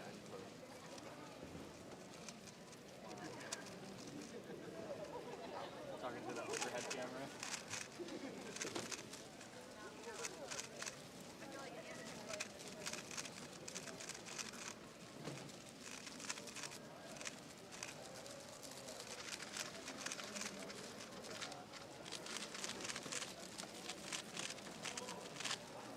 Not fast.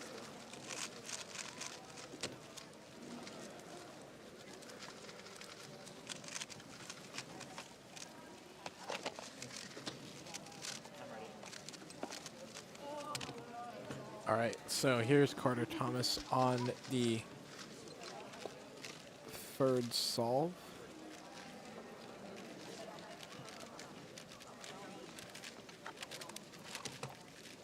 It's looking like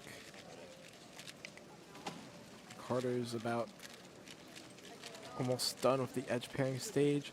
Chiefs fear free stage at around 17 seconds. This one could be good for Carter. OL parity at 21. And then the PLL gives him a 26 plus 2. That was pure table, right? Yeah. Oh, the table did him dirty here. 32. So 26-11. So you gotta leave that Or excuse me, 28-11 with the plus 2.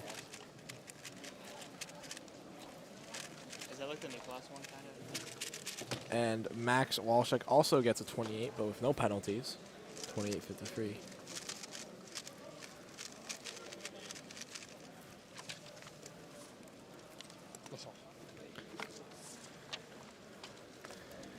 Like you said, 26-11 plus 2 with a low parity again.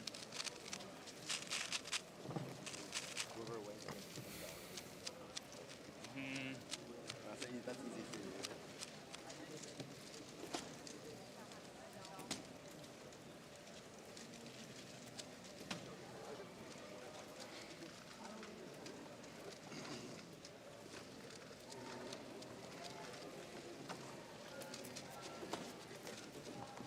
Carter is about to solve his third.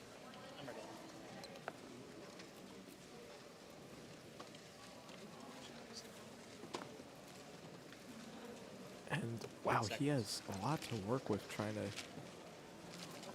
do good on that white center. Really completes everything quickly.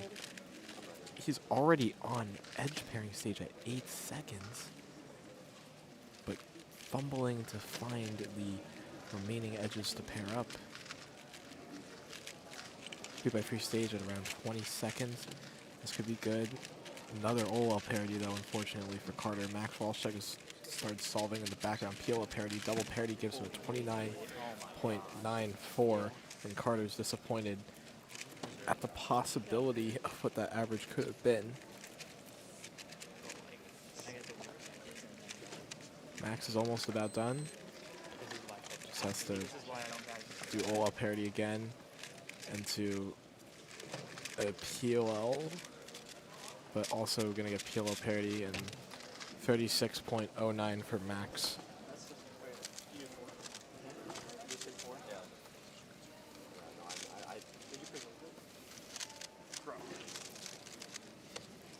How'd you do on 29 with double parity and like took my cases.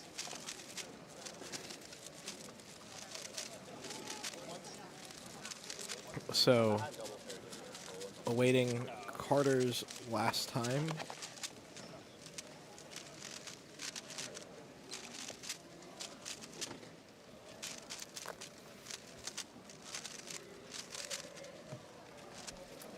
And Carter is about to go. He just starts solving.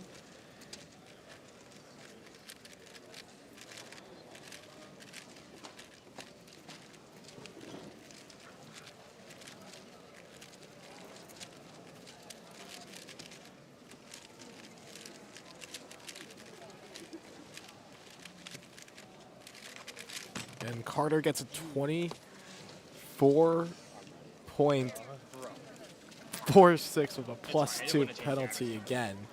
That's a 26.46 for Carter Thomas.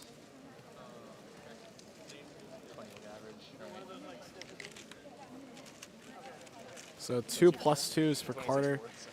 really kind of just puts a damper on the average. Max still has to finish up here. Doesn't have a chance to beat out Carter, unfortunately.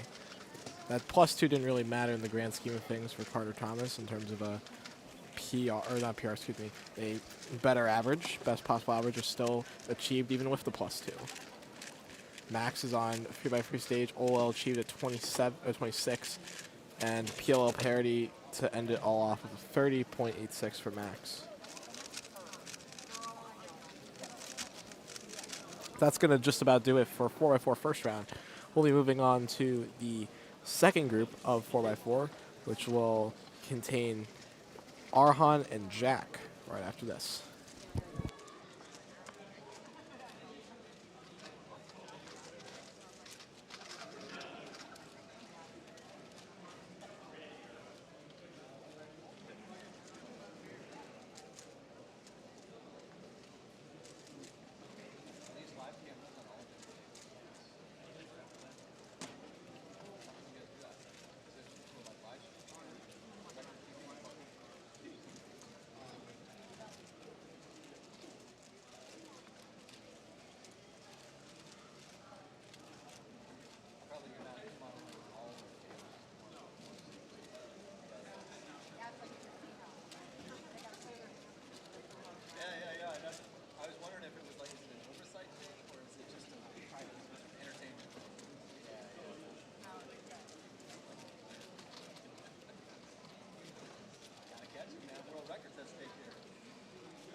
We are now calling up 4x4 Group 2, 4x4 Group 2 to all stages. Please come on up and compete. If you just competed in Group 1, it is your turn to judge.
You got to 5 that visual. What? You got to 5. Oh, thank you. You guys have both of them? Oh, yours just picked up? Yeah, yeah. Oh, okay. Thank you.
We need some more judges up here, so if you've just got done competing in Group 1 for 4x4, please come up to judge. It is a requirement. Thank you.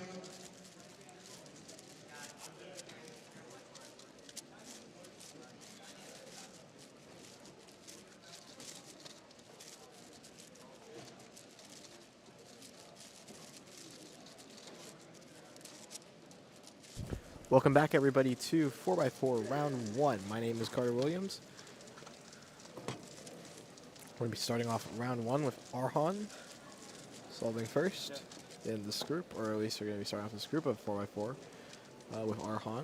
We already saw Carter and Max compete. Carter with a disappointing 28 average for his, not only just his standards, but also for the amount of multiple plus twos in that average, both of which could have easily been prevented had the circumstances been different. Solid solve for Arhan so far. Edge pairing done at around 21 seconds. And pretty smooth 27 for Arhan. I don't think he's too pleased with the outcome, but nonetheless, a very good solve for him. Puts him in a good spot. We're going to watch Jack compete very shortly.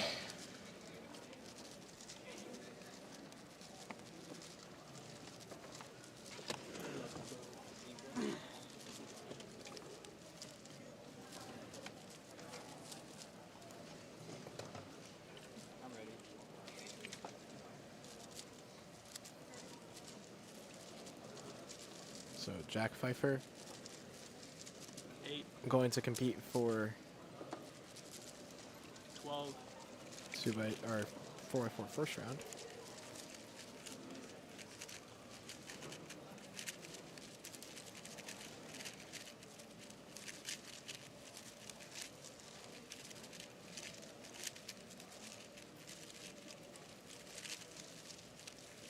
And so far looking solid. Wanting to complete OL, does so around the 21-second mark with parity. And ZB into a 26.22 for Jack, and he nods his head. He knows that's a good one.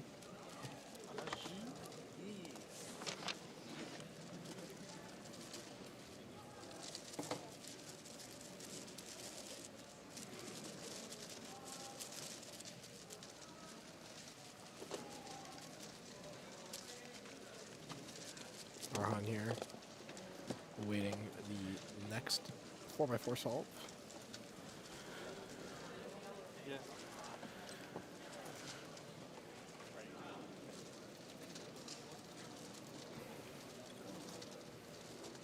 Eight.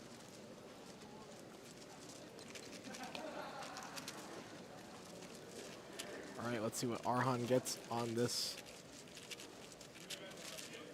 solve right here. Still edge pairing at the 12-second mark. Pause a little bit, but nonetheless still okay and on track. OL parity at 21. And a G perm to finish it all off with another 27 for Arhan. 12? Not too impressed. He has a 25 PR average, so something along the lines of that would be pretty beneficial for him. Jack is going to finish up here.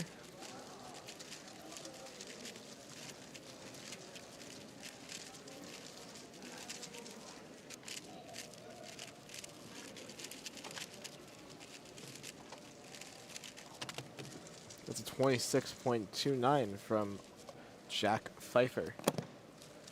So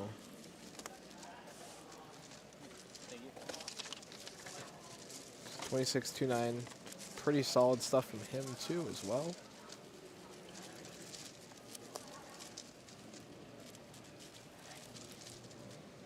Should be waiting for Arhan's next solve.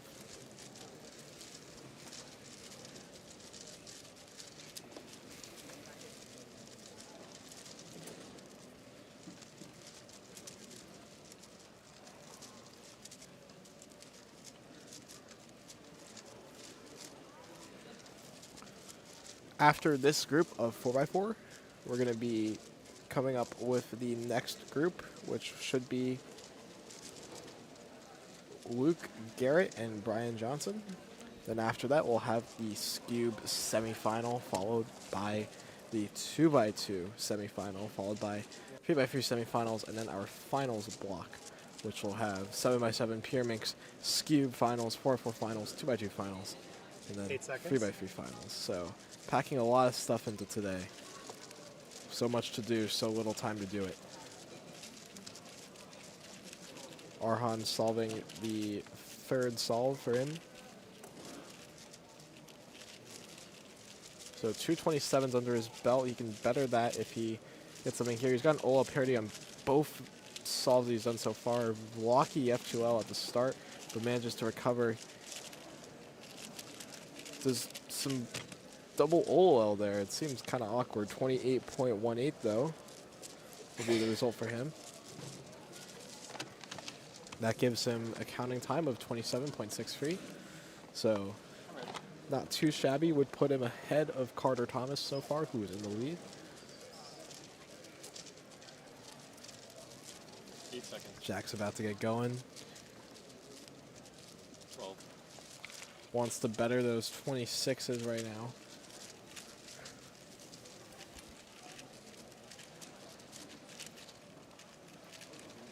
Jack's PR averages in the 25 realm, so maybe if he gets a pretty impressive single, he'll be in the running for that.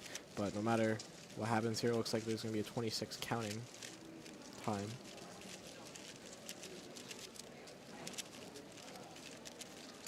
Does not end up with anything faster than 26. OL parity at 28. And we'll have to manage with PLL and the PLL parity. So a double parity, 34-54 for Jack Pfeiffer. It's a bit of a wash. He's going to have to scoff it off and forget about it for the rest of the average. He doesn't want it to count or affect him. Arhan's about to go up for his fourth solve.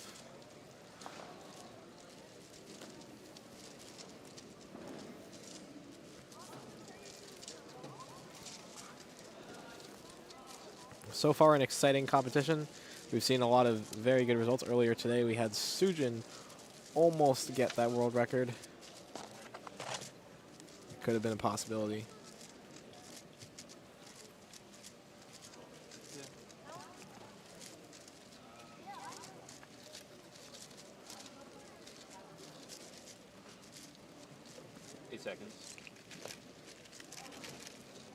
So Arhan gets going here. And trying to make use of 27s that he has right now. Though this is really good. OL parity again, but this time at 19. That's a little bit faster than he normally does it. PLL and no parity on that, 24.67. That is going to be the fastest time that he has seen so far. 12. I believe that's the fastest time that we've seen as well so far on stream.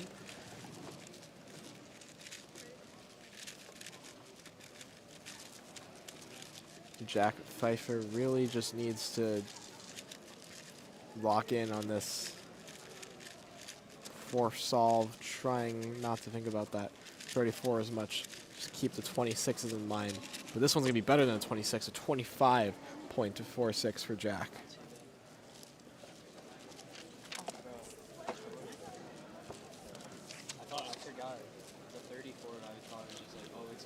Jack is playing a very dangerous, worst possible average game here. His worst possible is a 29-second average, but his best possible is sub 26, 25.99.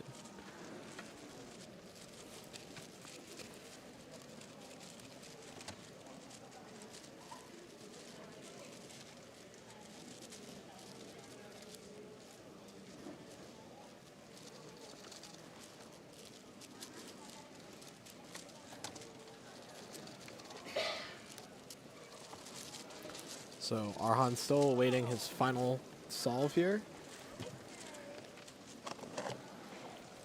Gets it now.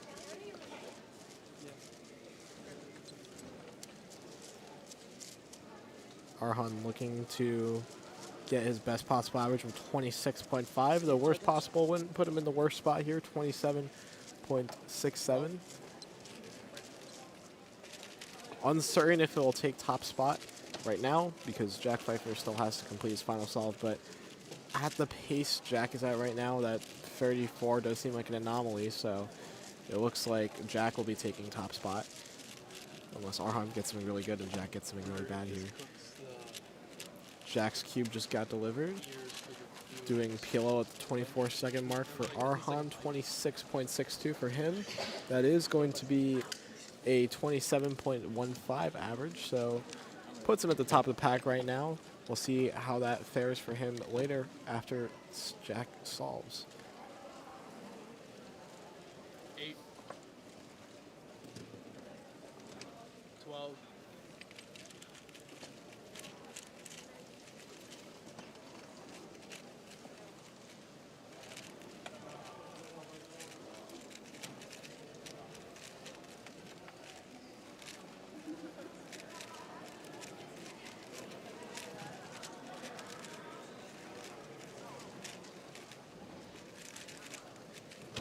And Jack gets 24.04. That is best possible average for him. 24.04. Doesn't have to think about that 34 he got at all. That means it's going to be sub 26. Oh no, yeah, it's for sure. This is, yeah, you got it. It's not 98. I think it's 22, 29. 22. Yeah, no, it's for sure like 25, probably 4, 3. No, it's not. I'm not counting that. No, it's this. Okay. It's positive. I think they're just trying to do some math here.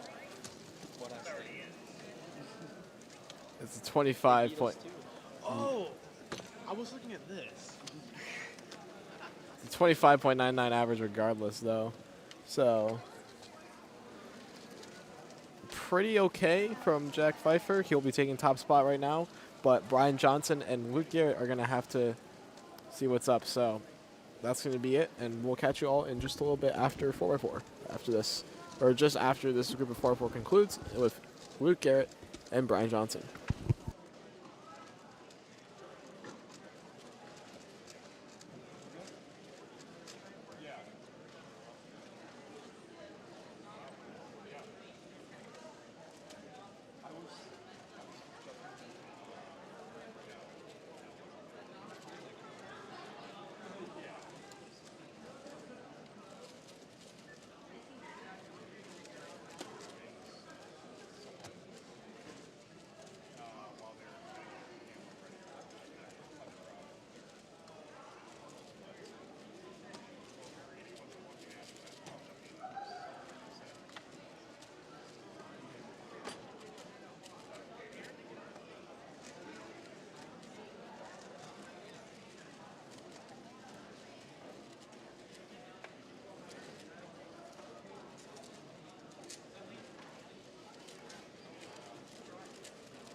We are now calling up 4x4 Group 3. 4x4 Group 3, please come on up and submit your puzzle.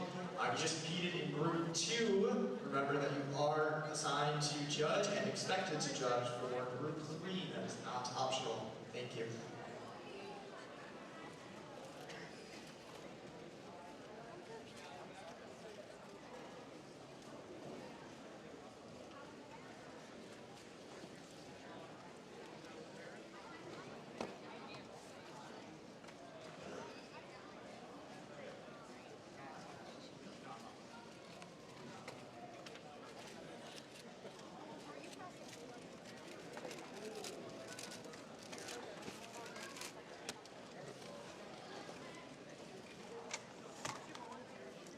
I got Brian. He's on the way. Luke's always late. Because I was being a good citizen. I went out the stage.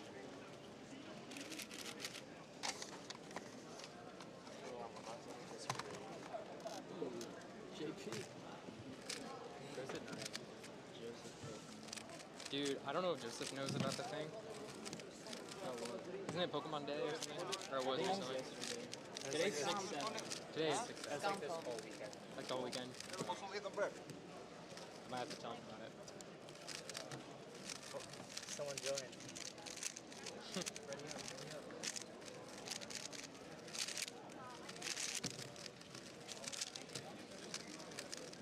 This boss is goated. She started. Well,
All right, so welcome back, everybody, to 4x4 first round. This is the final group of 4x4 first round. We're going to be having Luke Garrett and Brian Johnson solving.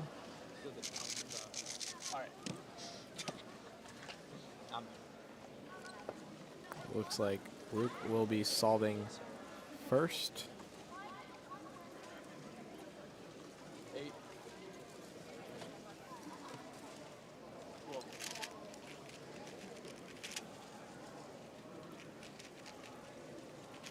And Luke taking it slow here, trying to make his yellow cross. And then working on the edge pairing stage, but uh-oh. Something went a little bit wrong. Something went a little bit awry for Luke. Luke really thinking about how to solve this one. Is he just going to take the L? I'm not sure. Anyway, Brian Johnson is getting started. Almost done. Luke still working on his cube here. Brian Johnson just finishing up with a 28.71. So Brian completed a solve, and Luke gets a 102.77 as his first solve. He was edge pairing? Yeah, I just like did some center move and messed up all the centers. I saw, I was like, sorry. Yeah, so Brian Johnson just did a 4-4 solve and then finished it in the duration that took Luke Garrett to do his attempt. So I just did some center thing and messed up all the centers. Yeah. I did. But that, like, it already means pretty bad.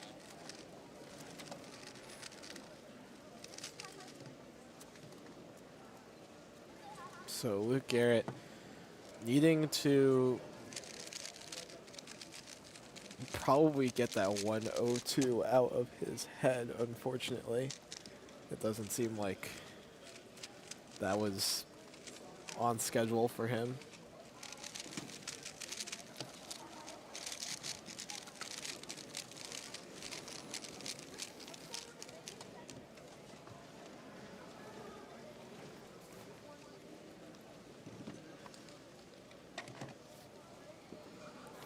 Here's Brian Johnson on the second attempt.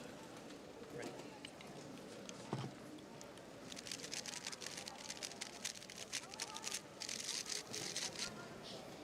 8 seconds. And Brian Johnson's going to start first. 12.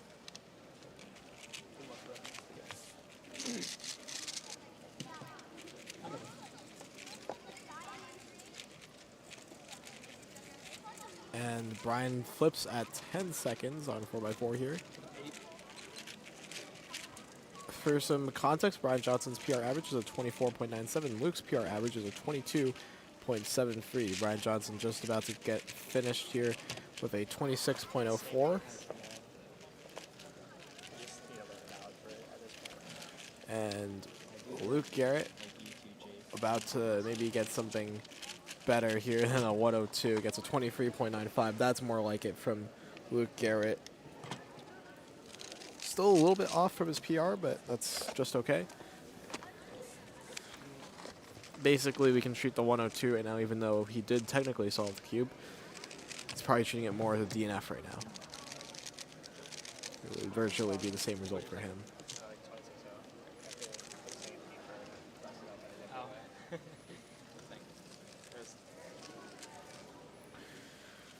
There's only going to be 2 rounds of 4x4, so maybe something to consider if Luke happens to count anything really horrendous. But can't give it just the commentator's jinx just yet.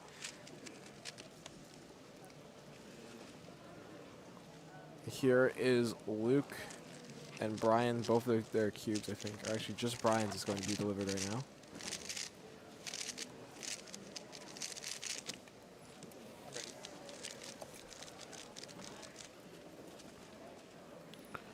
So let's see what Brian can work with on this 8 seconds.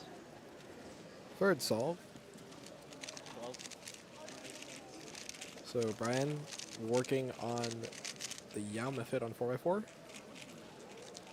Solves the cross edges fairly easily.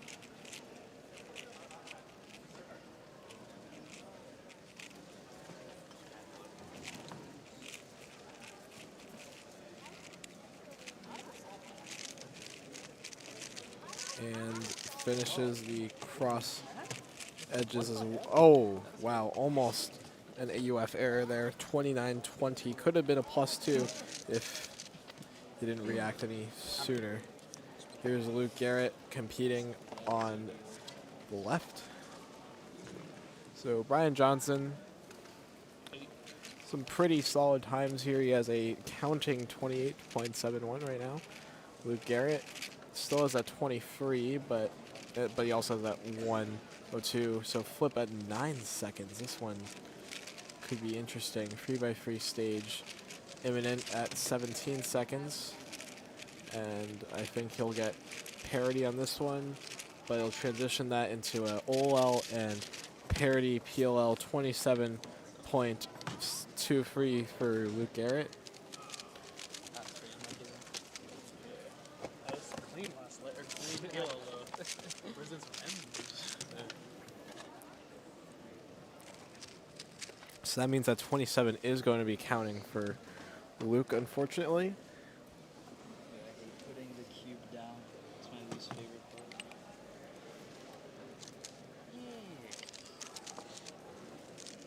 part. Ryan just says he's ready, I guess.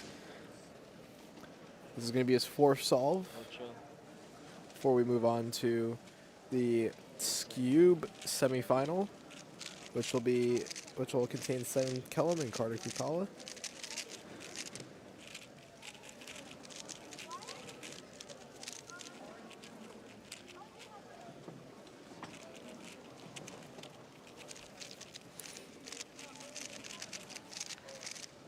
And moving on to the 4x4 fourth solve for Brian Johnson. This one's not going to be very good. It's going to be a 30.39.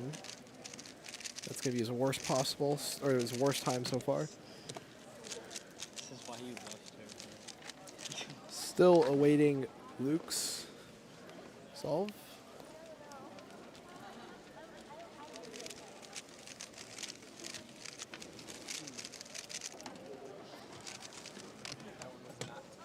Not a for not.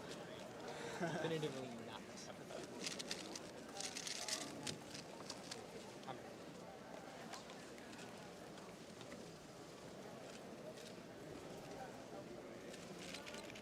Okay. Here's Luke's fourth.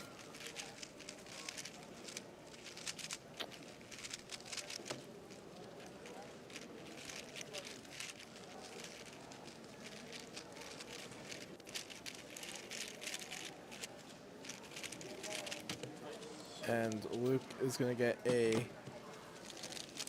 Let's see what he gets.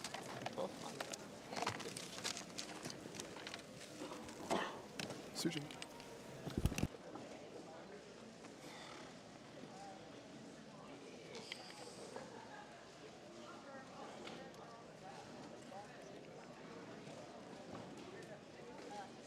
Seconds. All right, here's Brian Johnson on his final attempt.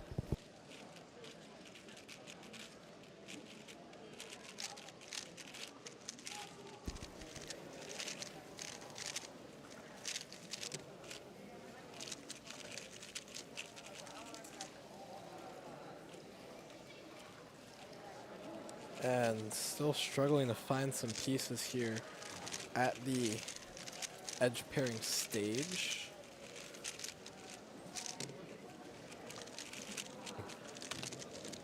And that's going to be a 36.05 for Brian Johnson to end it off. So not a good end to the average for him.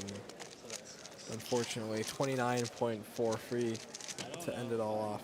There's so much, why RNG affects it like so much more, bro. Yeah. Like, that's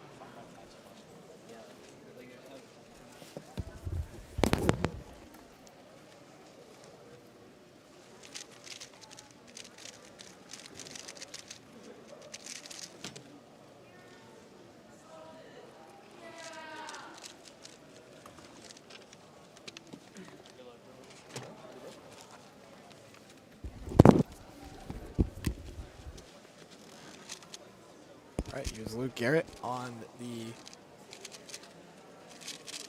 fourth attempt, or excuse me, the final attempt.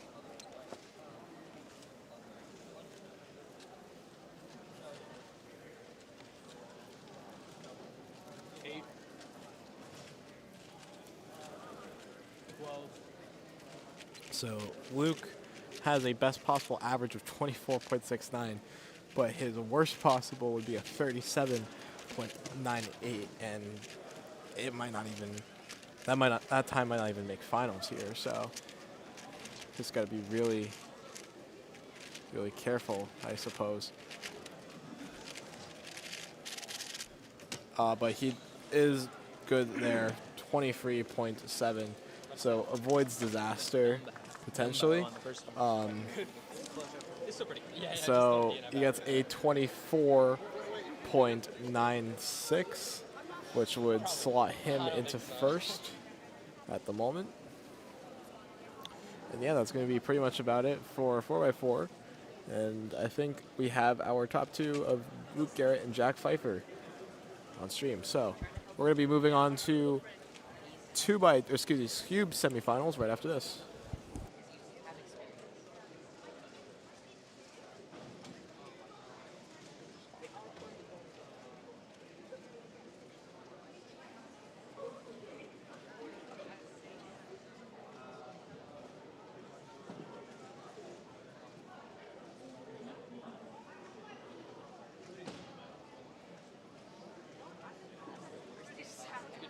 I think it's a good shot.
concludes our first round of the day.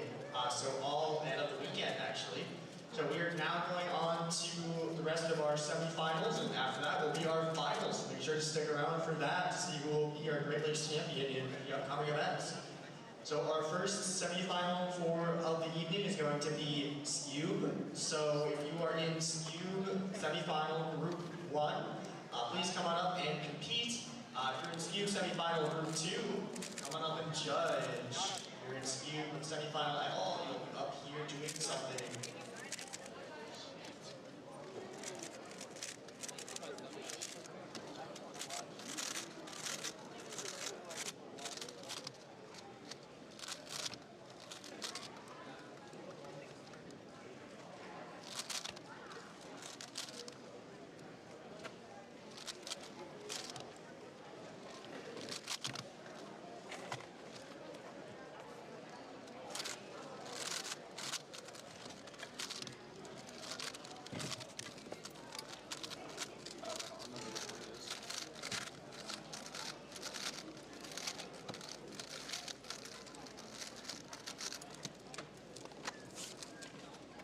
Both of these cubes are like not bad now.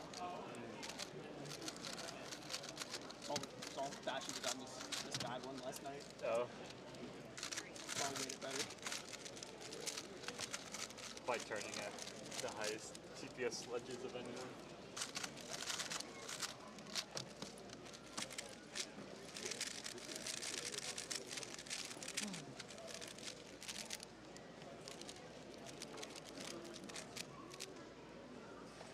Excited to drive to Chicago.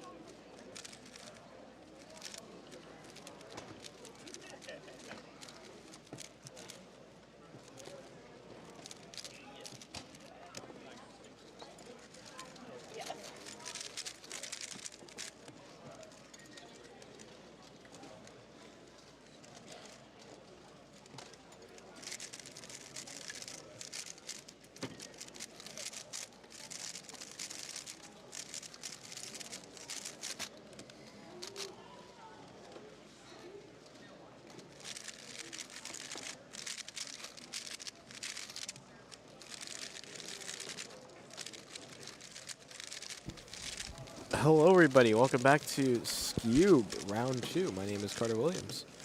I will be joining you all today.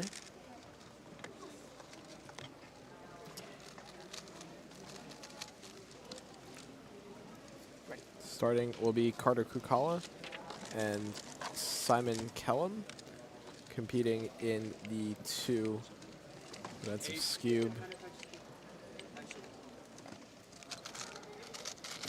And that's going to be a 175 from Carter to start things off.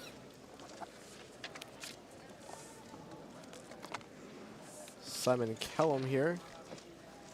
8 seconds. Wanting to work some things out too. Simon gets a 292 plus 2, unfortunately. So 492 for Simon. But a 175 is a good start for Carter Kukala. Carter's PR average is a 152, which is second in the world for Scube.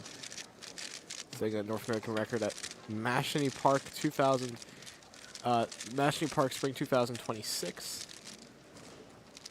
That tied his 152 world record that he set at CubingUSA Heartland Championship 2024. Simon Kellum, on the other hand, his PR Scube average is a 184. He achieved that at Swoop In Again Oxford 2023. So some old PRs that these competitors would like to break.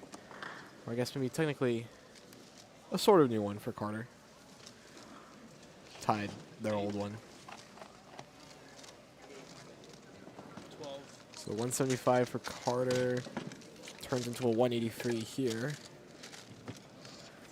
So every round is like the first one is fine and it's so Here's Simon. Oh, it's fine. Let's see if Simon can find what Carter found on the 183. 8 seconds. 12.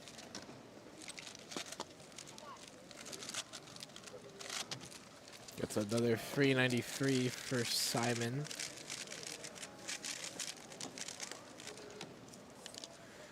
So 2 not great solves from Simon so far. I think Carter should be feeling okay about this one.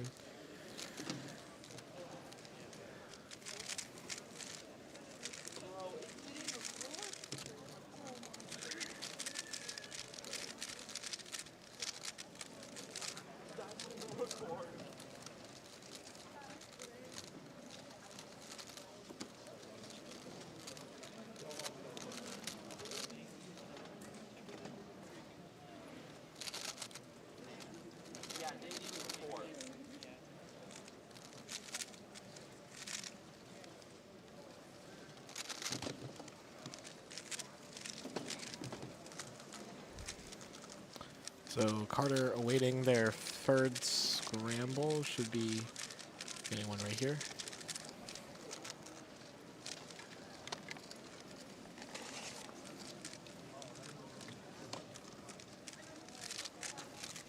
Carter has 2 sub-2s right now. This is pretty good for Carter. Let's see what they can do on number 3. Let me know when you're ready. I'm ready. 8 seconds. Oh, not going to be on the pace there. 359 for Carter Kukala.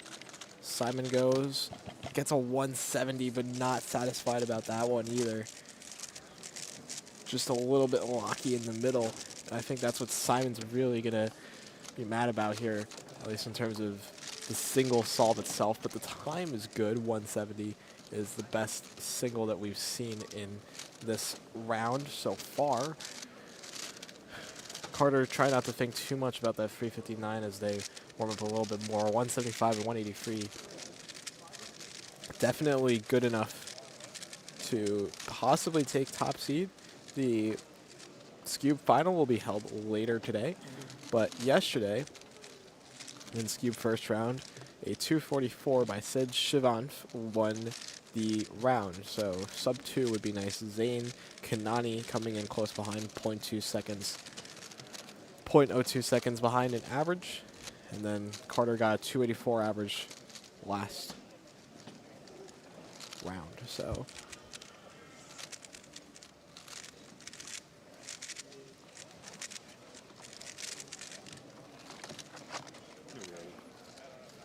I'm ready. So Simon getting ready for the 4th. Let's see what he finds on 8 this seconds.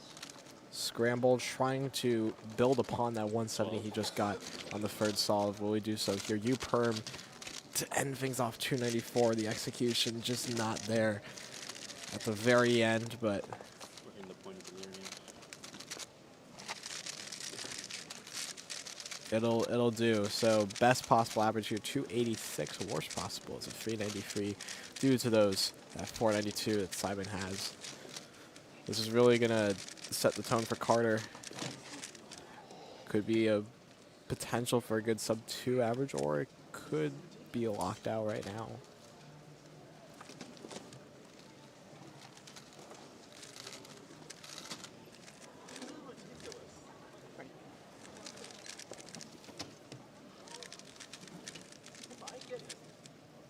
So Carter for 175 and a 183. Looking to see if they can build upon those sub 2 singles that they have. Oh, the execution just kind of fell apart at the middle of the solve again. 368. So that means that 359 is going to be counting. So best possible of 239. Worst possible will not even be sub 303. Let's see what Simon has to offer on this last scramble of his. 8. 12. Simon going with a 224. That's going to be a very solid 304 average. So that means that Carter Kukala is guaranteed to be beating Simon no matter what happens. Carter doesn't know that yet, though.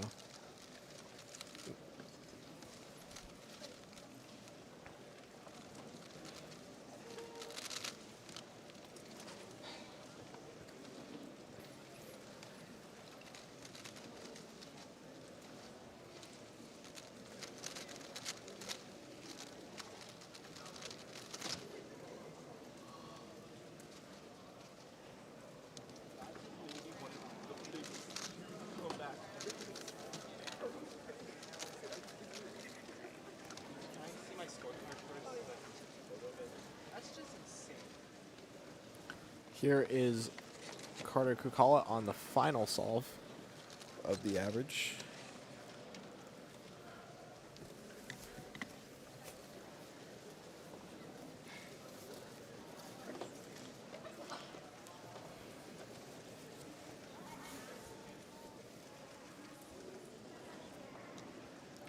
So let's see what Carter can do on this final solve to complete.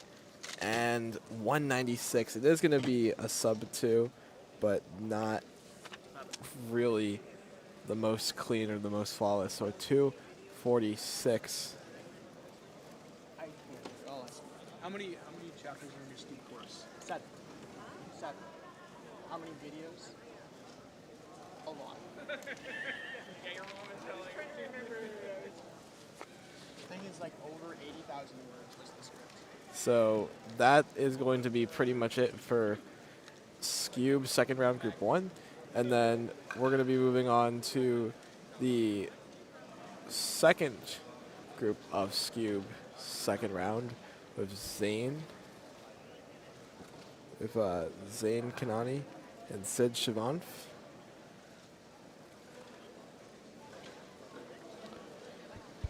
Right after this.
We are now calling up Scube Round 2 Group 2, Scube Round 2 Group 2 to all stages. If you just competed in Group 1, please come on up and judge for Group 2.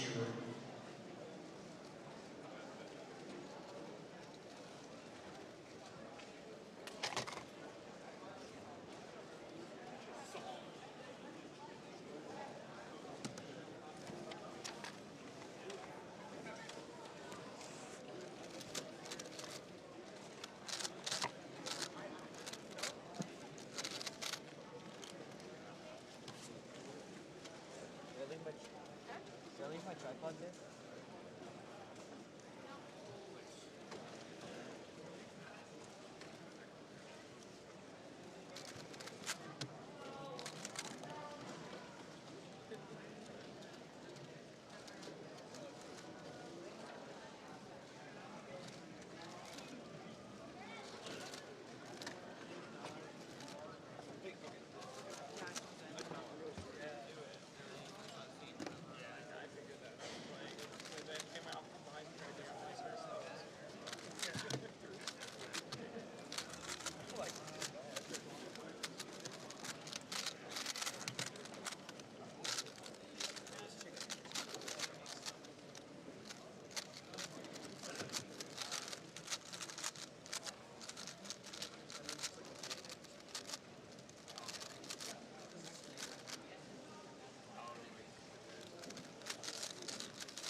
Hello, everybody. Welcome back to the second round of Scube. Zain Kanadi and Sid Shivnanth will be solving. Let's see what Zain finds on this first solve. 8 seconds. 12. And Zain is going to start things off with a 231.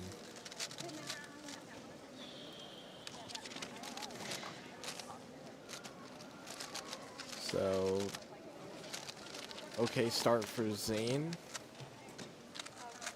Of course, Zain, one of the Scube experts here, one of the greatest, one of the most prominent Scube players, at least a couple years ago, has fallen out of favor, especially in the Polish Scube revolution. But since that, Zain has still been solving Scube at a top level. And he always is a player at these World Finals, these regional finals, and Continental Finals, which we'll be watching in just a month. 301 from Sid. Not going to be too pleased with that. He is the top seed coming into this second round.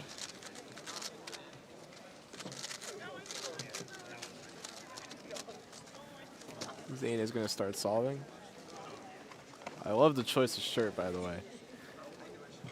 Or at least it's very noticeable. Right. Zain gonna work with this next Scube scramble on the second solve. 8. Oh wow, he just, I think, botched the execution there, or maybe even the algorithm. 675 for Zain Kanani. Able to laugh it off there. That is not going to be a very good solve for him, though. I'll need to make sure he laughs it off enough to the point where it doesn't affect his average.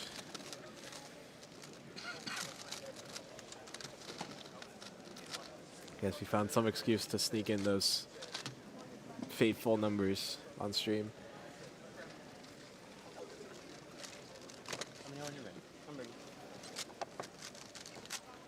Sid on the second solve here. 8. Wanting to work with that 301 and lower it to maybe a 2-second solve, which he gets 223 for Sid. That's the best solve between Sid and Zain so far, but I don't think he's going to be very satisfied with that either.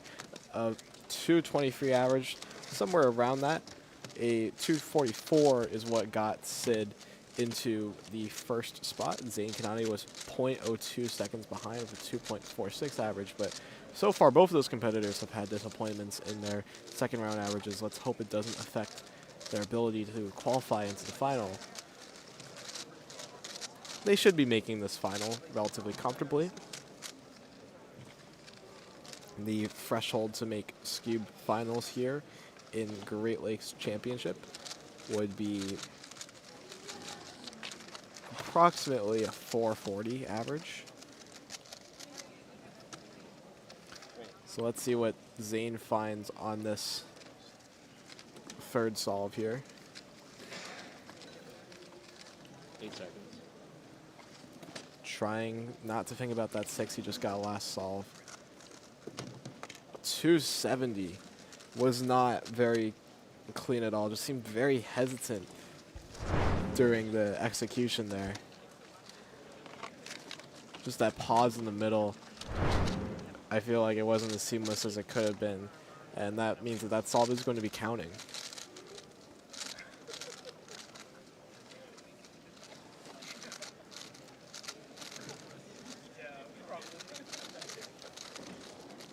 Let's see what Sid gets on the third, halfway through the average here, halfway through the group.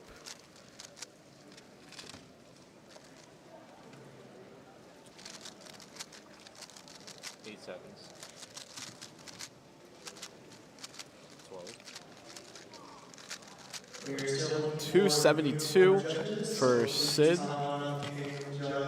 And he's not satisfied with it at all. That seems at least to be the case for him. And he's just not gonna, I guess he's gonna be counting that solve, so very similar counting times for both Zane and Sid so far. Zane's gonna solve it his fourth, and this one's gonna determine a lot whether he can maybe save this average, make it somewhat faster. 8 seconds. 12. Oh, that solve's going to be counting. 371 from Zane Kanani. Just couldn't get his footing together, unfortunately, on this fourth solve of his average. And best possible average looking like a 291. Worst possible average looking like a 439.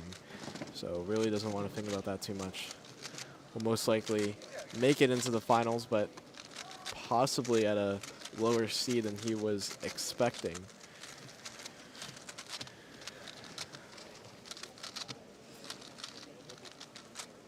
Moving on to Sid. He still has one more solve to complete, or two more solves to complete.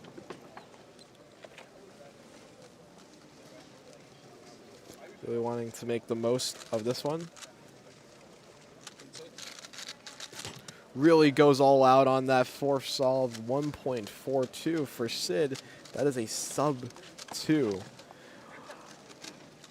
Just watching this average, I mean, you wouldn't expect him to pull that, but for him to pull that off necessarily, but just clean solution and execution all around. Here's Zane. That's a 201. Whoa. It's just a very signature pickup, a very chaotic pickup that sort of misled me into thinking that maybe, yeah, that lockup,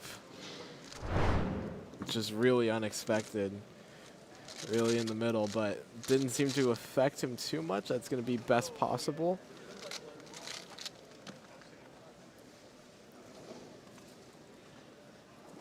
After Scube's second round, don't forget to stick around because we'll have the 2x2 semifinals, and then after the 2x2 semifinals will be the 3x3 semifinals.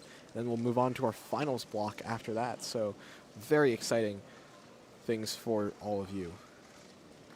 Here is Sid on the last scramble. He gets a 121. That's best possible average for Sid, and he easily slots himself ahead of Carter Kukala. 121 is insane. He is calculating the average right now. I think he'll be happy at what he is going to find out.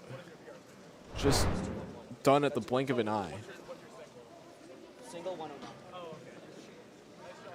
So not going to be PR single for Sid, but still something very impressive for him to look forward to. We'll be moving on to the 2x2 semifinals right after this, so stick around, don't worry. But it looks like from what we see here in Cube finals later in the day, we're going to be seeing Sid and Carter face off in Cube final. We'll come back right after this.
so we are now going to be calling up for 2x2. So if you're a 2x2 round 2 group 1, come on up to compete.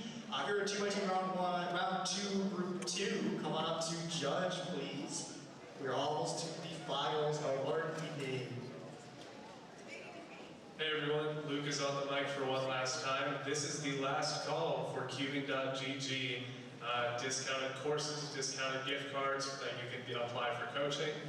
The t-shirt vendor is also closing in about 45 minutes, so get to us before 3x3 semifinals for some great prices on some great coaching.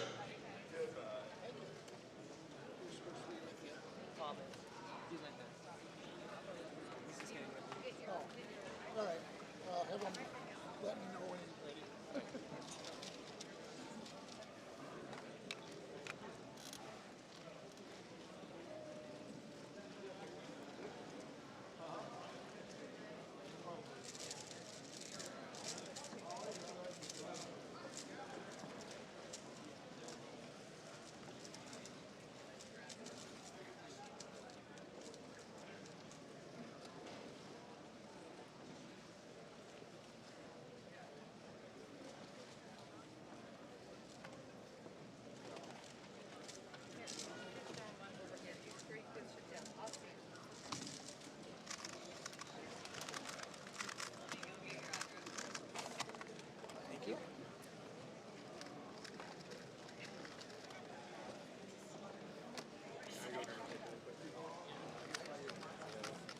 What's up, Javier? Hey.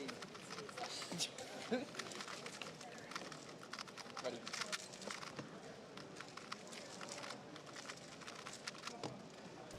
Hello everybody, welcome back.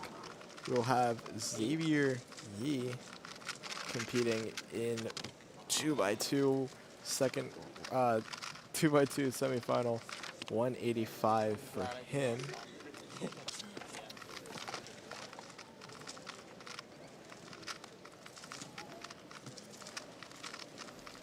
So Xavier with that 185 single so far. That just seemed like a little bit of an AUF. It seemed like just a little bit of a problem with AUF there for Xavier. How many finals have you made? You made Mega, you made Mega. Did you make Blind? No, I see. Yeah. Wait, I did 4x4. You did? Yeah. Nice.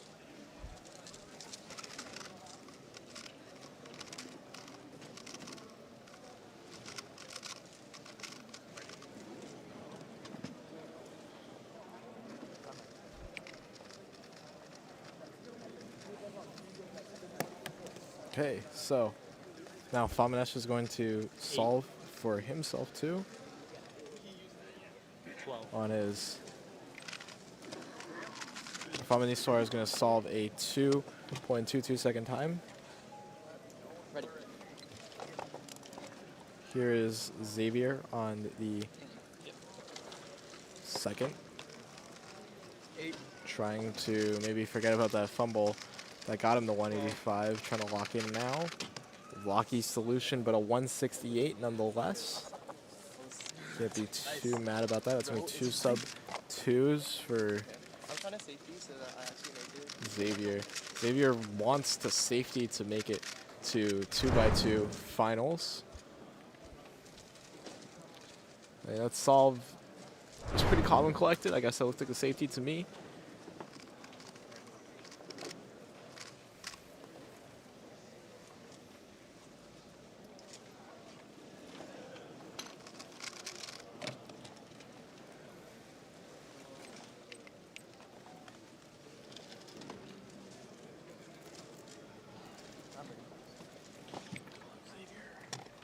So Famaniswar is solving currently right now.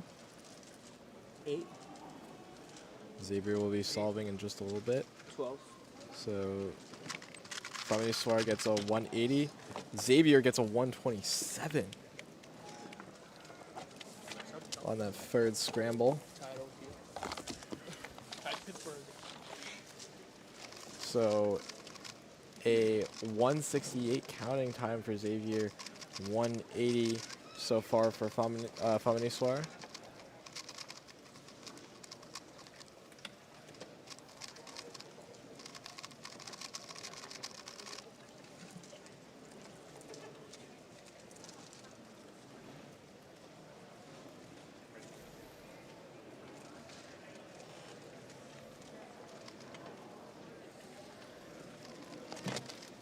All right, here is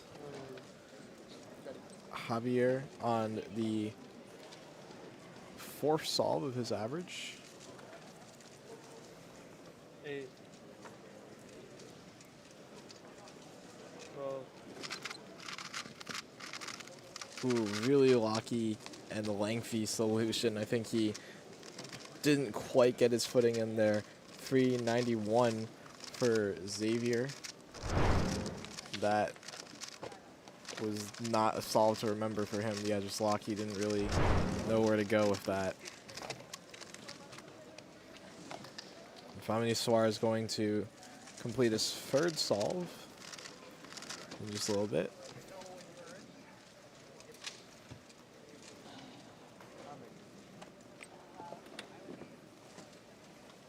See if we can find what Xavier found in that 127. 8. Ready. 12. 173 for Xavier. Excuse me, for Famaniswar. Xavier is solving now with a 145. And Xavier so far is doing really well for himself, and he completes the average and gets a 166.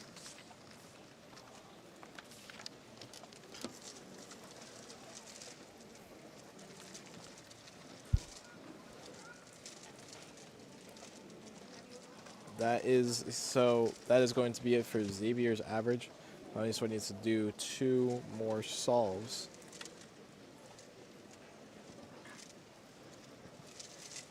So still awaiting those 2, and then after that we'll be moving on to the next portion of the 2x2 second round of Sujin and Zane competing in those events. This one's going to be very exciting to watch.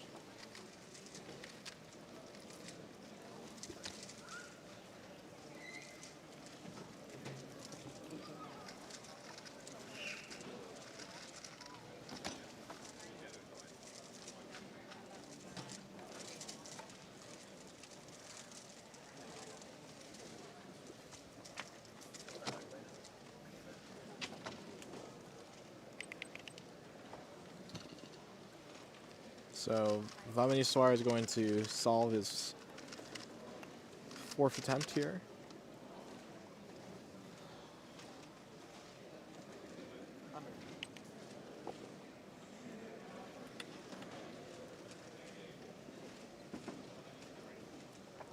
Eight. 12. See how he does here. And that's going to be a 175 for him, so definitely relatively consistent at the later stage of this average so far. He has the best possible average right now of a 176, and still is guaranteed sub 2 right now.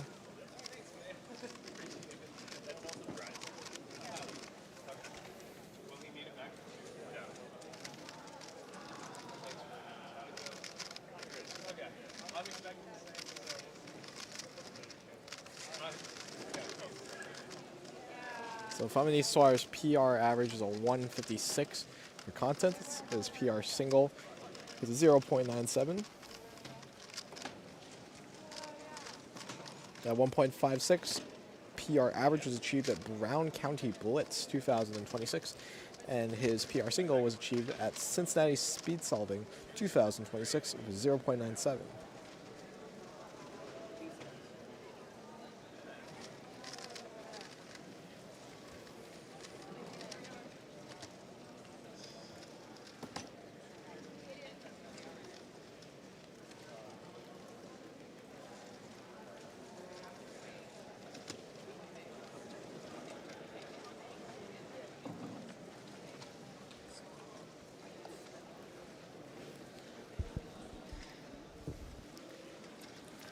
So now we're waiting on Faminiswar to complete his final solve before we head on over to Sujin and Zane competing in the next group.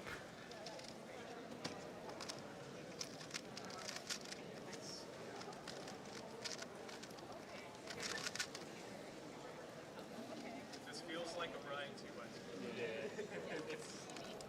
It works for him. I mean, I've tried it before. It makes sense. It's like the way that it feels weird. Yeah.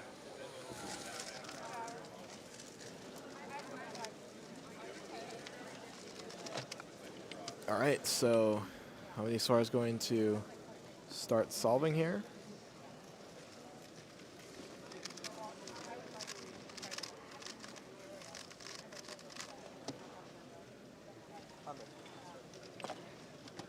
Faminiswar gets ready.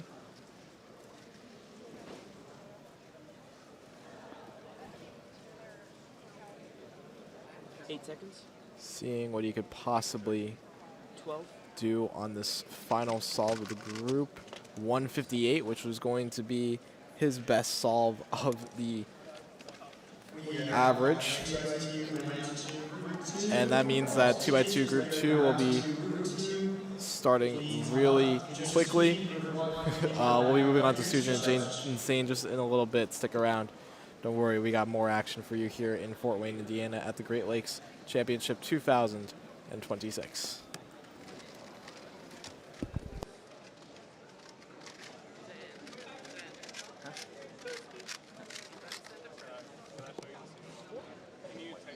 Oh my god. Good point. 7 like, oh my god.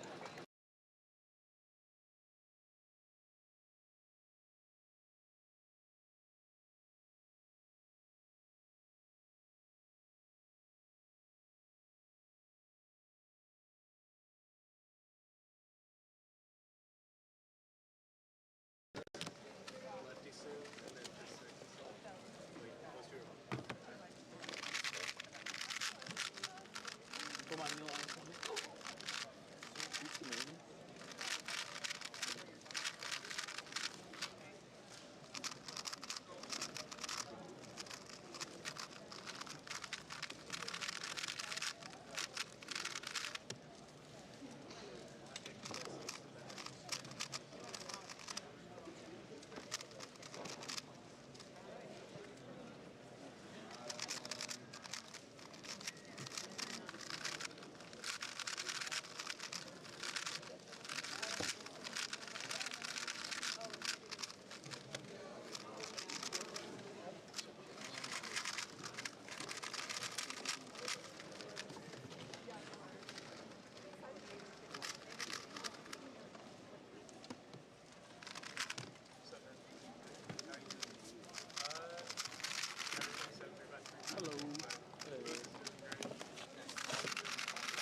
All right, so Sujin is about to get started on the first attempt here of his 2x2 semifinals average at Great Lakes Championship 2026. So let's see what he has in store for the first solve. Oh, it's really lucky though, 2 of 4. Not a great start to the average. so bad. Oh my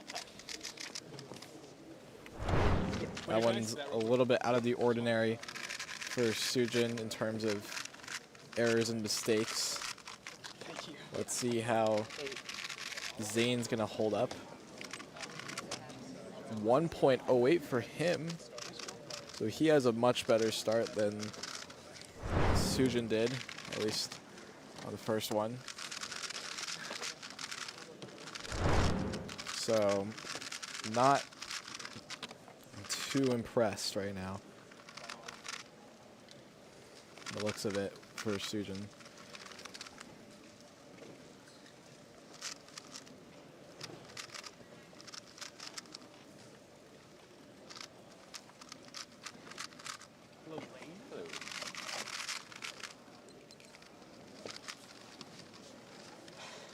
Yep. So Sujin's about to get ready and is now going to be doing a second solve. 8 seconds. Sujin once again 1.80. That one is also not going to be very good for him. unfortunately. Taking a look at exactly what went wrong. Just the lockup in that last move hesitation, I think, is really what sold him in the end. So, but Zayn here has an opportunity to do something special. Needing to lock in on this one, 1.6. So 2 sub-2s for Zayn Kanani. Sujin only has 1 under his belt right now.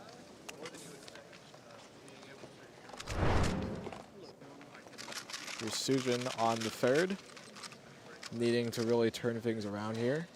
Yep. And he's just going to go straight into it.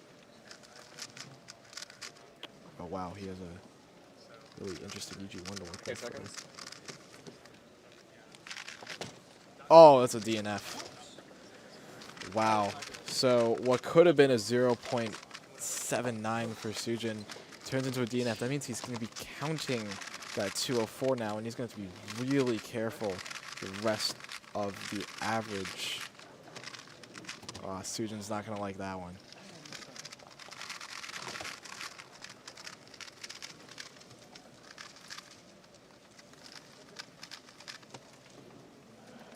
Zayn Kanani is going to get started here.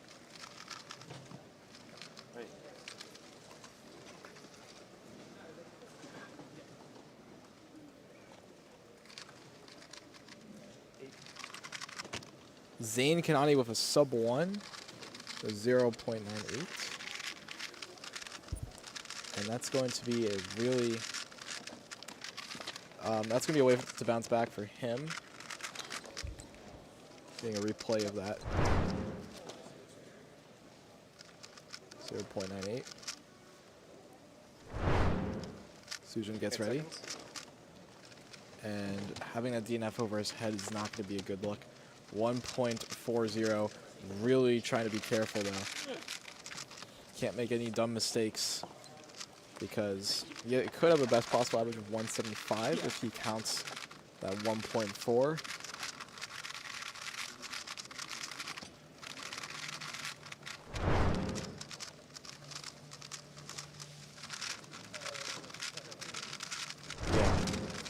Just physically putting the cube down, taking that reaction time just to make sure that the cube is solved, and then very, very quickly stopping the timer.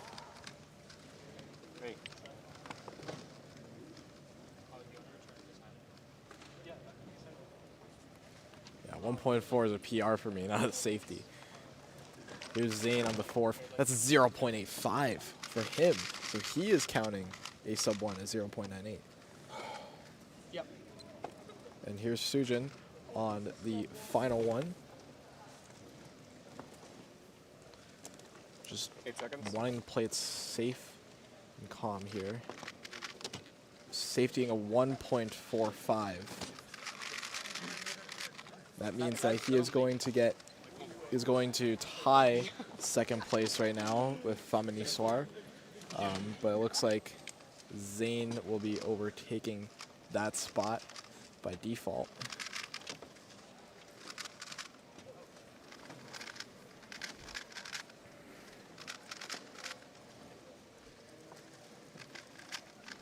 So a disappointing average for Sujin, a 2 and a DNF.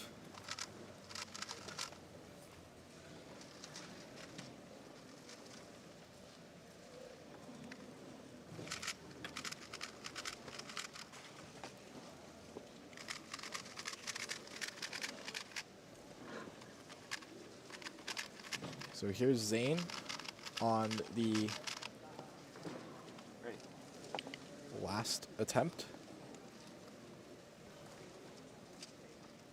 Something to note here: we have 3x3 semifinals. Yes, after 2x2. So make sure to stick around for that.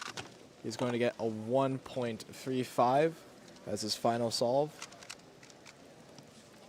It's going to be a 114 average, but it will put him at top seed right now. So 14 average for Zane. And that's going to be about it for 2x2. We'll be moving on to 3x3 semis in just a little bit.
What stage are you on? I'm right here. Okay, cool.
One chord.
We are now moving on to our last semi-final before all our finals, which is 3x3.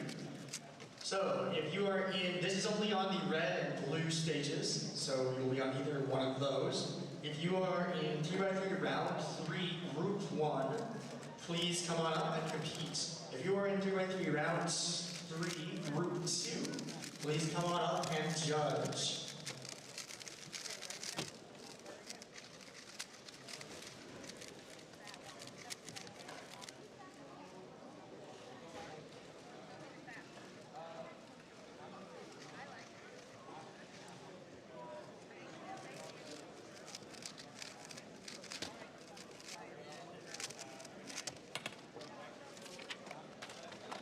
If I do something behind me, I should look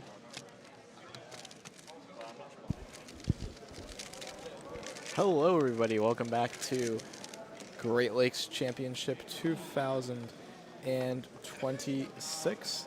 My name is Carter Williams, and I'll be joined by just myself today. We have a lot of really exciting solving, already exciting solving that just happened, but even more exciting solving. This is the 3x3 semifinals, everybody.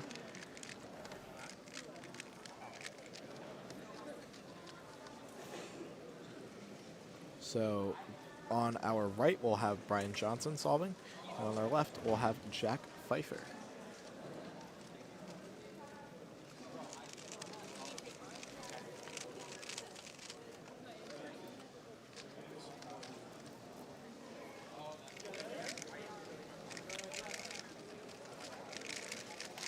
For context, Jack Pfeiffer's PR average is a 6.15. Brian Johnson's PR average, on the other hand, is 5.20. In 3x3 second round, Brian Johnson got a 6.82. In 3x3 second round, Jack Pfeiffer got a 7.12. Looks like sub 7 is the threshold for a podium here at the very least.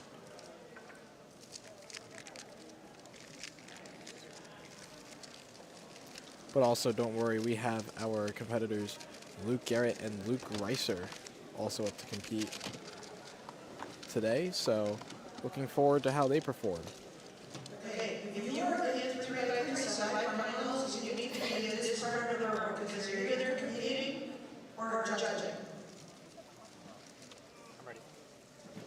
So you're in group 2, and then you are Alright, so Brian Johnson just going to have to solve for the announcement here.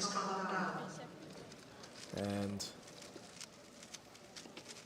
smooth F2L into a really clean last layer, 559 for Brian Johnson. So that last layer was just smooth as butter. So 599 for him, or 559, excuse me. 12. So Jack starts us off here on the orange cross. OL at 6, PL at 7, solved at 899. Barely sub 9, but not satisfied with the result whatsoever.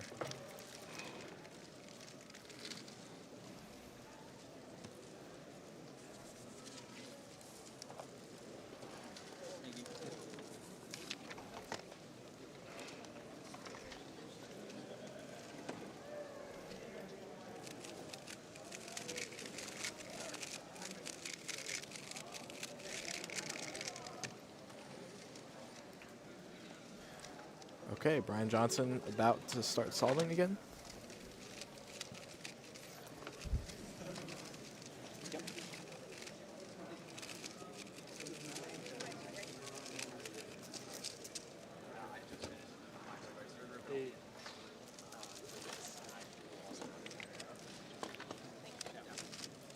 Brian working on the ZBL at 4.8, solved at 6.15 for him.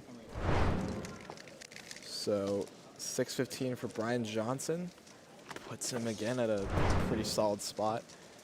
8 seconds. So this is not a terrible average for him. 12. Jack really wanted to reel back from that 899 he just got. PLL at 5 seconds, solved at 6.75. That's much better for Jack. Awkward shape OL. So 6.75 is good enough.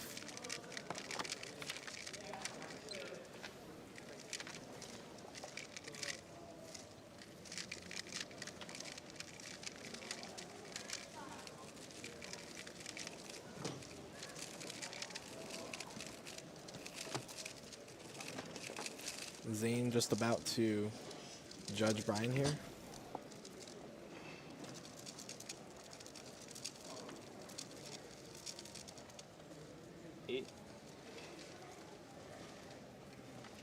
Here's Brian on the third.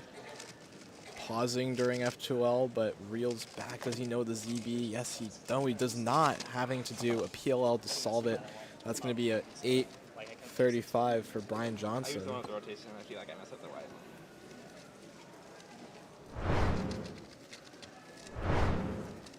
Here is Jack on the third solve. Okay. Again, trying to build upon that 675. He just got Ola at 5 seconds and a Z perm to end things off with a 751.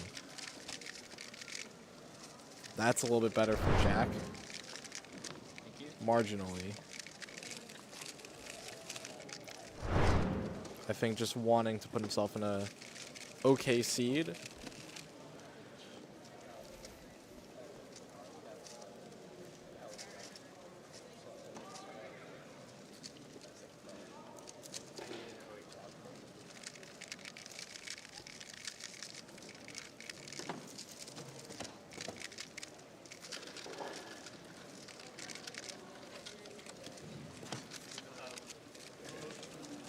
Here is Brian Johnson waiting to start on the fourth attempt, and he does right now. Looking at a yellow cross from the looks of it.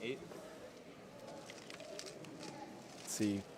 Shaky start, but PLO at 4 seconds, a 5:33 nonetheless 8 seconds. for Brian Johnson. Jack Pfeiffer really needs to get going here. Going all out on the F2L and lock up during the OLL and the PLL. 688 from Jack, though. That's going to be another sub 7, and I think it could salvage the average a little bit. His best possible average is a 705. His worst possible is a 779. Brian's best possible is a 5.69, and his worst possible is a 6.7 average.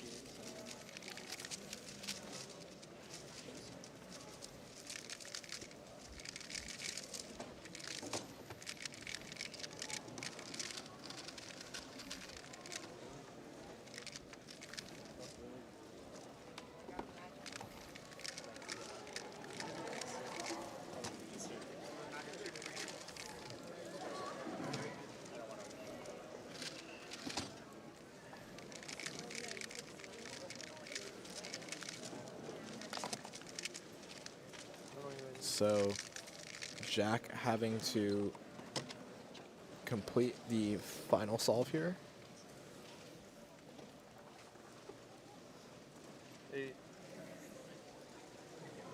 And let's see what he does. Going for orange cross, F2L. I don't know if he did his cross pop where he's doing something weird at the end. Dot case to work with. And then Z perm 1204. Here's Brian Johnson on the final solve of his average. 581 for him. It's going to be another sub 6, and that means that his average isn't that bad. 585 average to end it all off.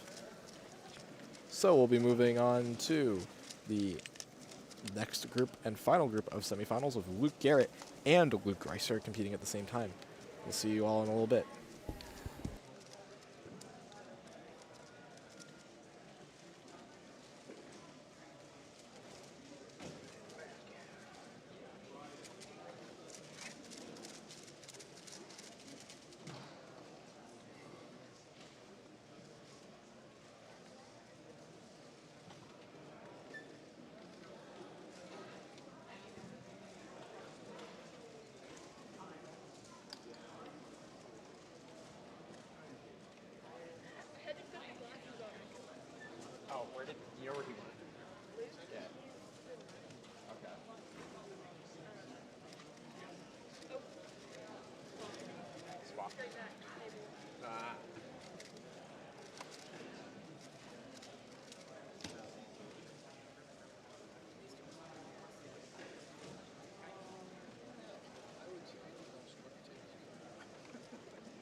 you just competed in 3x3 round 2, group 1, 3x3 round 3, group 1, please come on up to compete. This is the last group of the day that we will need judges for from you guys. So please make it a good one, and let's make sure we don't have to call up anymore.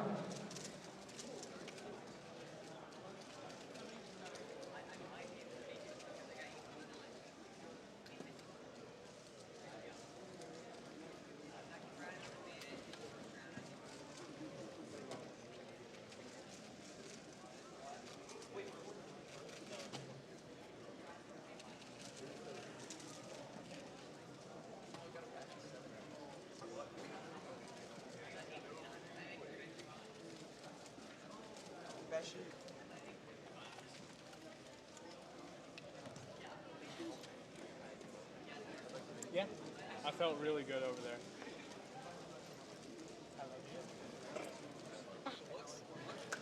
Okay, over there looking pretty.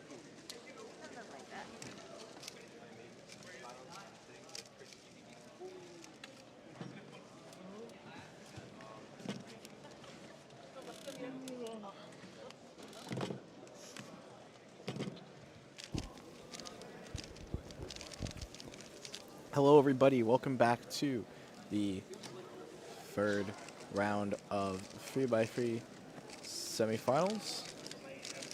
We're going to be joined by Luke Garrett and Luke Reiser. Two very prominent competitors in the region here.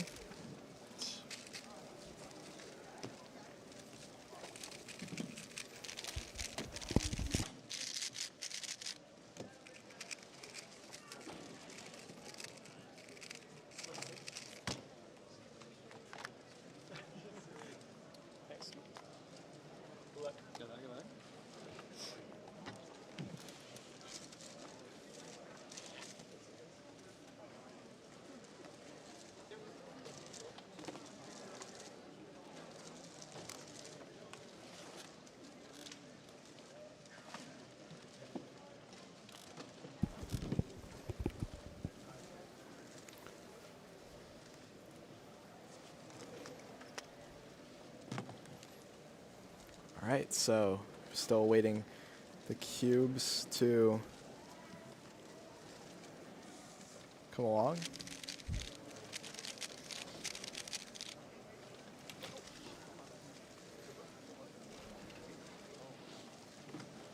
And it looks like Luke Garrett will be the first one to receive his.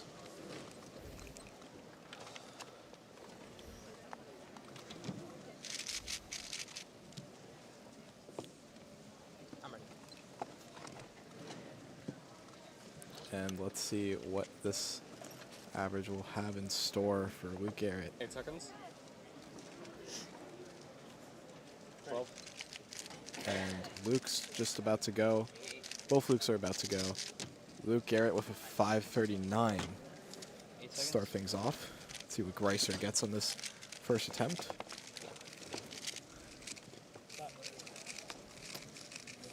This one's not going to be that amazing 689 from Luke Greiser. Let's watch a replay of Luke Garrett's 5:39. So overall clean from him. We'll be waiting on the next two solves. So Luke has a 5:39 right now. He got a 5:75 average to make it into the third round of 3x3. Luke Greiser, on the other hand, got a 6:10 average.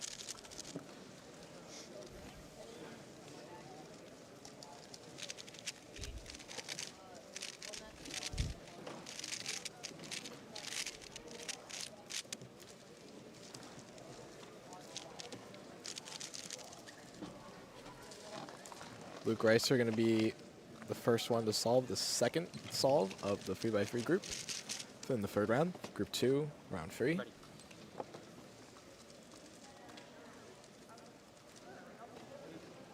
Luke trying to build upon this 5:39 that he has.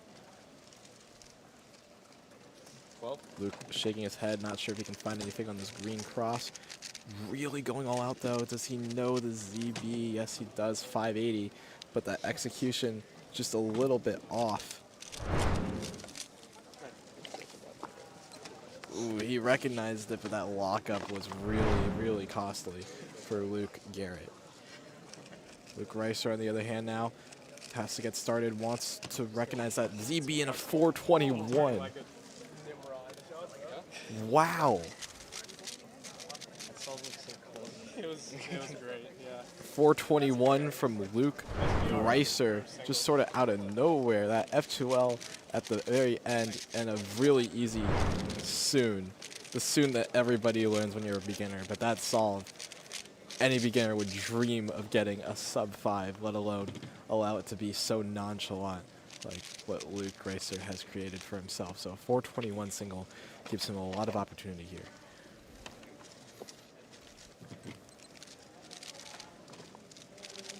Garrett is about to start on his solve here, eyeing a shifts over to red, wants to 10 go for seconds. yellow now. I think he's settled on yellow here. 12. So Garrett goes. Really shaky F2L, but U-perm to finish it off, 559. That solve is going to be good. Solve cube. Yeah, so a very easy OLL into a very easy PLL. So last layer did kind of save him there. Let's see what Luke Reiser has. He has a 689, but don't forget that at that 421 he just got. Settles for a yellow cross. 8 seconds. He's going to get started right now. Really solid F. Not so solid anymore. It's going to be a 781 for Luke Reiser. Can't capitalize on that 4 on the third solve. 421 was a complete grind for him. He got Soun. Luke Garrett's 4th solve is coming up just about now. Has 3 5s so far, so very consistent solving from Luke all around. Luke Garrett, at least. Luke Reiser, quite the opposite, 689, 781, but that 421 single is really what's keeping him afloat.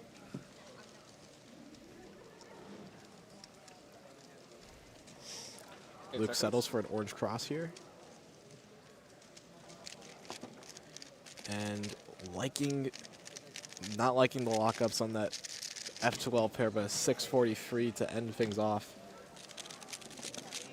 for Luke Garrett. That's going to be his worst solve so far, unfortunately. But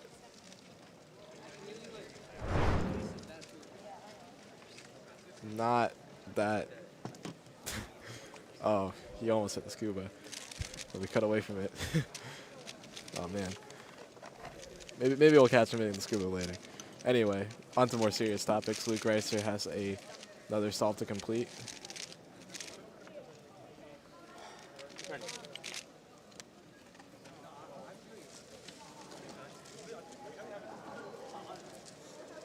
So Reiser trying to forget about those 2 6s, or the 1 6 and the 1 7. Wants to think about that 4. Can he make it count here? Yes, 523. So 523 for Luke Reiser puts him in a all right position here. 544 best possible average, but that's if he counts at 421.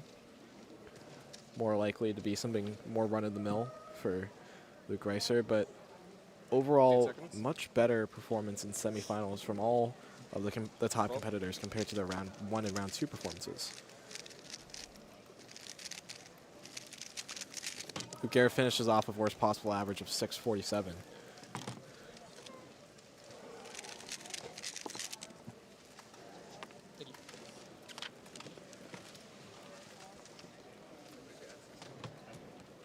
So 647 for Luke Reiser, or Luke Garrett. It's going to be a 594 average. So that dock case was really nasty, and a V perm ended things off. Greiser's awaiting his last attempt and should be delivered shortly. Congrats on the PR single. Told Jack I need a 3 or an 8 to make it perfect. Oh. I'm ready.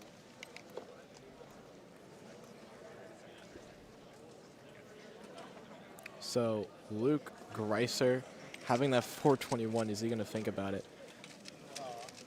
Ooh, this F12 is looking really shaky though. And this is going to be close to worst possible, a 775. That means that his average is going to be a 662.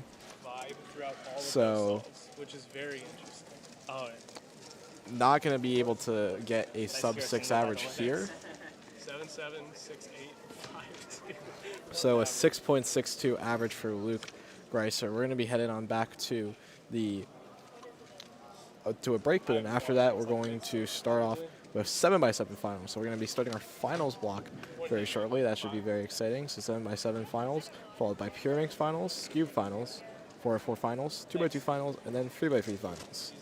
So 6 finals for all of you guys to watch and enjoy here at Fort Wayne, Indiana. We'll catch y'all in just a little bit.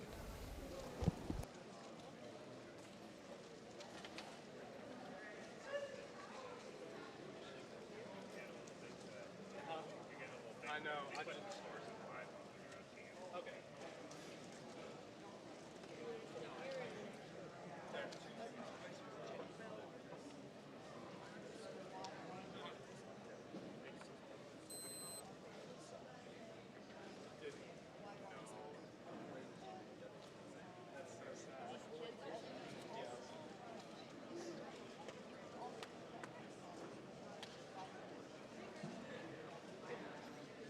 I might have found 877 counting 19. Counting for 980. And then 7. I think those terrible. They were very good. I thought the first two were pretty good. I got 421 second. Right? Yeah. It was the most nonchalant PR I've ever had because I was turning my way through it because it was a terrible scramble. Right. And I had 6 scrambles. Oh. Yeah, I had 2 Z-terms back-to-back on 2 and 3. They were 9-8 and 10-1. And neither of them were. And one of them could have been 9-5, and I might have saved me, but 877 on that. Yeah. It was like one of the ones. So. True, I saw Brian got 9-8, so. Oh well, we'll see. I don't know. I think that, main of 3 rounds is something. Like, barely.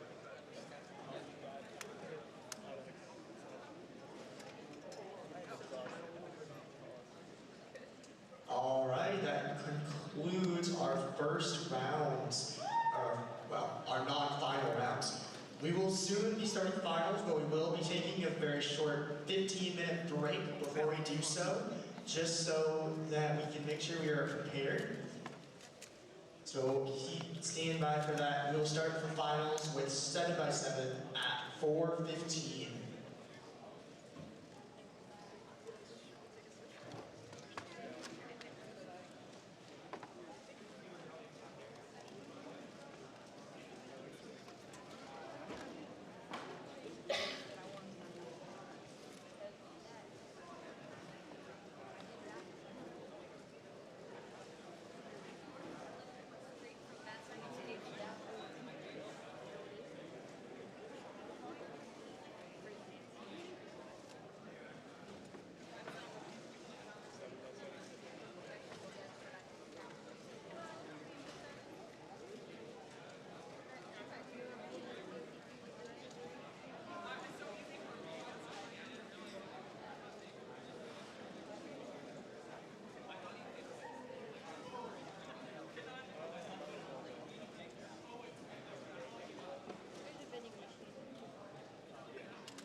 lot more sense though, especially since you're trading equipment a lot more often.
Okay, we are almost ready. While we're doing that, we're going to do our final raffle, which is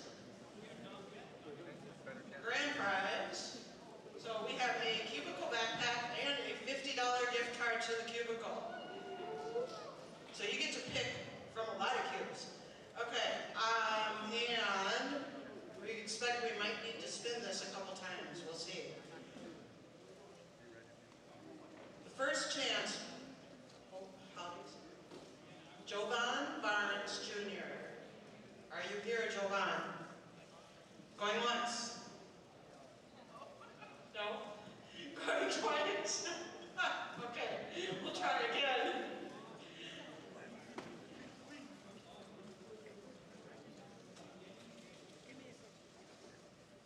Lennon Young. All right, we have a winner.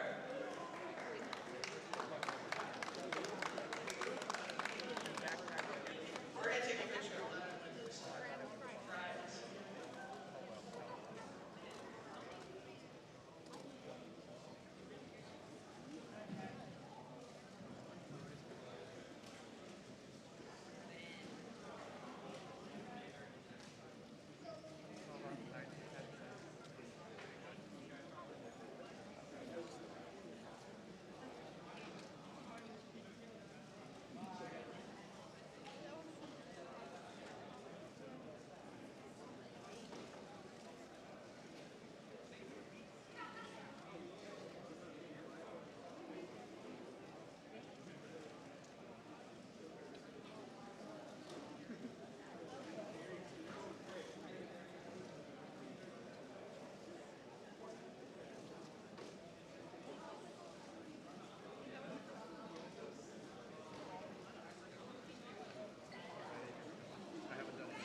Okay, now we are ready to start. We are starting with 7x7 finals on both the red and the blue stages.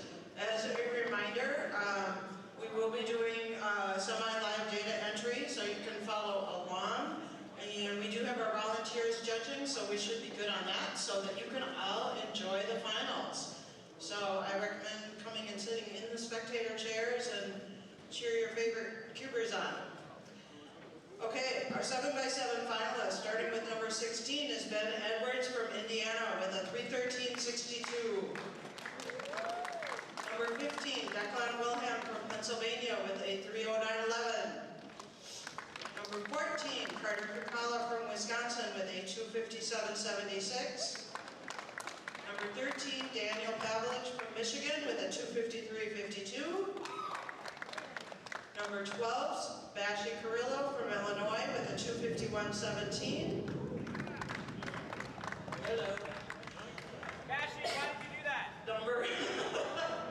Number 11, Braden Thompson from Illinois with a 249.76.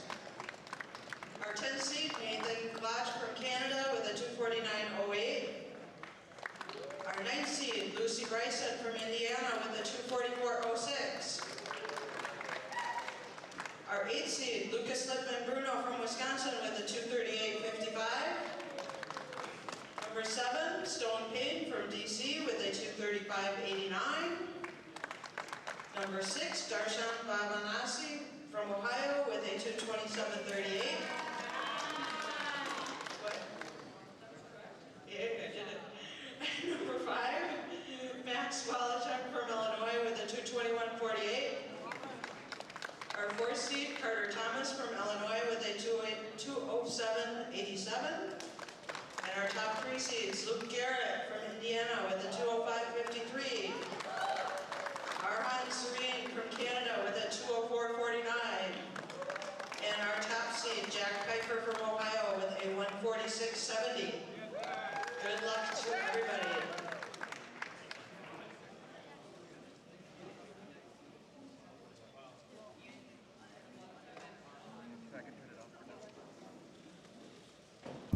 Hello, everybody. Welcome to Great Lakes Championship 2026. And here we are going to be crowning some new champions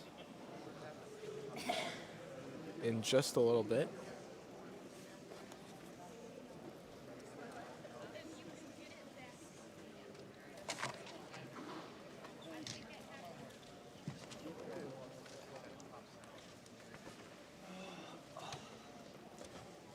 So Arhan is going to be our second seed coming into the 7x7 final. The crowd is already starting to accumulate a little bit here to watch competitors being cheered on.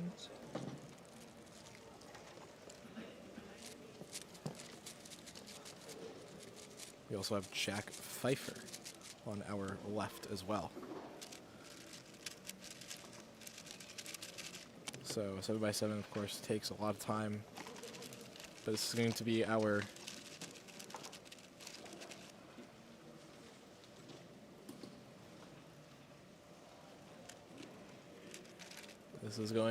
a lot of fun here today.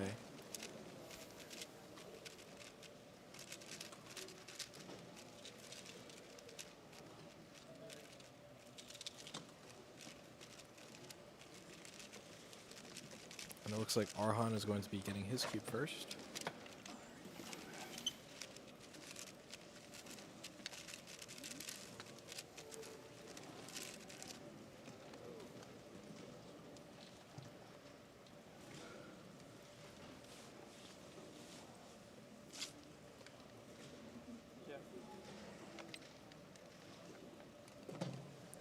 So Arhan just trying to get things going here.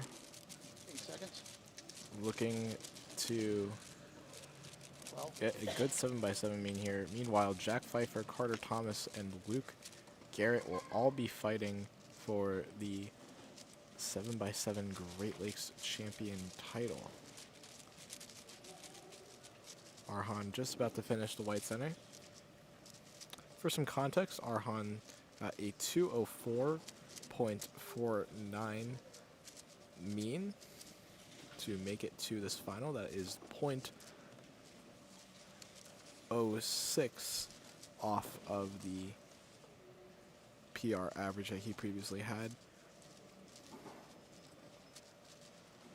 Jack Pfeiffer, on the other hand, got a 146 7x7 mean, which is his PR right now. So Arhan needing to just get settled here. So Jack Pfeiffer double PR'd last 7x7 round, which was round 1 yesterday. Arhan finishing up the final 2 centers.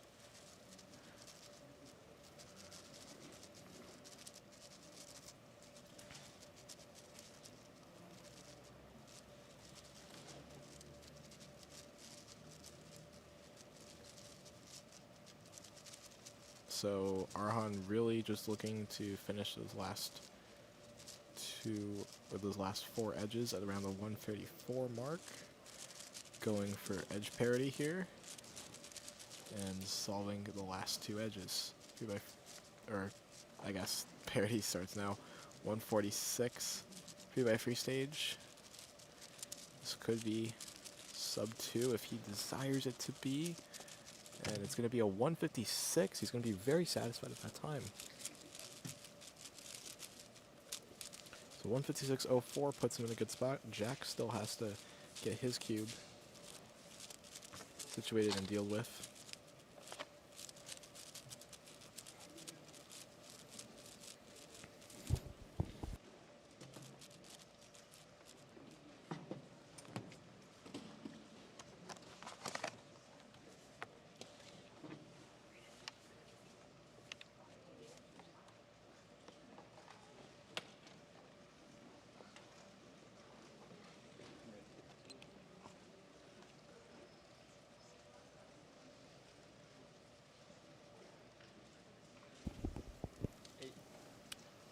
All right, so Jack, just about to get started here and is going to complete his 7x7 solve. So Jack has to be a 146. That is his PR mean right now, but was pretty well ahead of the pack in the last round of 7x7.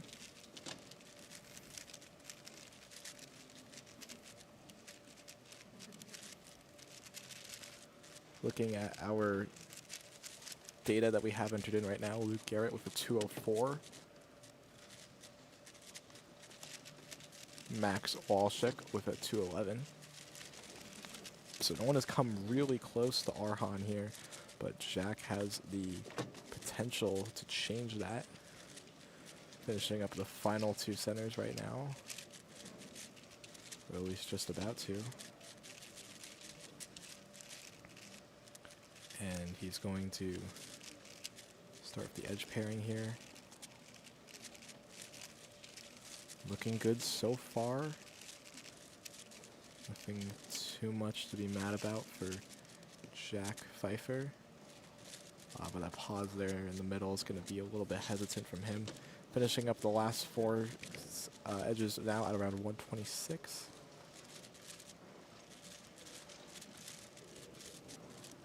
Seconds. 12 seconds.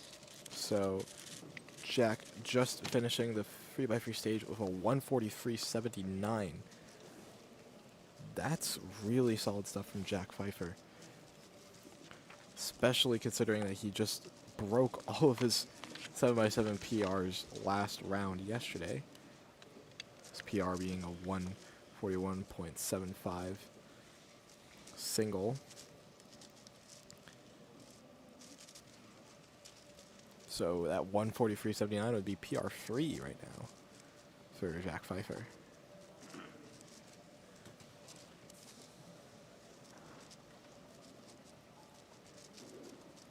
So cross edges for Arhan down about 44 seconds.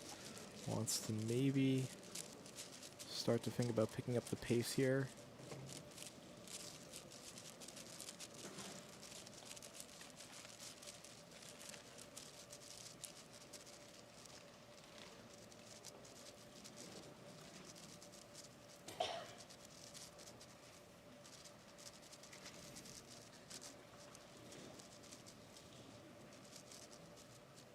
So last two centers just about done for Arhan.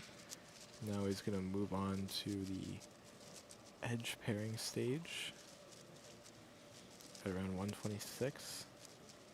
Still has a lot of time here. That 156 put him in a pretty good spot if he wants to get, especially if he wants to get PR mean somehow. He has a nice 10-second margin to work with.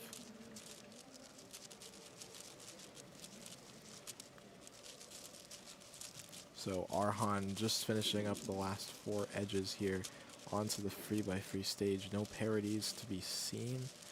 And this could be a really good one for Arhan. Put him on track for a nice mean end perm to finish it off. It's a 2:03.73 for him. That's good.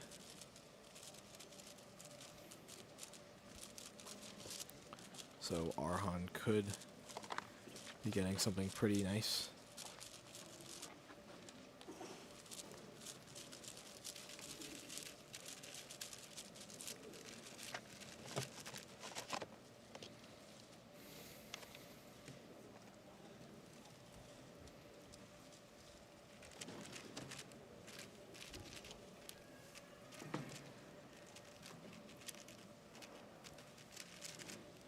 All right, so Jack just about to get started on the second solve of his average here.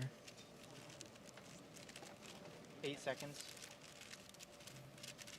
So 143 to work with already. Let's see if he can better that.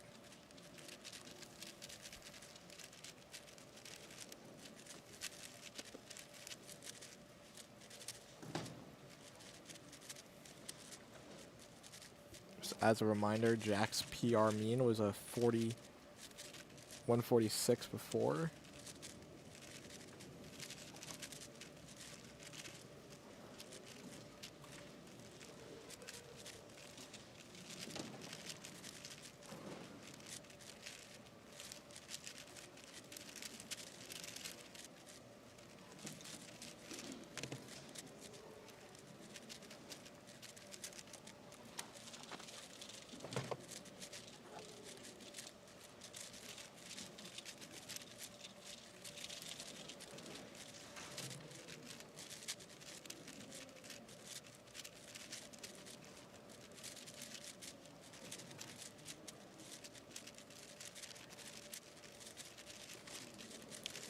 Jack is just nearing the completion of the final two centers around the 1:11 mark. Really going to have to speed it up here in the edge pairing stage, but we always know that he does, and he always clutches up.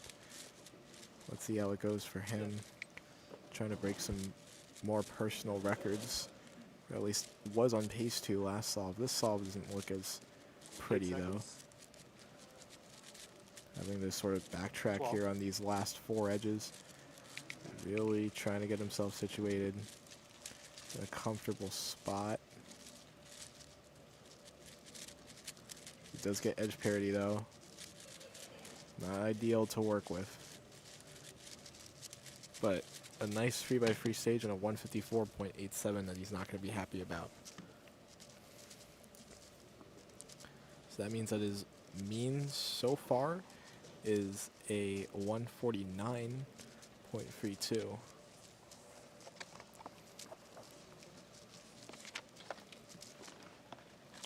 Carter Thomas has a 205 and a 202 flat right now.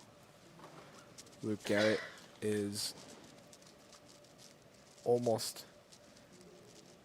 also kind of lagging behind. Both Carter and Luke are nowhere near Jack though.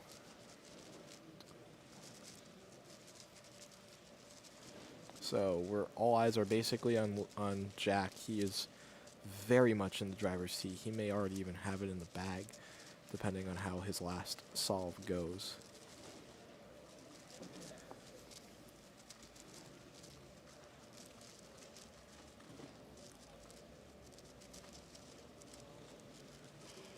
So the edge pairing stage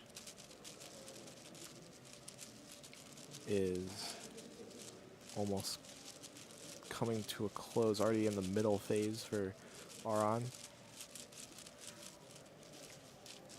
Trying to best his PR mean right now, which is a 204.43.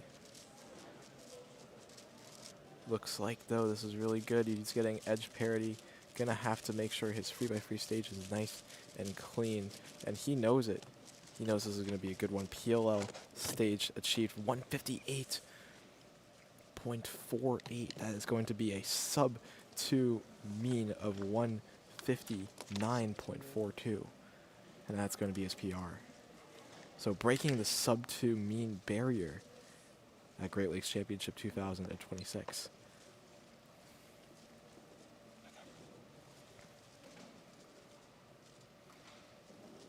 Eight seconds. 12. So Jack Pfeiffer up to solve. Let's see how he does on his last.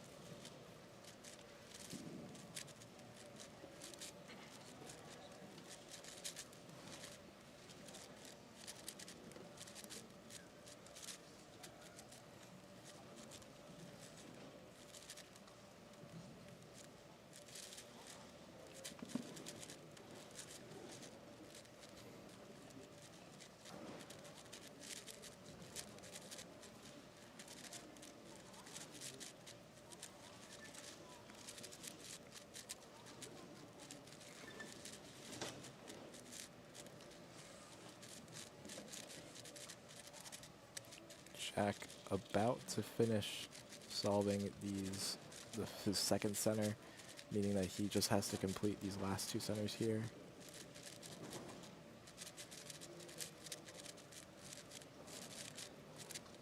Looking good for Jack Pfeiffer. Flip at around 110.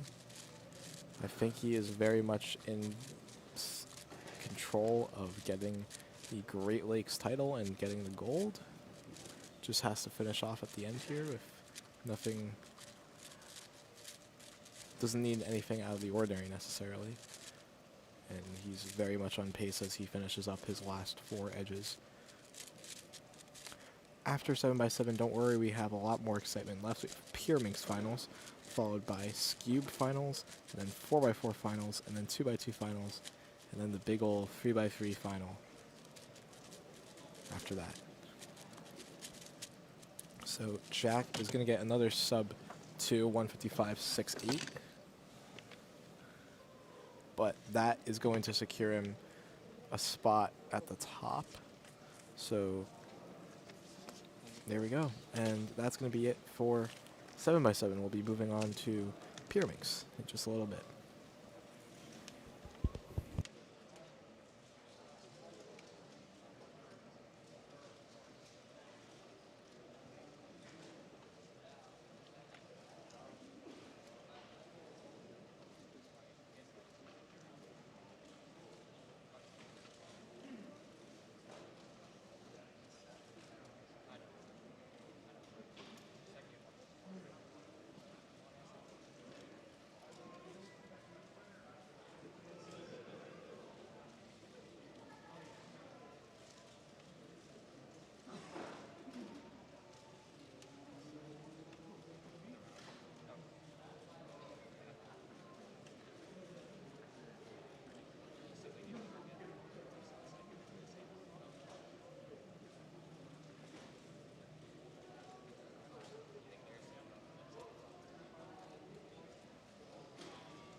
15th seed is Jack Hamilton from Ohio with a 304 average.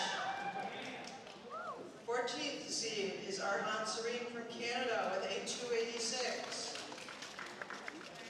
13th seed, Darshan Vavanasi from Ohio with a 2.75. And number 12, Jaden Clark from Ohio with a 2.74. 11, Baji Carrillo from Illinois with a 2.7. Jack Pfeiffer from Ohio, also with a 2.7, must have had a better single. Number 10. Number 9, Trip Peters from Oregon with a 2.63. Number 8, Brian Johnson from Wisconsin with a 2.58. Number 7, Xavier Yee from Pennsylvania with a 2.52. Number 6, Sid Shipnath from California with a 2.38. Number 5, Luke Garrett from Indiana with a 2.2. Number 4, Simon Kellen from Wisconsin with a 2.04. And our top 3 seeds for Pyraminx. Number 3, Elliot Perkins from New York with a 2.03. Our second seed is Carter Kukala from Wisconsin with a 1.95. And our top seed for Pyraminx with a 1.85 average in round 2 is Micah David Tice from Michigan. Good luck to everybody.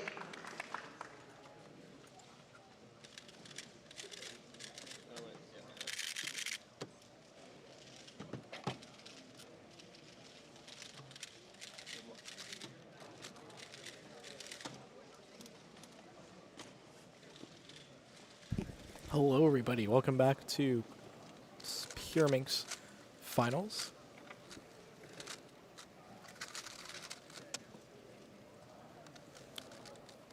Looks like we'll be watching some pretty incredible solving today.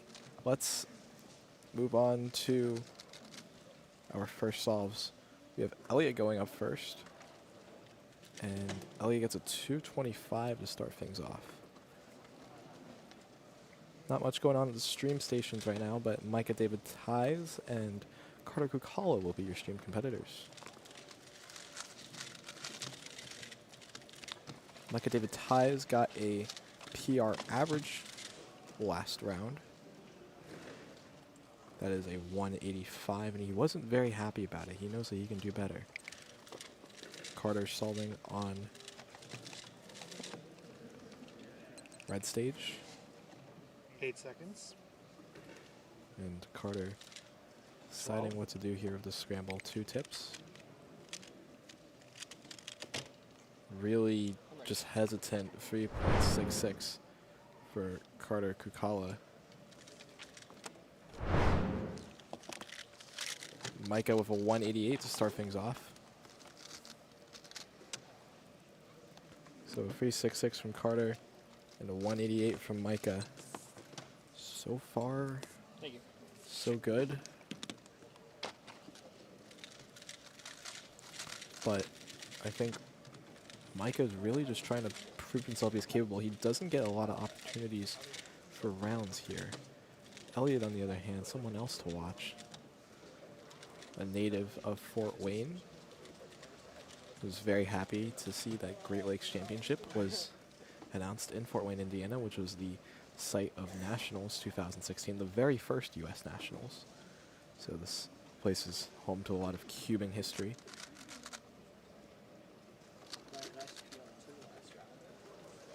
To think that we've come from smaller convention centers like these to the biggest, one of the biggest convention centers in the United States, Seattle, Washington, the World 2025.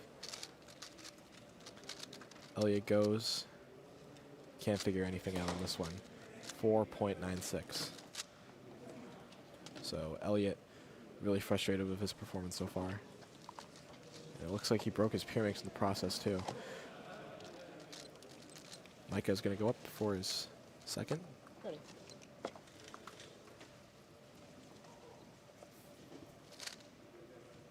Let's see what Micah does. And that's a really solid 129 from Micah. So a 188 and a 129. 2 sub-2s so far. Carter's about to go.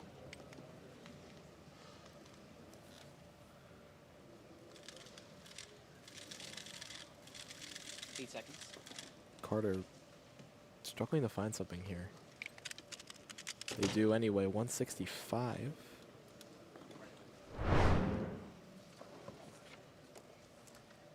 Can't see much of the Pyraminx, unfortunately, but a 165 is still very solid.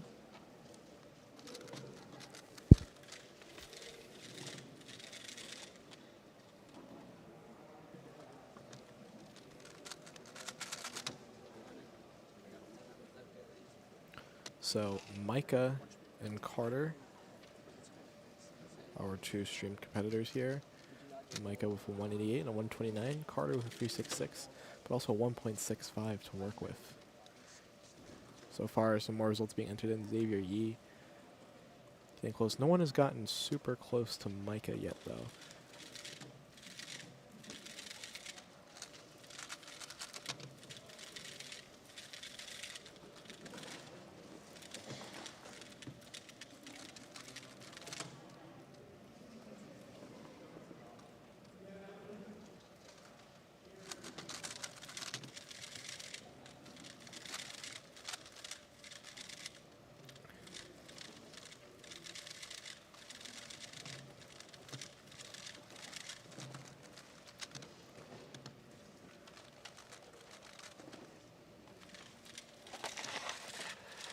So Carter Kukala going to start us off here.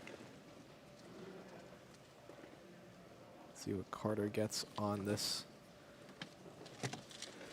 third scramble. Having a 165 under their belt. Not going to be good. +2, 277. Micah goes on the other hand. 8 seconds. See what Micah David Tyus can do. Wants to improve on a 129. Just a really shaky 279 though instead is what he'll get. So 279 from Micah. That's a little bit off the pace here. Emmett Dunn with a 192 and a 135.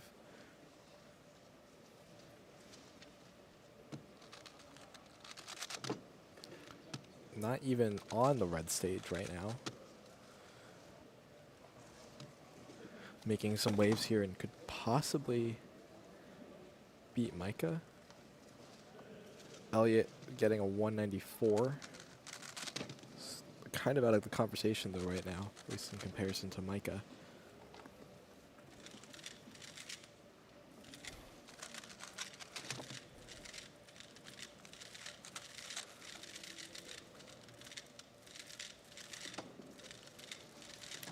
After Pyraminx round 3, we'll be moving on to Skewb finals. I guess this is Pyraminx final, then we'll move on to Skewb finals.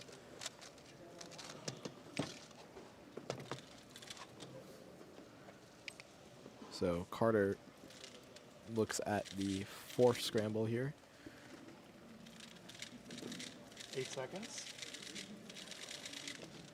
And Carter will need to make something out of this one.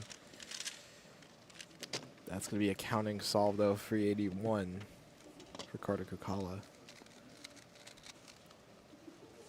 Mike is about to go. This could really determine the pace of the average. Doesn't want to have to do anything with that 279. Really just wants to focus on getting a 1 here and maybe sealing it up. 8 seconds.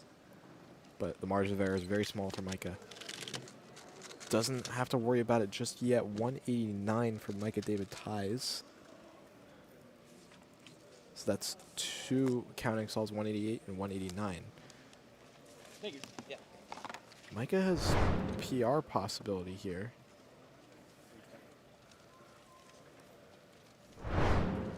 Remember, Micah got a 185 PR average last round. Micah would need a 178 to break PR.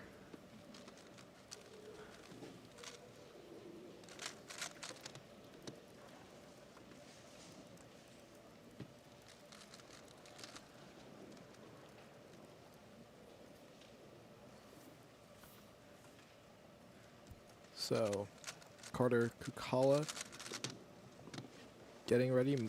Elliott just got a 169. He might have put himself back into the conversation with a 201. Could perhaps beat out Micah, depending on what he gets on this very last solve. But Carter is getting ready. Is solving.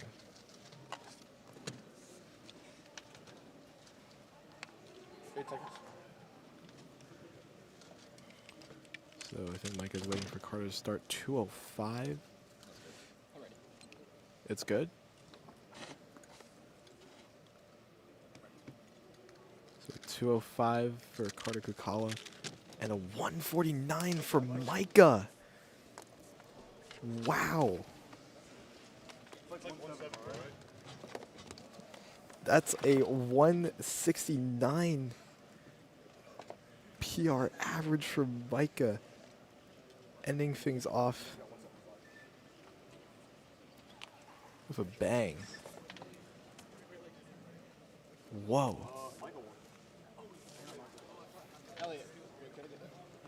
It's a 175 PR average from Micah David ties. 2 PR averages in Pyraminx, both in succession. Wow, what an incredible result from Micah.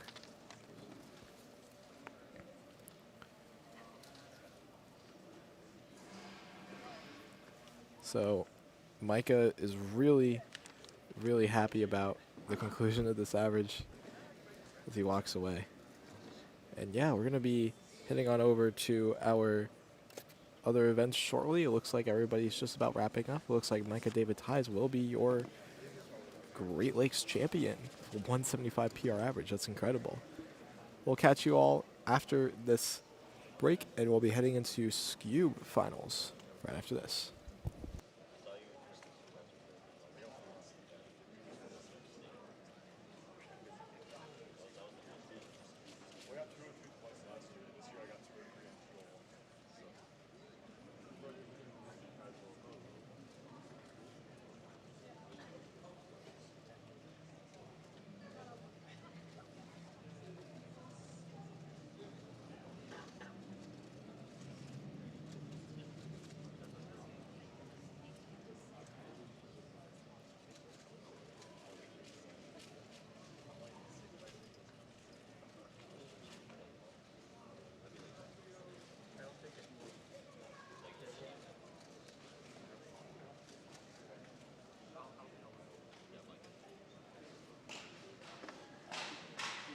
Check the position. What's up?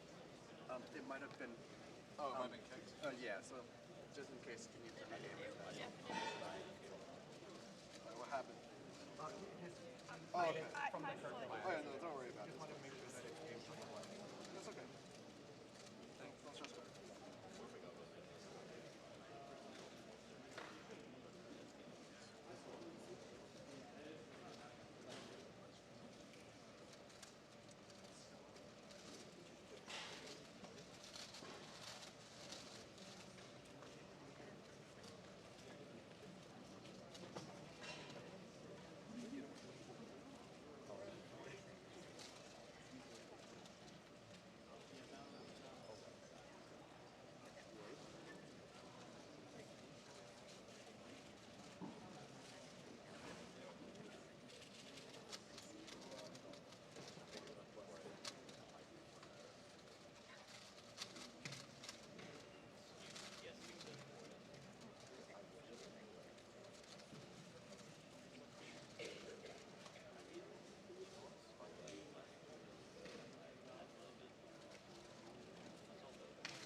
Congratulations to David Michael Tice for winning with a 1.75 average, Great Lakes champion. Oh my gosh, Micah David Tice, I'm so sorry.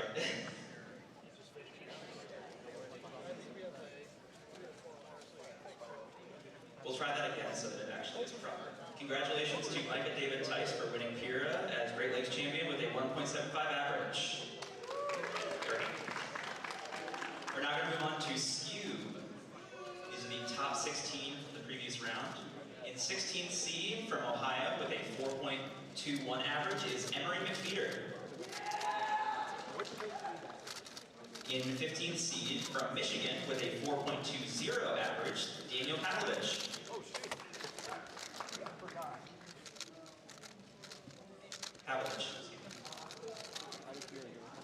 On the 14th seed from Illinois. That's just not true. Chris Chi is not from Illinois. Chris, where are you from? New York? Okay, from New York with a 4.01 average, Chris Chi. In 13th seed from Illinois, actually this time, with a 3.99 average, Sebastian Carrillo.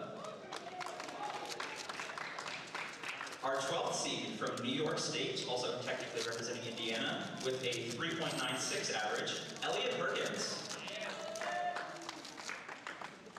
Our 11th seed from Ohio, with a 3.93 average, Mason Langendorfer. Our 10th seed from Wisconsin, with a 3.71 average, Lucas Lippin-Bruno. And our 9th seed from Indiana with a 3.60 average, Lane Van Siegel. Going on to the red stage, in 8th seed from Ohio with a 3.57 average, Jack Pfeiffer. Our 7th seed from Wisconsin with a 3.52 average, Brian Johnson. Our 6th seed from Indiana with a 3.38 average, Amaniswar Safesh Kumar. Our 5th seed, also from Indiana, with a 3.28 average, Luke Garrett. Our 4th seed from Wisconsin with a 3.04 average, Simon Kelly.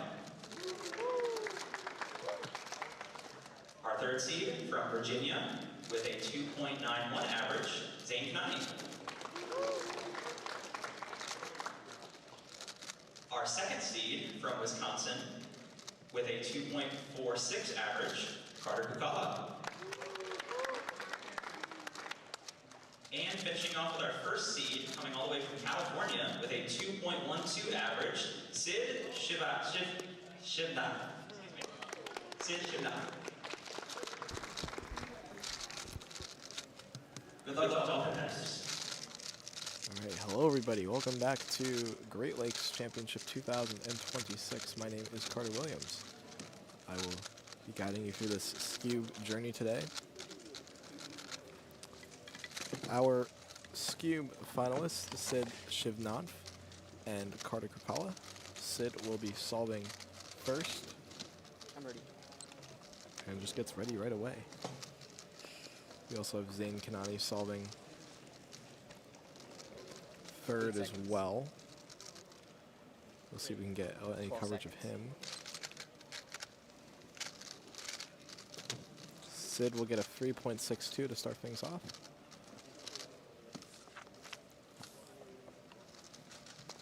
Zane will also get a 3, unfortunately. So 3.62 for Sid.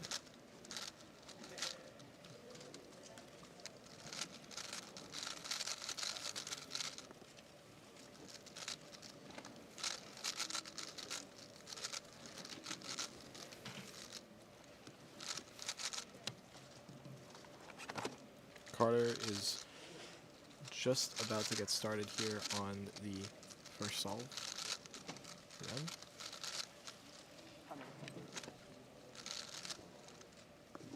Let's see what Carter can find on this first scramble. See if it won't be as disastrous as a 3 right now. No 1s yet in this round. And that still continues to be the case. 219 for Carter Kukala.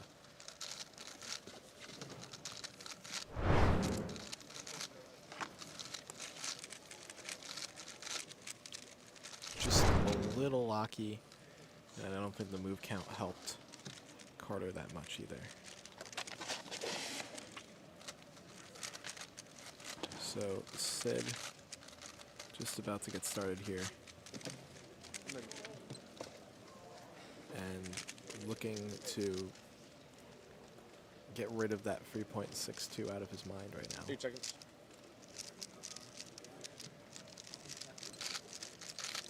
So 179 from Sid. 160 from Zane.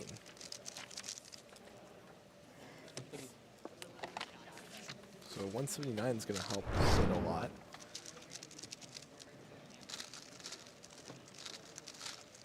Not much we got from that, but still a pretty good solve.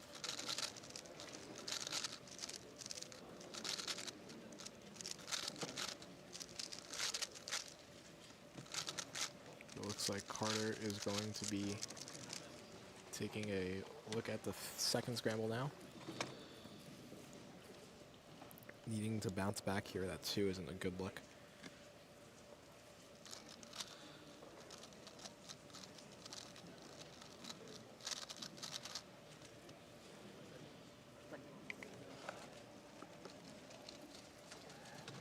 So Carter leans into the cube trying to find what 8 seconds. solution could be the best for the second solve. 151. That's more on the pace for Carter. Let's take a replay of that. Just flawless turning there from Carter Kukala.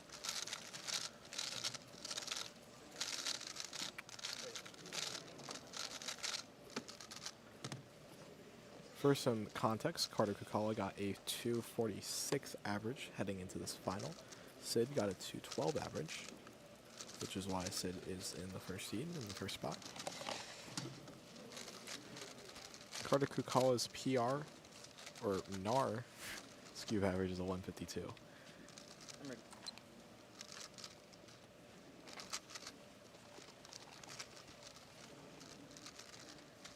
So Sid about to go up.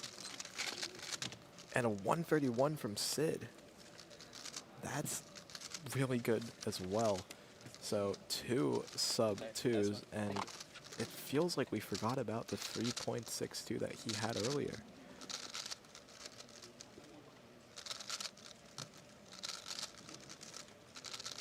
Carter is about to go up.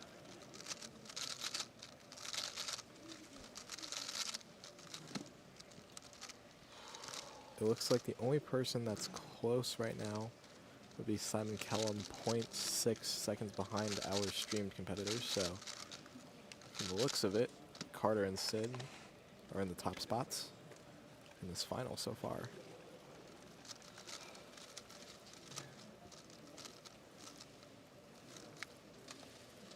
But here's Carter. Let's see if they can find what Sid found on the third scramble. 8 seconds. 12 seconds. Ooh, fumbly pickup, but a 152 again. 152. I think Carter knows that number a lot at this point. It's just that the way Carter picks up the skew almost makes you nervous at home when you watch. But it all works out in the end, and I would say for the result it worked out. 241, you can sort of see time slow down in the middle of that solve just as Sid took the pause, unfortunately. Thank you. And it's not looking too great for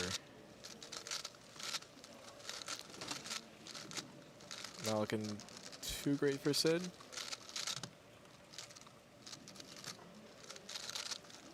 Zane with a 1.6.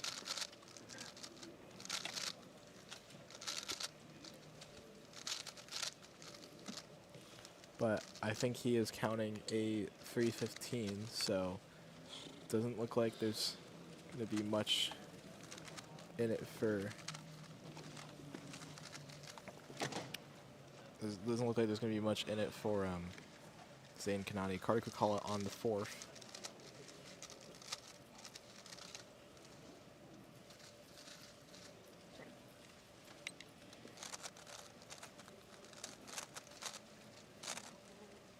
So let's see if Carter can improve on the 1.5s they already have.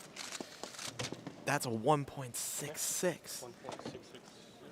And although it's not going to be any PRs, any NARs. Actually, wait, hold on. Hold on a minute. No, it's not going to be any PRs, unfortunately, for the time being, but yeah, still a solid solve all around. Here's Sid on the last solve, and this is going to be worst possible average, counting that 3.62. So it did come back to bite him in the end, unfortunately.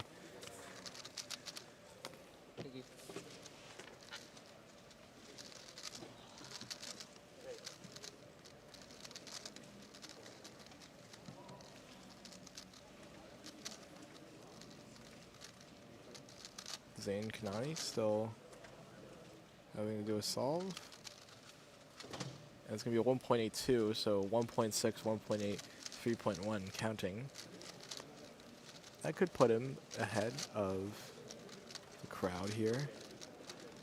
But I don't think it would catch up to Carter. Carter's average is not done yet.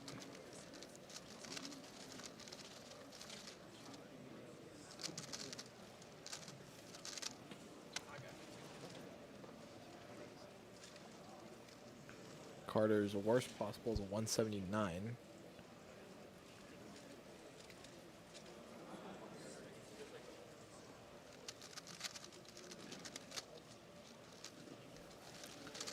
So far, it doesn't look like anybody can catch up to Carter right now. Simon Kellum has a 170.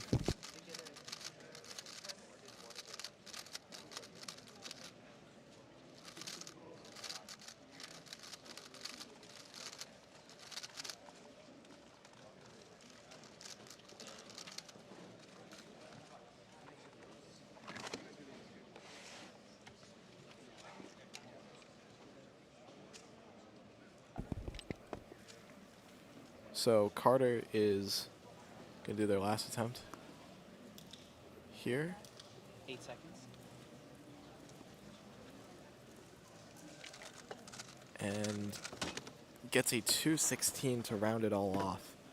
So a 178 average of 5, close to worst possible 178, but it looks like Carter is going to solidify into the Great Lakes champion after all is said and done. So that's going to be about it for Scube finals. It looks like there's nothing left that has to be settled from here, at least in terms of Scube.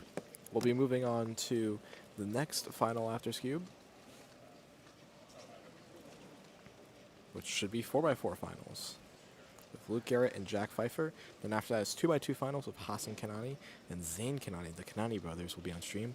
And then 3x3 finals with Brian Johnson, Luke Garrett, Luke Gracer. All really exciting competitors to watch. We'll catch y'all in a bit. We'll talk to you later.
All right, that concludes our Scoop finals. Congratulations to our Scoop Great Lakes champion, Carter Kukala, with a 1.78 average.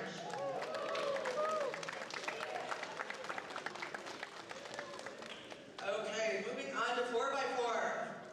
Top 16, number 16, Hassan Kanani from Virginia with a 35.4 average. Number 15, Micah David Tice from Michigan with a 34.93.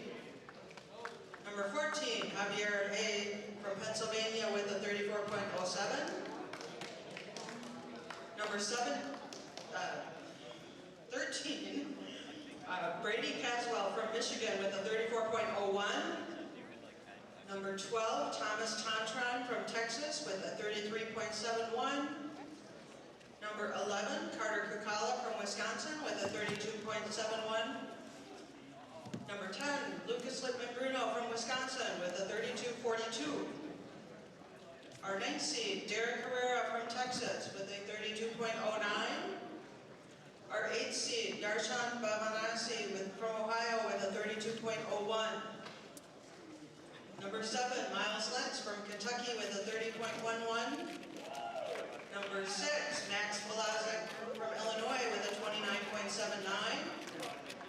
Number 5, Brian Johnson from Wisconsin with a 29.43.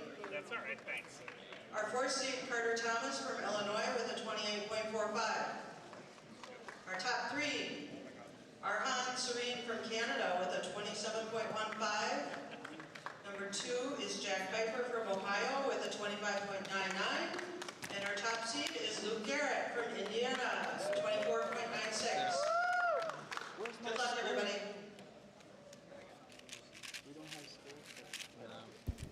Alright, so Luke Garrett and Jack Pfeiffer just about to submit their cubes for 4x4 finals.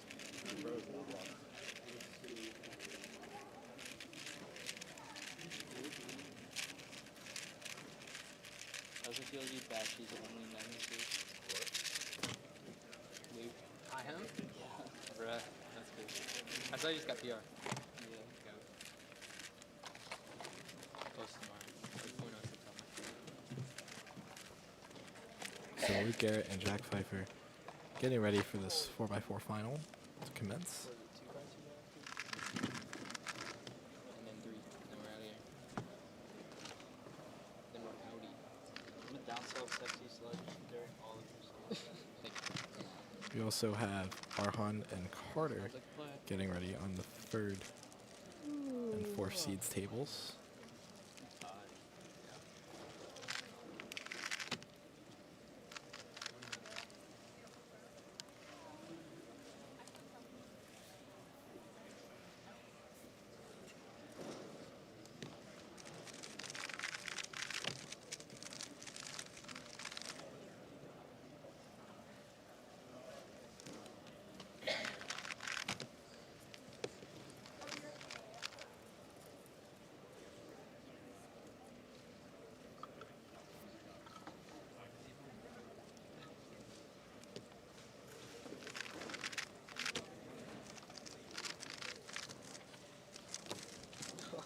Looks like Luke Garrett is going to start solving first. Screen's here and all this probably.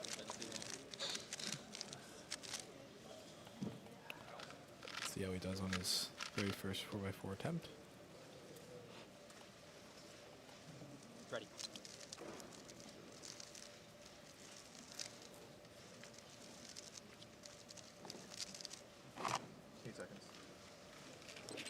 Luke Garrett just about to start solving, and he does here.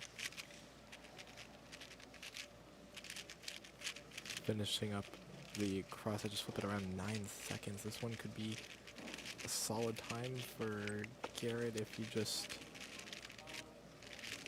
finishes up the OL, PLL parity, locks up a little bit, 22.82. 12 seconds. Jack Pfeiffer, on the other hand, also getting ready to start here.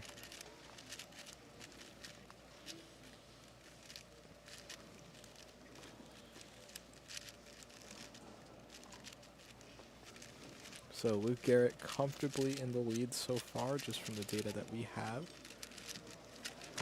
It looks like Jack will get a 25, which he seems pretty satisfied about. So 25.26.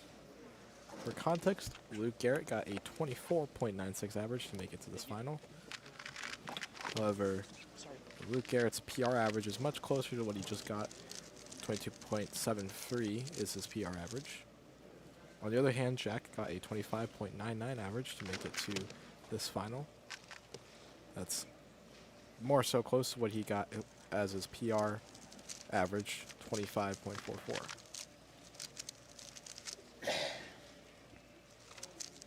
So Luke and Jack still awaiting their cubes to be scrambled from data entry or the scrambling table, I should say.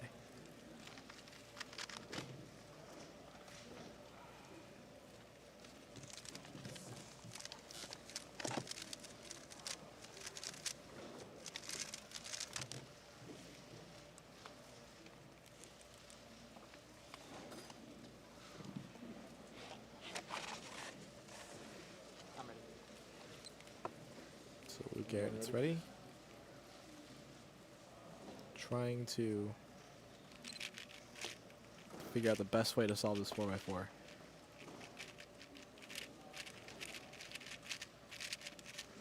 Flip it around 8 seconds, very similar pace to the previous solve that Luke completed. Onto PLL parity at around 20 seconds. That lockup could have been costly though, 22.33. Still on pace for PR if Luke can keep it up here. Jack Pfeiffer, on the other hand, though, wants a 25. He got a 23.08. That is very good for Jack as well.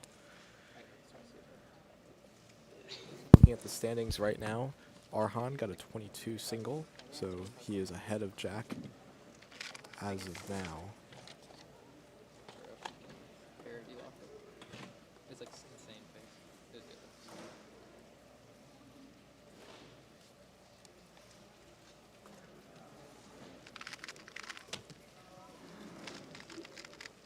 So Luke's also warming up for 2x2 here. That's going to be our next final. And at the conclusion of this is going to be a 3x3 final. So that will be very exciting to watch.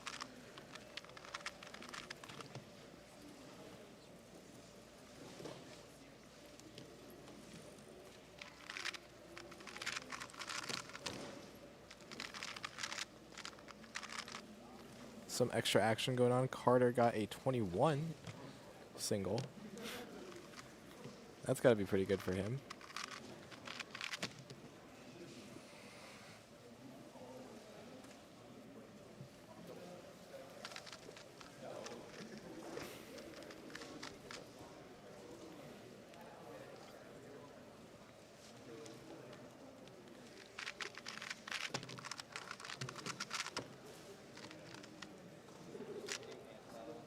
Yeah, Anthpo student.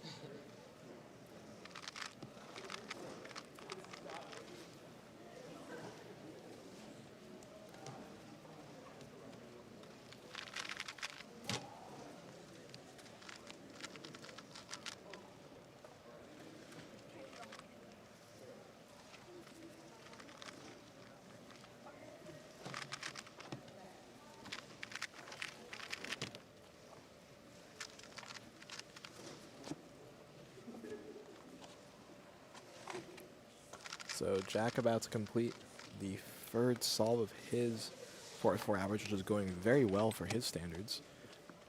And also for the standards of Great Lakes Championship 2026, he finds himself in third right now on our projected rankings. 12. Gets things going here with a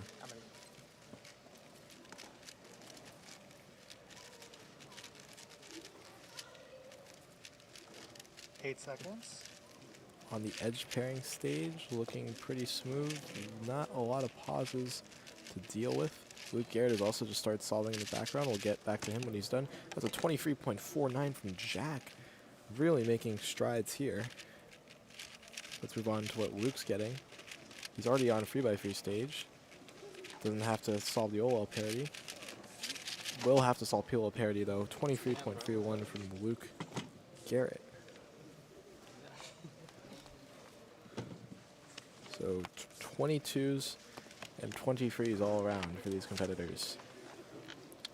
Can't be too mad about that. The closest competitor here would be Carter Thomas, who does have a 21, but he also has a 27. So really maybe looking for that third solve, which might be able to catch a bit of here, which is going to be probably worse than a 27. It's going to be a 30.97. So that might knock him out of the conversation already.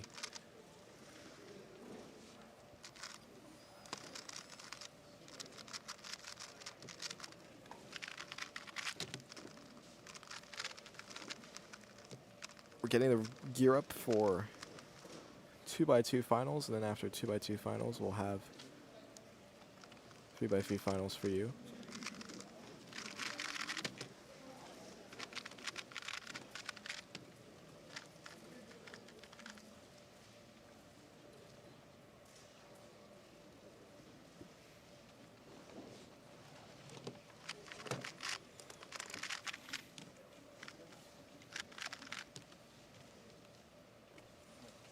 All right, Jack is going to get ready for his fourth attempt. Could secure up a PR average right now.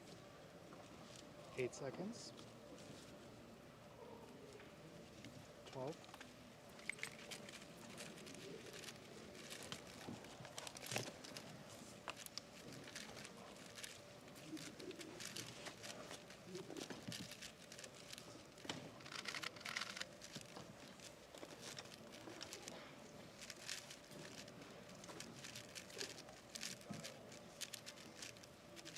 So Jack having to work with this dot case, unfortunately. And this one's not going to be great from him. That's going to be a DNF. So, a DNF from Jack Pfeiffer, unfortunately. Let's see what Luke does on this one.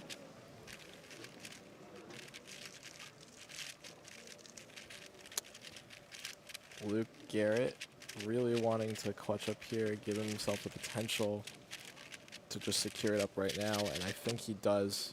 So, oh.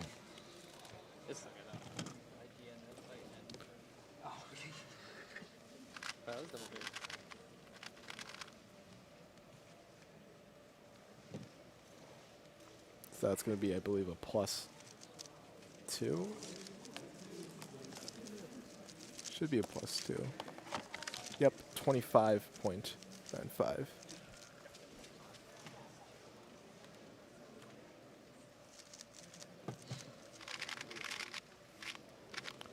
So I think that's something to be happy about for Luke. Carter just got another 30.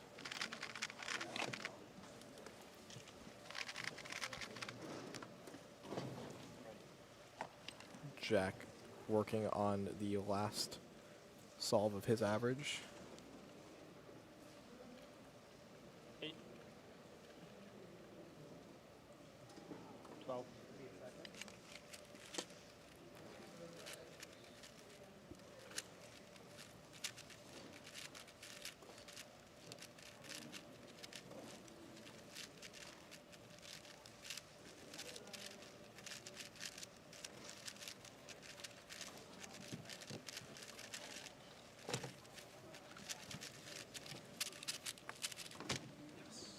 So that's going to be a 24.74 for Jack Pfeiffer.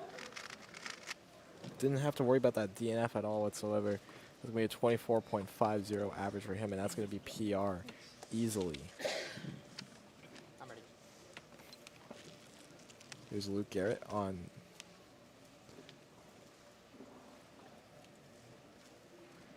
8 seconds.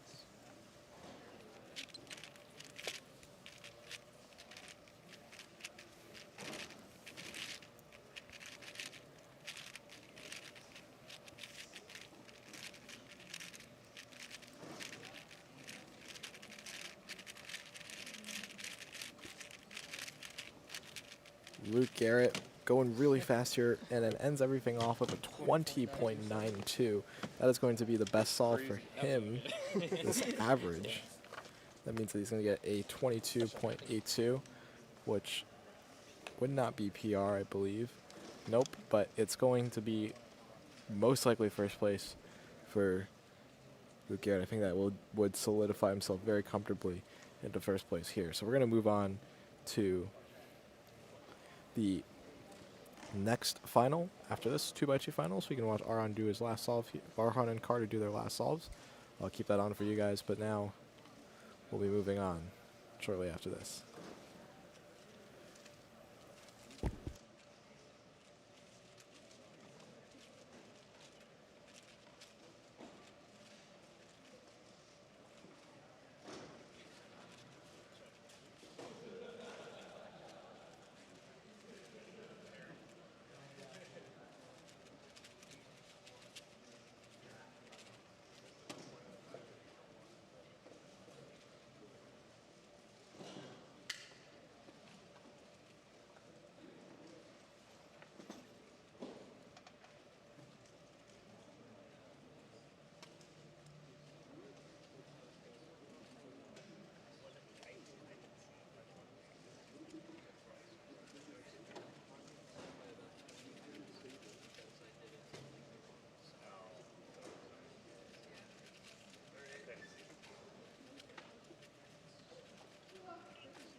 How'd this happen? Yeah.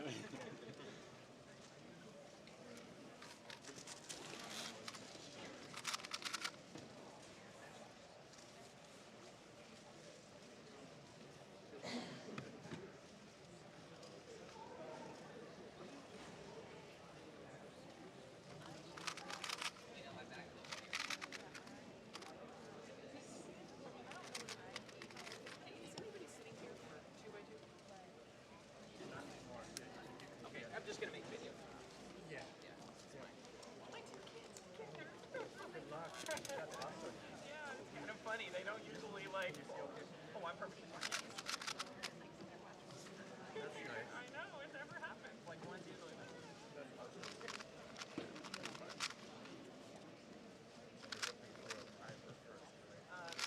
Because one doesn't really care about the event. One does. So. Okay, in that case, that makes it easy. At the end of the day, honestly, I don't double D. Have fun. We're all tired. Finals are okay.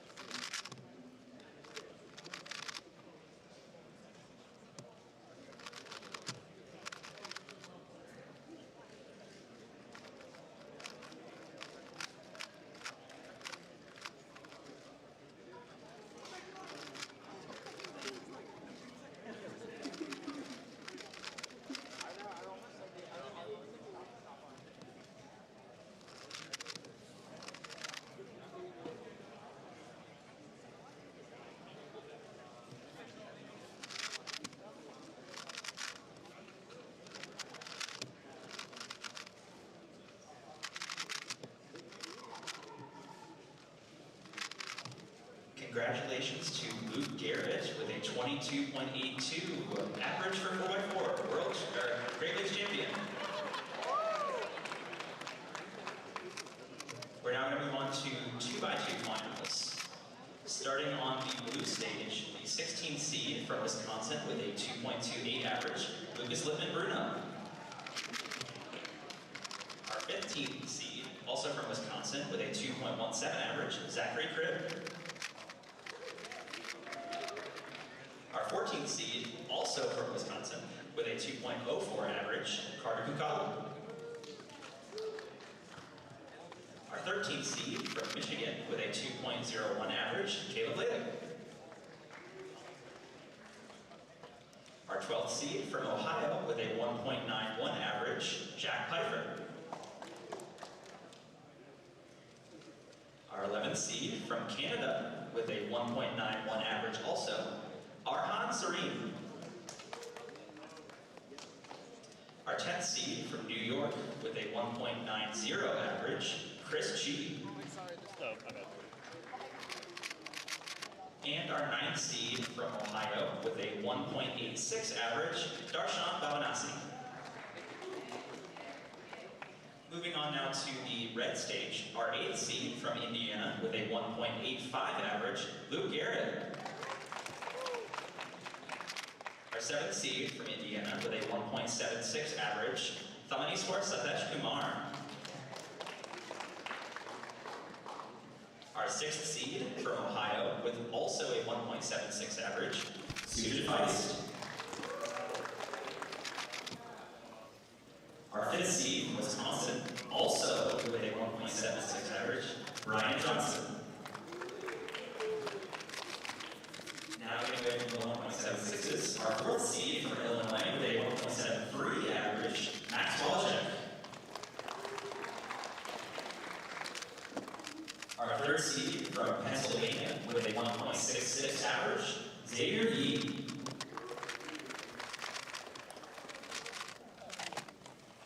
Our 2nd seed from Virginia with a 1.62 average, Hassan Kanani. And just moving up the family tree, for All-Star Virginia with a 1.14 average, Zane Kanani. Good luck to all competitors.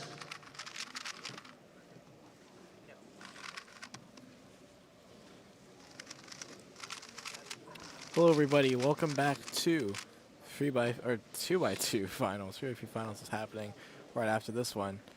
We're going to be watching some really good 2x2 solving right now.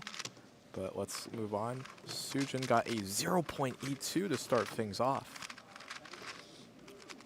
Sujan, unfortunately, being in the 6th seed because of his poor round 2 performance. But 0.82 starts off a lot of things here. Here's Hassan on the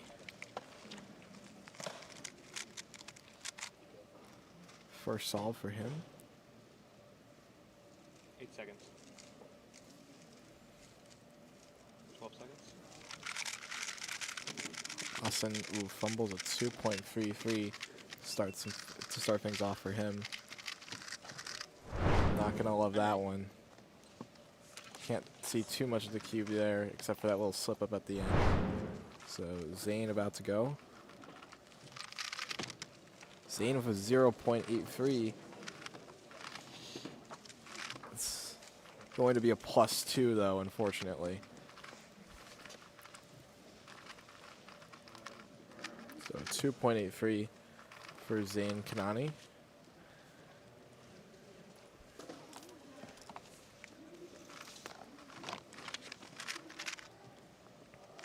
Sujan gets his cube. There's a 0.82 to work with right now.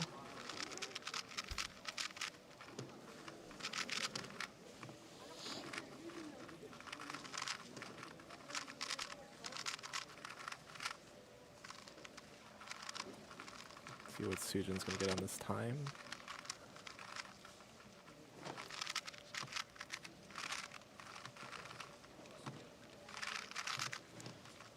1.21 did not like that. There was a lockup in the middle, and he knew it. He knew it could have been better.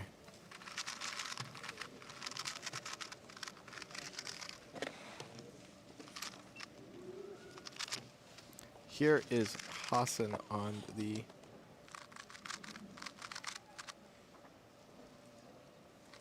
next solve. 8 seconds.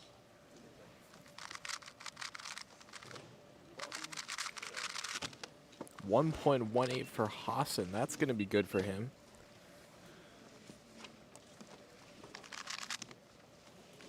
Hassan with a 1.18.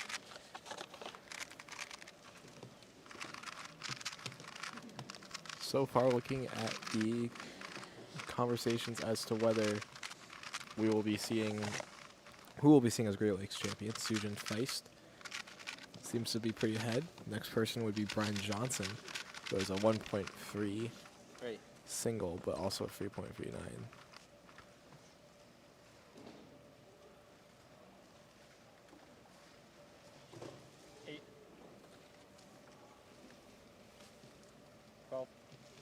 So 0.84 for Zain Kanani, 1.2 meanwhile for Sujin.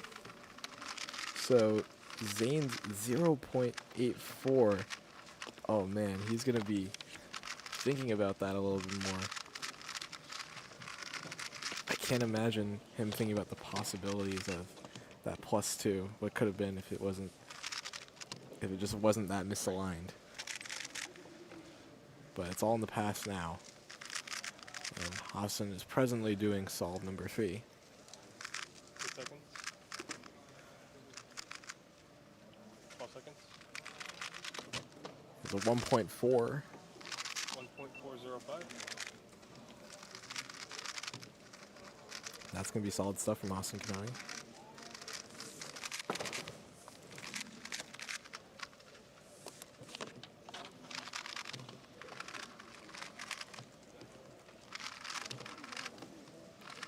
So Zain is trying to get a little bit serious here.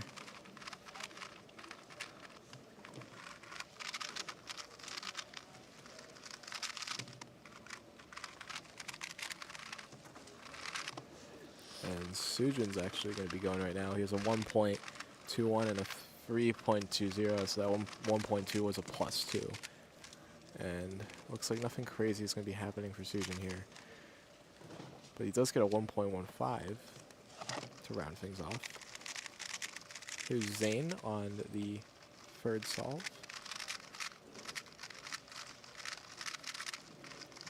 Trying to get ready here. Great. See what Zain can possibly find on the scramble. 8 seconds. Trying to build upon that 0.84. Doesn't do so necessarily with a 1.17. Now I think he's really thinking about, and I might have just wanted that 0.83. I wanted that solved back and try not to get a +2.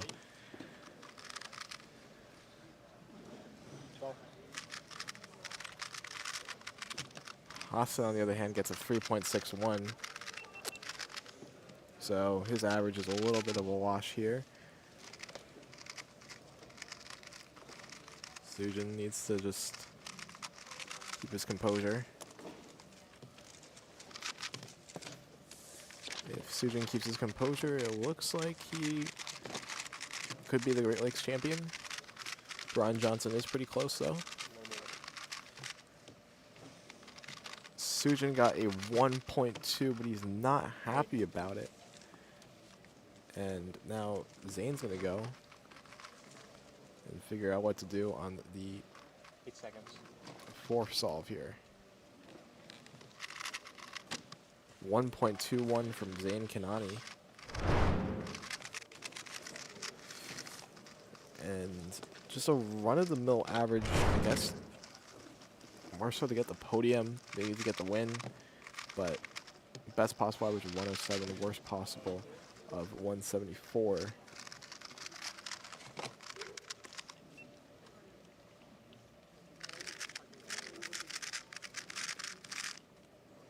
So Sujin is done.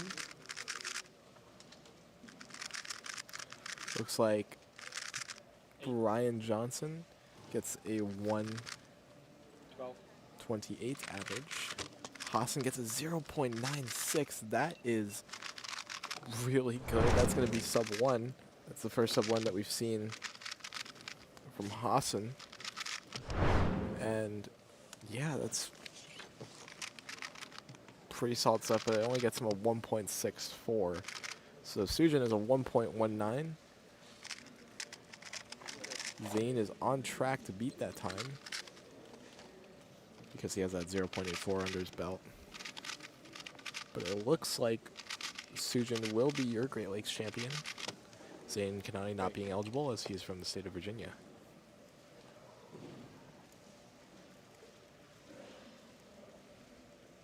Seconds.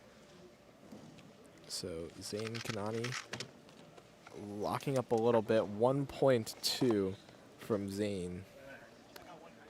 And it looks like he will be taking top spot based off of, or he won't be taking top spot because Sujin Feist beat him out on singles, 0.82, beating a 0.84 from Zane. So that's going to be about it for the 2x2 final at Great Lakes Championship.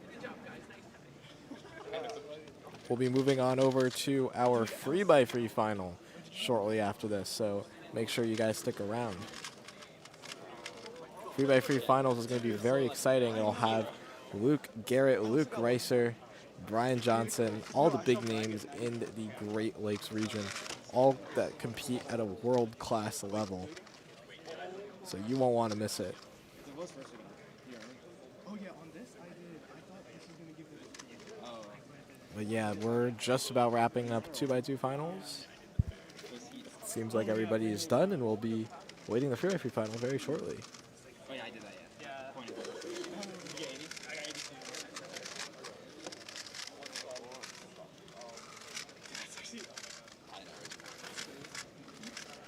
Your camera.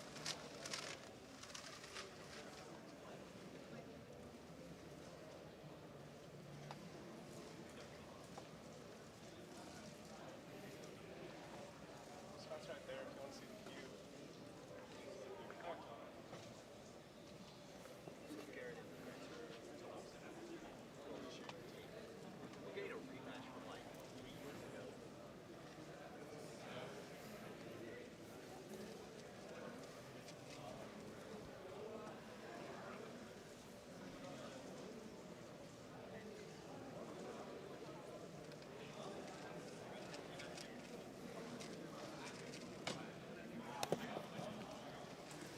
All right. That was an exciting 2x2 finals. Congratulations to the student finalists, our new Great Lakes champion, with an average of 1.19, which tied with Zane Kanani, but Sudan won with a 0.82 single. 0.02 difference. Over a 0.84 single. So very close. Nice job, everybody. Now, exciting main event 3x3 finals. Who will be crowned the overall Great Lakes champion for 2026? We'll know in about 15 minutes. Okay, our 16th seed, Miles Lentz from Kentucky with an 8.35 average. Number 15, Derek Guerrero from Texas with an 8.32 average. Our 14th seed, Jake Clark from Ohio with an 8.29. Got your GoPro.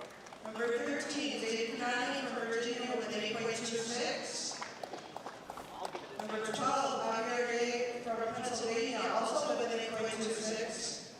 Number 11, Elliot Griffiths from New York with an 8.25. 10th seed, Jack Becker from Ohio with a 7.79. Our 9th seed, Lucas Bruno from Wisconsin with a 7.75. Our 8th seed, starting on the blue stage, the red stage now, Hassan Kanani from Virginia with a 7.66. Number 7 is Simon Keller from Wisconsin with a 7.45. Number 6, Zachary Cribb, also Wisconsin, 7.45.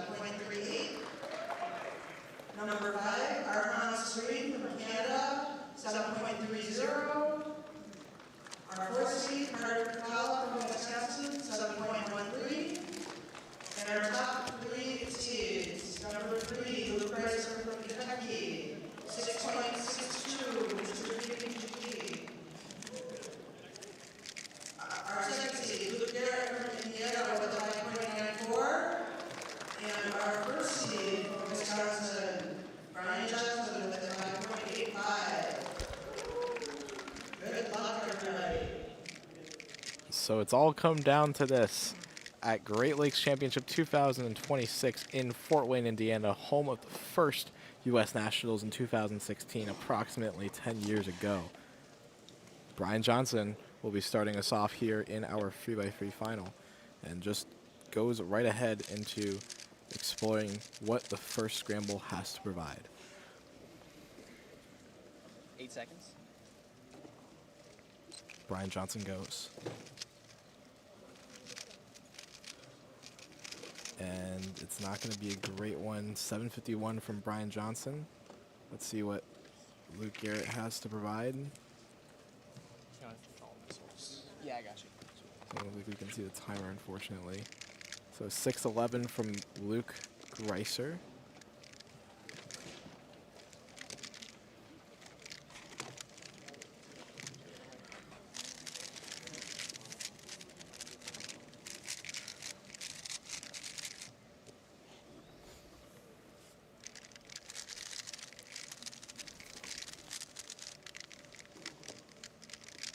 So Luke Garrett about to get ready. Looking for something special here.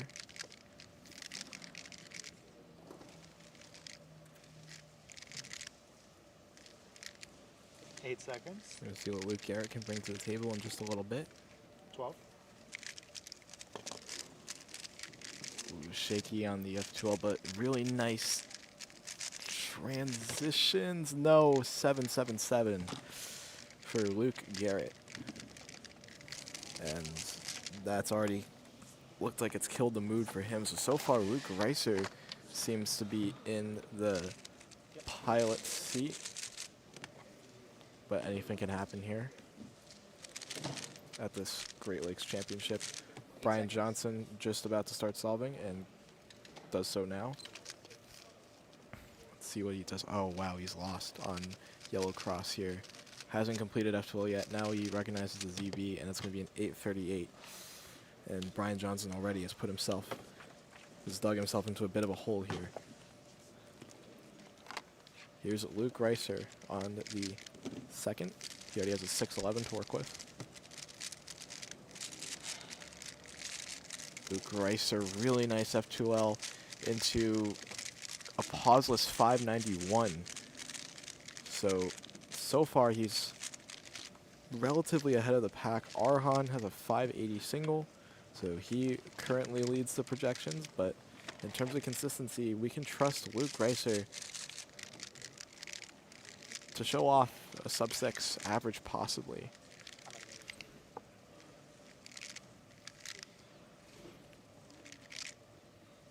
Let's see what Luke Garrett can do on this 8 seconds. second solve. Doesn't want to think too much about the possibilities of what the 7 could do to the average. Gets into the last layer. PLL at 5, solved at 645. Grimacing, though. Luke knows that this is not an ideal situation. He's already lagging behind the rest of the competition here. Luke Greiser seems to be doing okay.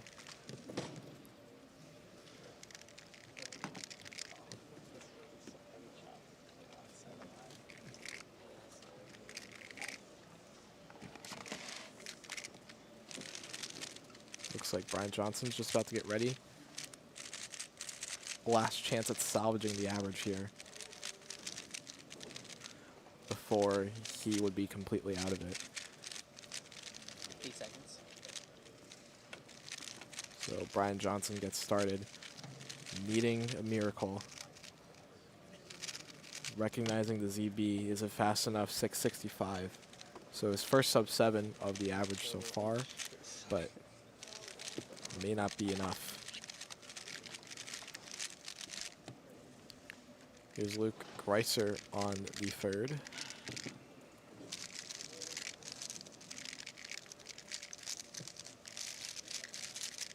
And Luke Greiser gets ready here. Wanting to clutch out a nice 5 there. 575 from Luke Greiser. Just a really seamless solve all around from him is really what did it. And Luke Greiser is the one that is coming out on top. But depending on what Luke Garrett gets here, it could possibly be a story of maybe Luke Garrett could make some magic here. But this solve is really going to set the pace. Really gets into it with the red cross. Finds the OLL, solves the PLL 511 for Luke Garrett.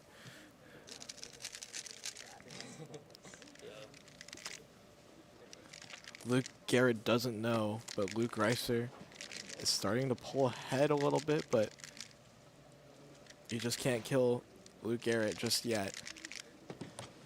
That 511 is really going to help him complete the rest of the average and put an optimistic turn on what it could possibly be.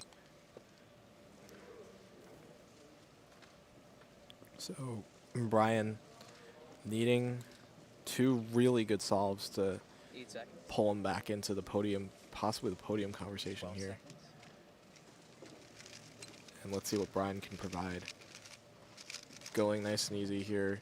ZB having to do a UU prime to recognize it, but 650 free.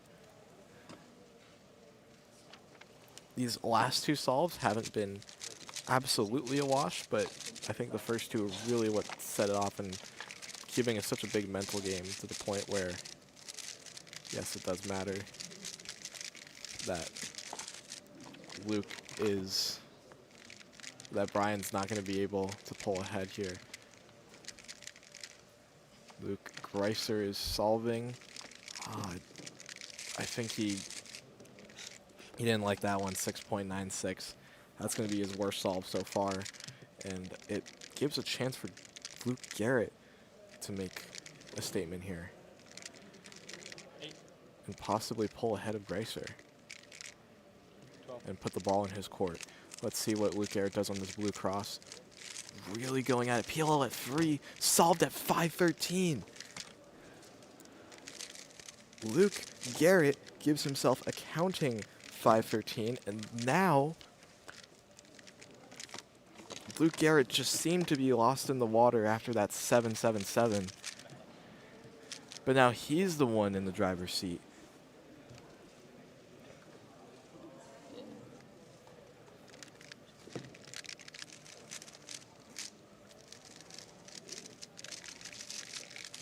Luke Greiser's best possible average here. Worst possible average is a 633. Best possible is a 592. Luke Garrett could secure it if he so pleases. 8 seconds. So Brian Johnson gets things started here. CB at free, 502 to end things off for Brian. So ending it off on a good note, but a 690 average will not touch the Great Lakes champion title. So Brian has concluded his average here.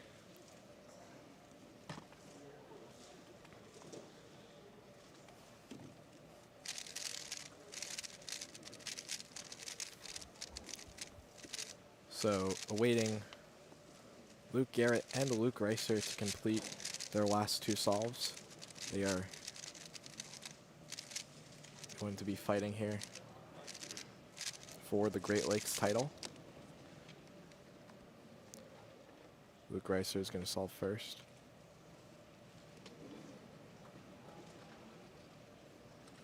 Let's see what Luke Greiser does.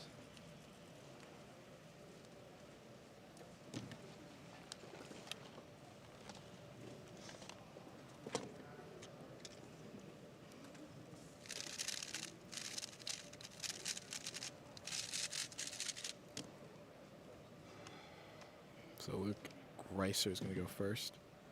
Luke Garrett's already taking his time to warm up. Greiser doesn't get it here. 5.56 though. That is going to be really solid for Luke Greiser. 5.92. But 8 seconds. he doesn't know that Garrett could possibly 12. Clutch it up here. Really fast. Really, really fast. 5.14! And it looks like Luke Garrett, out of all odds, has secured himself the Great Lakes champion title in a huge showdown against Luke Greiser. What a solve.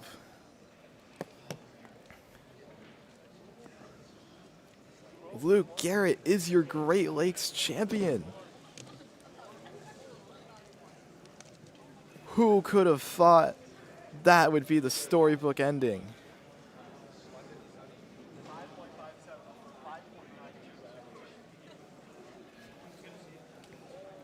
Wow.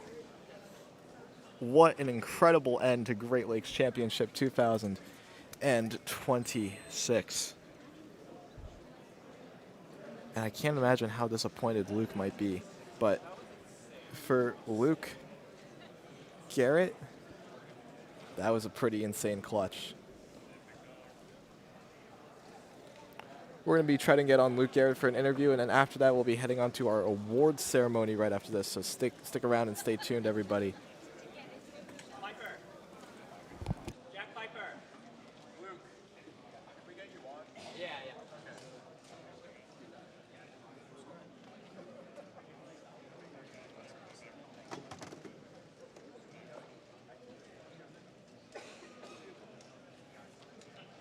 That concludes 3x3 finals. We will get back to you very shortly for the rest of the... Okay, before we do awards, I have one thing. So do I have anybody who wears a child-sized large hoodie that is interested in? It's a sample, it's not a used hoodie. It's a sample from the shirt vendor. If you wear a child large and you would like it, come up here. If there's more than one of you, we'll do a little contest. I think we're going to wait for this one a little bit. Anybody else that wants to compete for this? Oh, one from behind.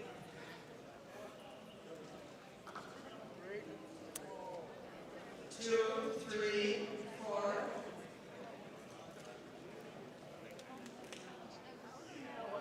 That would hit you, and then it would hit you too. It would for sure hit you. Anybody else? Anybody else want to get running for the shirt? You're too big. Okay, we'll take care of this up here while we're getting ready for awards. Hang tight. All right. Hello, everybody. Welcome back to the Great Lakes Championship 2026. We're here with Luke Garrett. What did you just win? So I just won Great Lakes Championship for 3x3, so I'm the Great Lakes champion. Defended my title, so I've been the Great Lakes champion for the past 6 Great Lakes Championships since 2019. So I'm very, very happy to have gotten it. Or is it 6 or 4? Wait, 2019, 2022, 23, 24, 25, 26. Yes, so six in a row, which is very nice. Yeah. But hey, I mean, you didn't make this look like this was pretty close between you. It was hard fought. Yeah, it was very hard fought between you and Luke Greiser. For sure. But A few other adult smallish okay. shirts out on the registration table. If you would like it, take it. All right, cool. Okay. Anyway, so all that aside, though, talk to me about your 3x3 finals average, because it was a roller coaster. It definitely was. So I started with a 7.7. Very nice scrambles. I thought all these scrambles were really nice, or at least I found some really nice solutions on pretty much every solve. Maybe not the second, but like everything else, including the first. I had a really nice start. And then I did some dumb like EO to ZB thing, and then I didn't know the ZB, and then like messed up. I had like a V perm and like messed up OLO or something. I don't know. It just kind of everything went wrong on the first one. I was like, okay, that's something that I have a bad habit of, is I start like, if it's an important average or something, I feel like I always start it with like an 8 or something. Mm-hmm. And you know, that's not much different there. Second one was a 6.4. It was very shaky. I don't really remember much about it. And then, I mean, I felt like I was about to drop the cube on that one. And then something kind of clicked for those last 3 solves, as you can see, but I'm not really sure. I mean, I found some really nice solutions. I didn't feel like my turning was particularly amazing, but I was able to at least, you know, keep a steady grip on the cube and just kind of work through it. and then the last one I knew I needed to clutch. I knew that Greiser had just gotten, something good, so I knew I needed to clutch on this last one. And it was a nice scramble. Wasn't really sure what I was going to do for my first pair, but I sort of just went for it, and then ended with like a V-perm finish, but I, luckily didn't drop the cube, and I'll take it. I mean, however you get the 514 to win Great Lakes champion, that's how it is. So, I mean, I was watching that 514. I honestly thought you were – it didn't look like a 5, I'm not going to lie. I almost thought at the end, like, wow, it's so close. I'm not sure if he's going to get it. And it's just really amazing, though, how you really turned it around at the latter half of the average, right? Because Luke Greiser, he really looked like he was starting to pull ahead of the first two. So, but it's really about the end result, and you got that 5.57. So, how has the comp been for you so far, just in general? Good competition, yeah. I didn't get some podiums I wanted, but it's you don't get everything you wanted. But I did, solid in a lot of stuff. I think I was Great Lakes champion in 4 events maybe, and then I got like 6 podiums or something. So I'm happy with that. And yeah, it just gets tougher and tougher every year.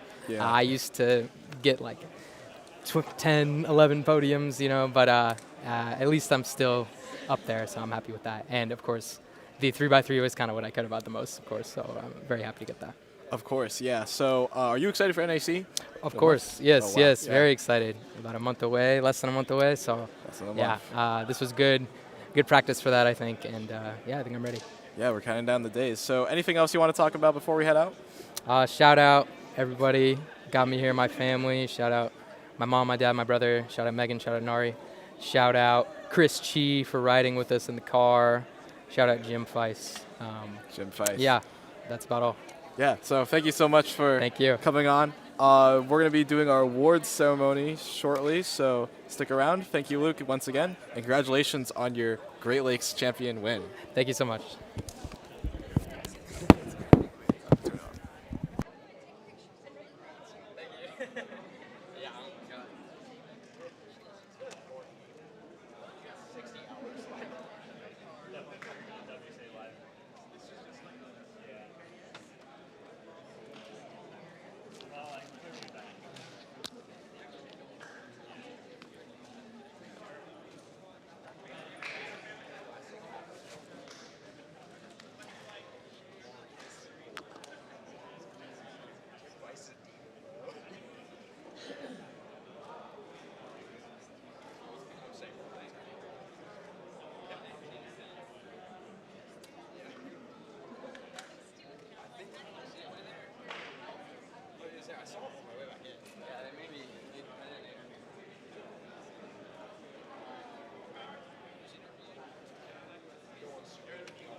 All right, so unfortunately I'm just being told that this is probably going to be the end for us here at Great Lakes Championship 2026. It was really nice being able to talk to all of you. Some really important stuff, I guess, for later. We have NAC coming up in a month, which will be live streamed by Clicky Studios. We are the official media partner and broadcasting partner for NAC 2026. That's going to be really exciting. You're going to be seeing the names of Luke Garrett, Luke Greiser, Brian Johnson, all from this competition, but also even more. Dylan Miller, Matty Hurdo-Inaba, all of the top 3x3 solvers. I really want to thank everybody who watched the stream. This was one of our most watched streams in Clicky Studios history, so thank you all for being a part of history, I guess. Continue watching some more content. I know I haven't been posting a lot, but NAC is going to be really cool, and NAC is going to be really fun. And you should watch NAC when it happens on July 2nd through July 6th, I believe, or July 3rd through July 6th. Something along the lines of that. Thank you all for watching, and we'll catch you all in the next one. at NAC, CL and Raleigh. Should we both?